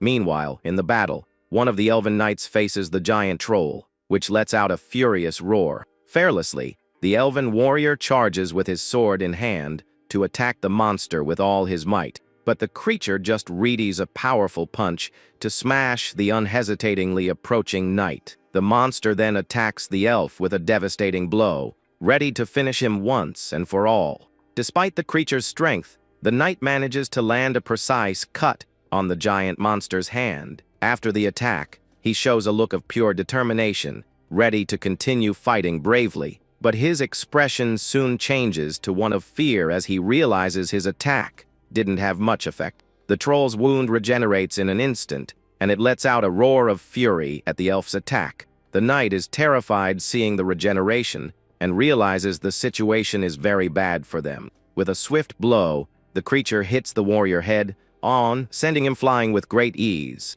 Even on the ground, he says it's not over yet, but in his thoughts, he knows things have gotten serious. His comrades are all defeated on the ground, and the soldiers' morale has been completely destroyed. With a sweaty face, the leader of the elves shows an expression of pure despair in this situation. He thinks that his comrades are exhausted and won't be able to fight the giant monster anymore. Alone, he wonders what they can do, as at the moment they can barely stay in the fight. Suddenly, one of his comrades gets up and readies his sword to do something. The leader then shouts his friend's name and asks what on earth he's thinking of doing. The knight turns and apologizes to his leader, saying he can't take this situation anymore. He then tells his leader to take the men and flee while the troll is busy with him in the battle. The leader of the elves gets angry at his friend's attitude and yells at him not to be ridiculous, but it's too late, and his comrade prepares to sacrifice himself by facing the monster alone. The troll then prepares a final attack and the leader of the elves shouts his friend's name in total despair. The troll then attacks the knight who tried to sacrifice himself, landing a powerful blow. But the leader of the elves notices his friend wasn't finished off, and is very confused by what happened. The elven knight remains standing, completely shocked, not understanding why the monster didn't just crush him. Suddenly, the creature lets out a roar of pain, and we see a spear embedded in its neck with great force.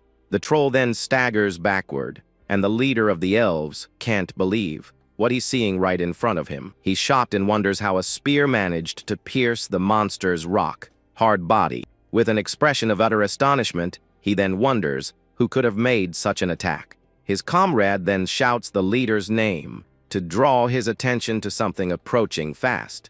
From the midst of the darkness, our protagonist emerges on his horse with a spear in his hands for the fight. He then yells for the elven knights to get out of there as fast as they can without looking back. The scene then shifts to the Katana Trading Company's branch in the city of Marseille at night. In the main room, we see the elf magistrate and his woman assistant talking about something. The elf then analyzes a mysterious letter and wonders if it could be a dark letter from enemies. The letter asks for the gates of Marseille to be opened at midnight for 500 mercenaries. The assistant then says that this whole thing can only be a plan by Baron Einbeck to attack. She then begins to explain about the Oak Tree mercenaries, who were the first attack force. This group was sent under the pretext of dealing with bandits, but the plan was completely different. What they didn't know was that they would be facing the Emperor's own elite mercenaries in battle. Because they were caught by surprise, they ended up being completely wiped out by the enemies. The assistant reveals that Baron Einbeck used the seal of the late Baron Barrel to forge the letter. The magistrate understands that the letter is a trick to break the city's last line of defense. With a smile, the woman agrees and says that even if there are survivors, they won't act. She adds that they will only deal with the situation tomorrow, when the sun rises on the horizon. The elf then says that they are finally on the same page, and that he agrees with his assistant's plan. He announces that he has already informed the captain of the guard, and that tonight, no threat will pass through the fortress. Far away in the camp, someone prays for blessings to guide our heroes every step on the mission. It was the young assistant, who was asking that the claws and fangs of those creatures not harm him. Suddenly, a voice interrupts him and asks if he's praying because he's worried about his master. The boy gets startled and sees that it was the mage Suedolg, who had been silently watching him pray the whole time. He says he knows his master is brave, but a normal human can't defeat a troll alone. The mage agrees, saying it usually takes more than a legion to take down a troll, and the boy is shocked. But the old man tells the assistant not to worry, because it is a way to defeat the mysterious creature. He then reminds the boy that his master possesses 2 special waters with the secrets of the legendary Eiffel River. With that, the boy remembers the water of wrath and the water of blessing, and gets all excited with the brilliant idea. The mage explains that if the powerful water of wrath is used on any weapon, it gains incredible power. The weapon then becomes capable of delivering a fatal blow that can defeat any enemy in battle. Furthermore, he says that the protagonist knows very well how to use this power to his advantage in the coming fight. Back in the battle, the troll lets out a roar of pain, and the elven knight is left speechless by the scene. One of the elves shouts for his leader not to stand there and to order the immediate retreat of his troops. Our hero then rides past them to continue his plan of distracting the giant, ugly monster. He thinks that with his strength, he can pierce the beast's skin, but he needs to buy time for everyone. But he completely forgets that he has the powerful water of wrath to use on his weapon in the fight. Suddenly, the young man remembers something important, and a drop of sweat runs down his worried face. Seeing the wounded monster, the leader of the elves says, this is their only chance to finish it once and for all. The protagonist then shouts at him not to be a fool, as that would be a terrible mistake for all of them. The elf leader shouts for his soldier to fall back, as they cannot possibly fight that creature. But the soldier says that if a human knight can fight, then so can they, and he charges straight ahead. The troll then attacks the elf soldier, with a powerful blow, and his leader screams his name in total despair. The creature sends the knights flying with its attack, showing all of its immense strength in the battle. The knight who charged is gravely wounded by the monster and seems to have no chance of continuing. The dark-haired young man yells that they are idiots, as he came to save them, not to fight alongside them. The troll then pulls out the spear that was stuck in its neck and prepares for a counter-attack. The creature hurls the spear back with incredible force toward our protagonist on his horse. The young man then prepares to catch the spear and continue his fight against the giant monster. With the spear in hand, he yells for everyone to advance and prepare for the attack he is about to make. Our hero then rides at high speed to face the troll in a direct and very decisive confrontation. The monster glares at him and tells the knight to keep his eyes on it, so as not to miss a single move. The young man thinks that if the elves can escape, that's enough for him, and he prepares to act quickly. He then shouts a distraction and throws something at the creature's eye, so he could get past it safely. With that, the young man manages to get past the troll, and thinks he has managed to impair its mobility for a while.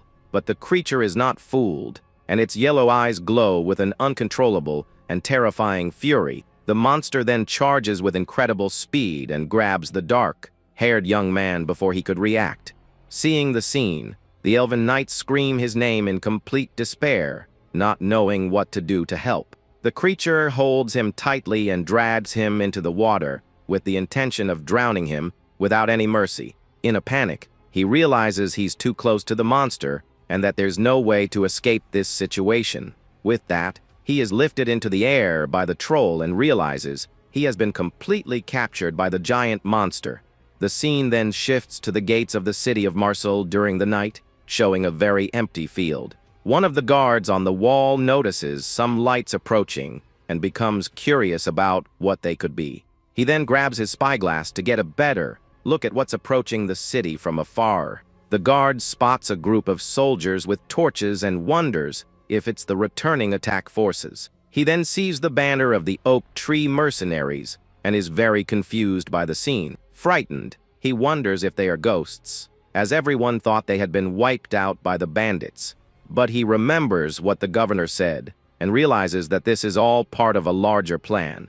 The guard then shouts for everyone to be careful and to gather at the fortress gates to defend themselves. The magistrate and his assistant hear the guard's voice and realize the enemies have finally arrived. The cat woman says she will send a letter to confirm the commander's identity and if they are survivors. But suddenly a mysterious voice says that won't be necessary, and silhouettes appear in the doorway of the room. The two are completely shocked by the unexpected arrival of these people in their office. A man then enters the room, and the elf stares at him, unable to believe who he is seeing right in front of him. The man then asks why they are reacting, as if they've seen a ghost appear out of nowhere. He introduces himself as the commander and says he came in person, since they were looking for him in the city. The assistant is shocked and asks if he shouldn't be gone, as that's what everyone thought. The man just says he needs to say one thing and declares glory to the Holy Empire. The magistrate then realizes that the oak tree mercenaries were bought by Baron Einbeck. The cat woman is terrified and cannot believe how all of this could have happened so quickly. The commander then declares that from that moment on, the city of Marseille will be taken by his troops. Back in the fight, the protagonist panics as he is held tightly by the giant, ugly monster. Seeing his savior in danger, the leader of the elves shouts desperately, unable to do anything to help. The troll then smashes our hero against the ground with a brutal force that causes a huge explosion. A massive explosion of water occurs, and the young knight's fate seems to be sealed forever. The elven knights watch the scene in shock and scream the name of the young man who sacrificed himself for them in the fight. With tears in his eyes, the leader of the elves is paralyzed with despair, not knowing how to react. Amid the darkness, he remembers the young man's smile and thinks that now he is lost forever.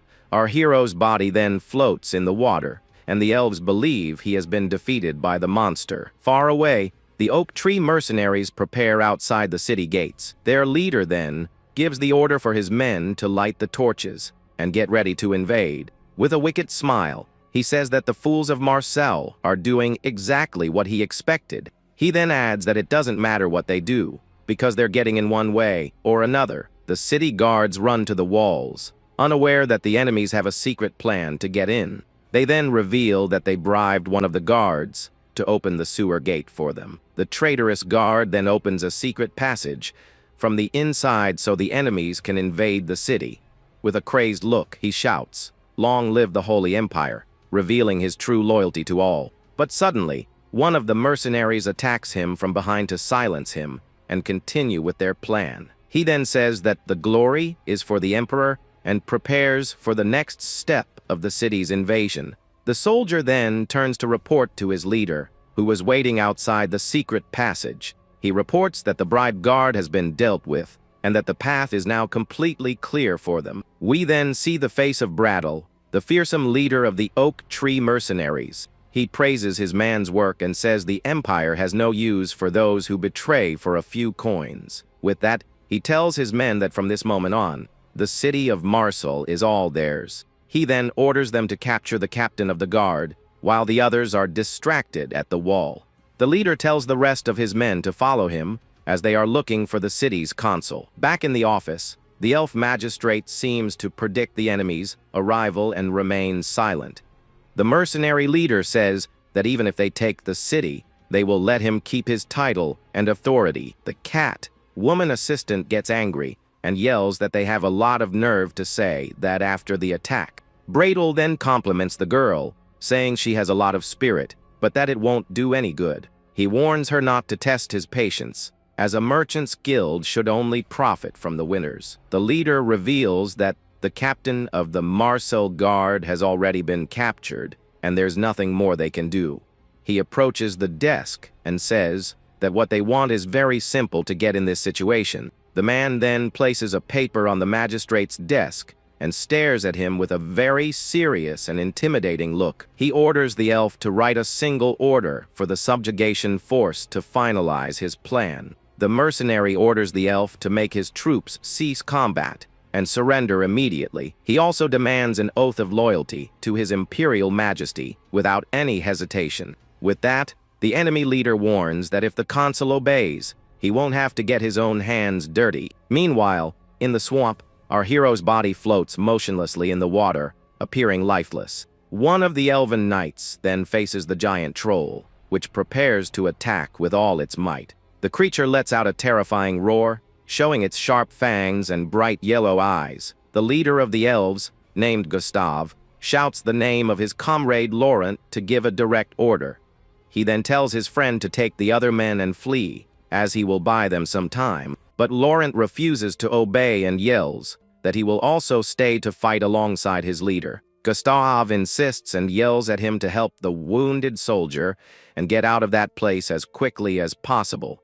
Desperately, he shouts his friend's name once more so that he will finally obey his order. Frightened by the situation, Laurent has an expression of dread, not knowing what to do to help. The leader then says that this is not a request, but an order from his superior for him to retreat. With that, Laurent watches his leader turn to face the monster alone in a final sacrifice. Gustave then faces the creature and challenges it to come at him with everything it has, without fear. He then shouts, asking for an honorable end, ready to give his life for his battle comrades. The monster opens its mouth and seems to prepare an energy attack to finish the elven knight. Underwater, the protagonist appears to be unconscious and begins to remember his master's words. In his memories, his master asked him to engrave those words into his soul forever. The lesson was to never fight an enemy he couldn't defeat, and to simply flee from danger. But his master also taught that if for some reason he really had to fight with everything he had, then he should make sure to finish his enemy without hesitating for even a second. Back in the present, the young man opens his eyes and apologizes, as he thinks this is his end. A large dark stain begins to spread through the water, showing that he is badly wounded. He then realizes his body won't move anymore, and that he's too tired to continue fighting.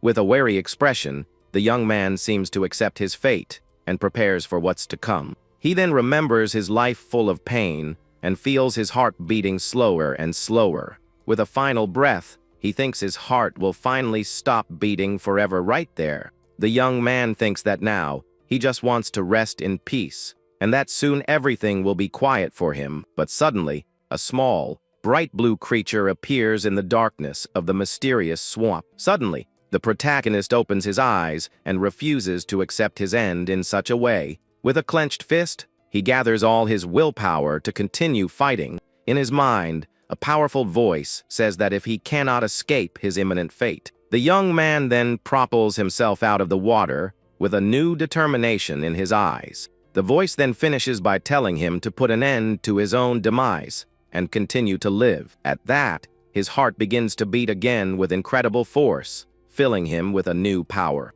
The young man then emerges from the water and shouts that if he cannot escape his fate, he will fight. With a furious look, he faces the giant monster, preparing for the final battle.